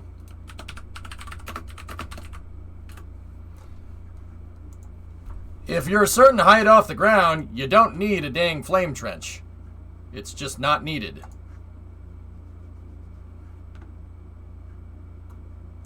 The Saturn 1B had the milk stool, and Super Heavy isn't that high off the ground, but I'd say it's about up here somewhere, so you're probably not going to need I don't think you're going to need a flame diverter with how high that thing is actually off the ground.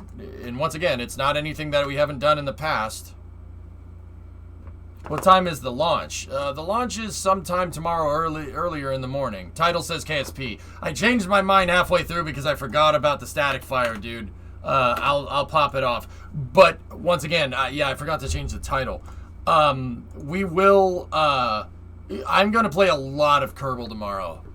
We have to kind of kick it into overdrive, but I have to balance it with the NS16 mission tomorrow, and also balance it with the Nauka launch on Wednesday, because Nauka is launching. We're gonna see a module go up to the ISS, and of course, right when we decide to hit the deadline, we start getting a lot of freaking rocket launches. So we're gonna see a lot of Kerbal this week. But today was technically supposed to be the day that I switched over to my new schedule. I'm gonna start taking Sunday and Monday off instead of Sunday and Tuesday off. Just because having 2 days off allows me to get a little bit more organized, and it helps me sustain this longer streaming schedule that I've been running a little bit easier, I think. Or at least that's the plan. We'll see how that pans out.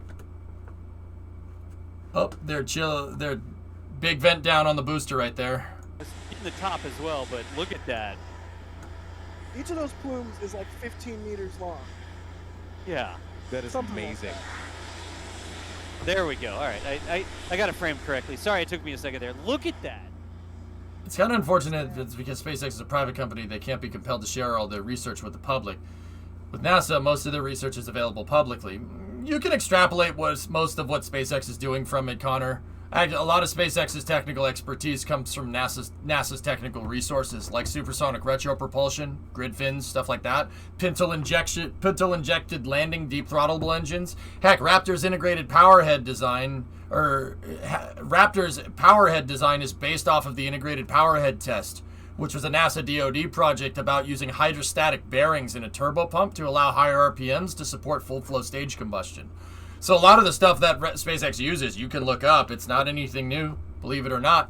SpaceX is just one of the first ones to actually take that NASA tech and actually apply it for something. Well, not the first. Everybody does that all the time. But yeah, I mean, I know the gist of what most of this stuff does, dude. I mean, anybody that knows a little bit about rockets knows what they're doing. It's just doing it all. That's SpaceX's secret sauce, putting it all together. But the concepts are not anything new. Even with Falcon 9, seriously.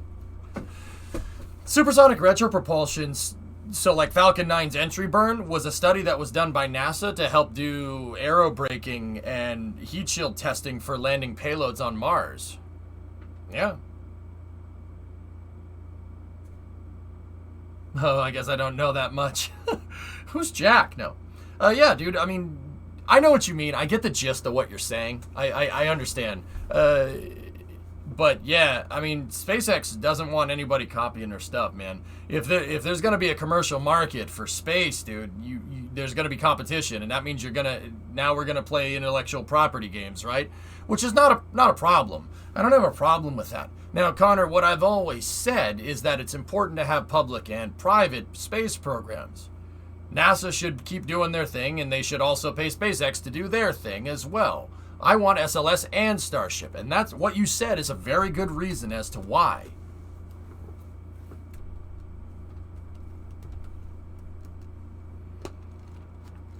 Why is the Saturn 1B so high off the ground when on the launch stand? What do you think?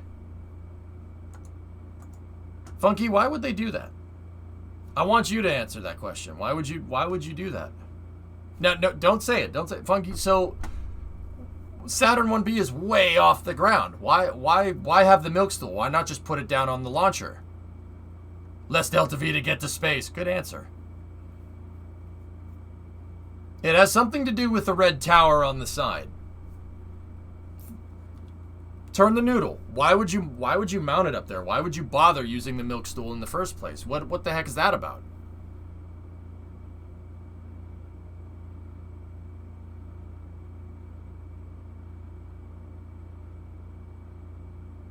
Did it for the TikTok. Safer? Why would it be safer, Spudrum?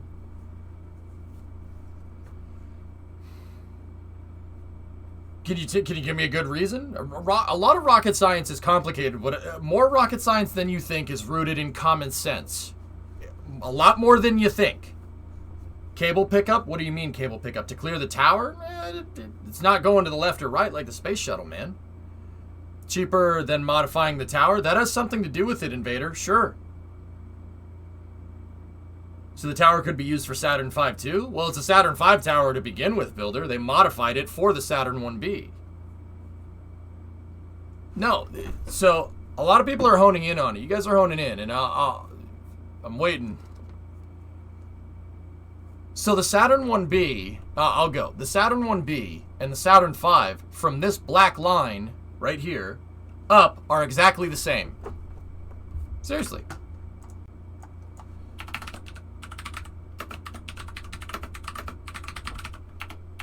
Saturn family of rockets. Check it out. So that's the difference between a Saturn 1 and a Saturn 1B. Saturn 1 has an an S2B upper stage with 6 RL-10s in it. And then they figured out, why don't we just take the third stage on Saturn V and put it on top of a Saturn 1's first stage? And that's what they did. That's exactly what happened. Saturn 1B is a Saturn V third stage vehicle stage adapter, which can carry cargo, and the CSM on top of a Saturn 1 stage instead of on top of a Saturn 2 stage. This is called an S2 right here. This down here is an S1C. That up there is an S4B. This is an S4B 500 and an S4B 200. But the umbilicals stay exactly the same. The umbilicals, the crew access tower, all of it is exactly the same. That's why they did that. So the umbilicals match. So you don't need another launch pad. Just build a stand right here. And then instead of fueling it here, you just have another fuel line that goes up here. See that white? That white's the fuel line. And then you fuel it up through an adapter plate right there that adapts to the Saturn 1B's first stage. Yeah, they did it to line up the umbilicals. So somebody said it's more expensive to modify the tower. Yeah, pretty much. You're absolutely right. That was the right answer. Yeah, Saturn 1B and Saturn V use the exact same third stage vehicle adapter, launch escape system, and capsule. Same thing. See? So that makes it so you could launch from Complex 39 with a modified launcher here, with a modified ML. You could launch Saturn 1, you could launch Saturn 1B, you could launch Saturn 1B Crew, Saturn 1B Cargo. You could also launch Saturn V with, in lunar configuration, or you could launch a Saturn V with cargo all off of the same pad with 2 mobile launchers. It's a very smart idea. But once again, it's rooted in common sense. Why the heck would you go and mess with this thing? You already have the umbilicals for the second or third stage up here. You have a crew access arm, and you have your VSS, which is what this thing is, Vehicle Stabilization System, which is what these two huge things up are at the top. You already have it all there. Why the heck? Why would you move? Why would you pay money to move all that down? You'd have to take the whole thing apart. You'd have to put it back together. Screw that. Just build a stand for it. That's it.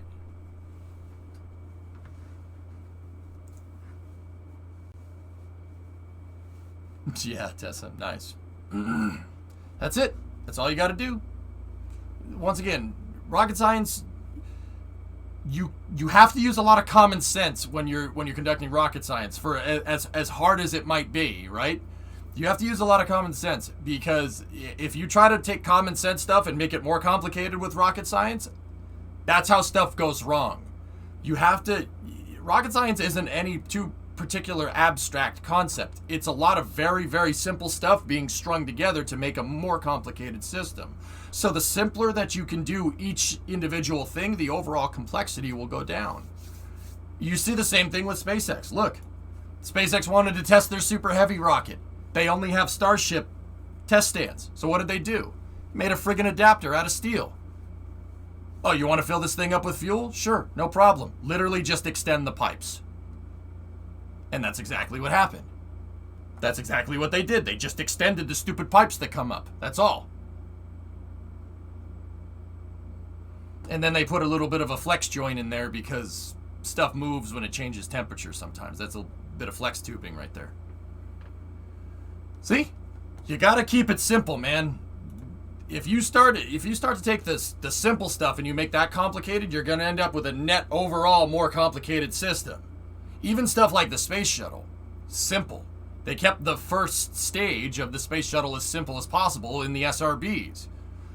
To keep it as simple as possible because you already have the space shuttle, which is notoriously complicated. That makes sense?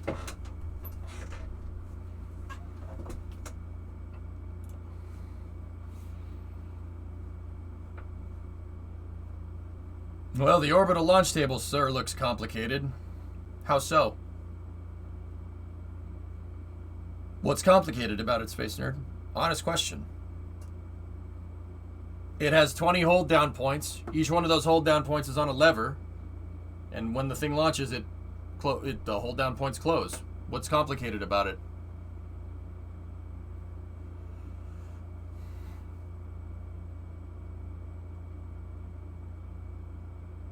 Something like that, Sebi, yep.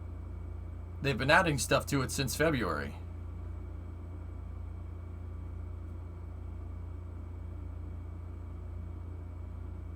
So?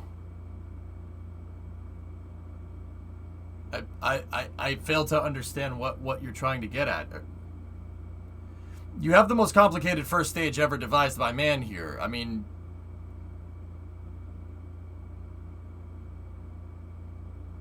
It's going to be complicated to an extent, but the net complication is a lot lower because it's a simple launch table comparative to other rockets.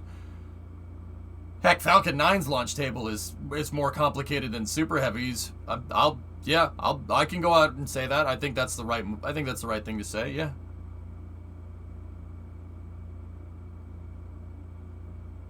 Just because they're adding stuff doesn't mean they're adding complexity. I guarantee you that SpaceX is trying to keep it as simple as they possibly can. Do rocket plumbers have the plumber's crack? Well, I don't think so, Cletus, because you see how cold this stuff gets? I don't think they would, no. There's some replays of static fire up there. It gets cold, man. Or you're going to get sunburned out there in the Texas sun. Yeah, some people say that Texas sun makes my back burn. Well, the Texas sun makes my back burn. Did I miss a static fire? Yeah, Evil Rays. It was pretty cool. 3-engine sequence ignition, 3-second static fire. Everything looked real good. No tri-vent this time around. They vent directly off the motors like the space shuttle does, which is actually interesting to me.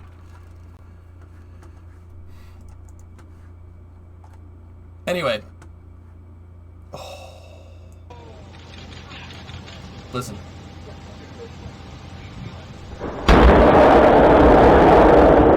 It's pretty good, man.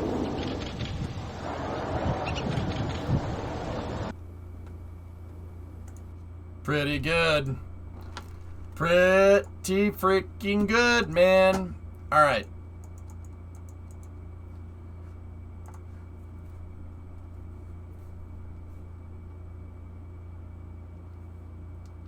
Guys, once again, Monday is my new day off. I streamed today because I didn't stream the other days, but I'm not going to be playing KSP tonight.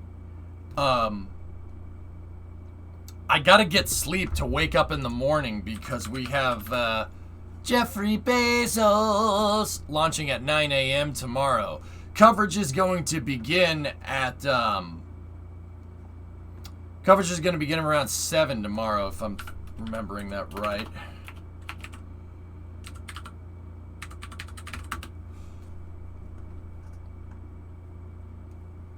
Sleep, what is this sleep you speak of? Stuff that I've been trying to get more of.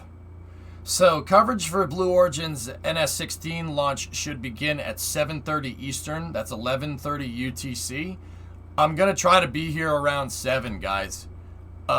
So, once again, yeah, I'm going to squeeze KSP, but tomorrow, after the NS-16 launch, I'll probably take a little bit of a break, and then we will come back, and there's going to be no space news tomorrow because the entire front half of the stream is going to be space news. So we got Kerbal all tomorrow. So we should see more SSTO test flights, and I think I'm going to try to basically certify that thing to tomorrow. I need to get that thing finished, and we need to start working on the big one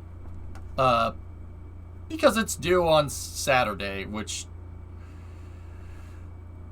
Oh dear. Okay, anyway, so, yeah, there you go, Tape. Is Sunday still a day off or no? Sunday is still a day off, that's right, yep. So, I hope you guys enjoyed the Starship Static Fire, and I hope you enjoyed the space news.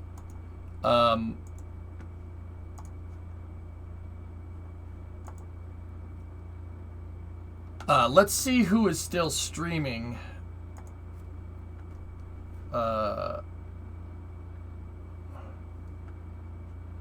Let's see.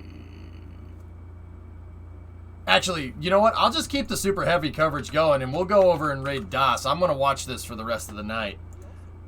So Das is still restreaming the NSF coverage over there. Let's go see what he's up to, guys. I mean, he probably won't be able to chat, but I'm gonna keep the super heavy coverage going on this stream here too by hosting them, and I will talk to you guys all tomorrow at 7. Yeah, Jeff Bezos launching into space tomorrow. It's gonna be pretty cool, man. I'll say it once, I'll say it again. It takes a lot of balls to put yourself on a rocket and launch yourself into space on a rocket that your company made. That takes some pretty hard stones. And you know, no doubt we'll probably see Elon do it someday, but tomorrow, Mr. Bezos is going to do it. So we'll go see, and Wally Funk, yep. And Mark Bezos, and only a bloody Dutchman. So, go see what Das is going on up to, guys. We're gonna go raid him over there. I'll see you guys bright and early tomorrow. Thank you very much for watching. I hope you enjoyed the coverage. Have a good night.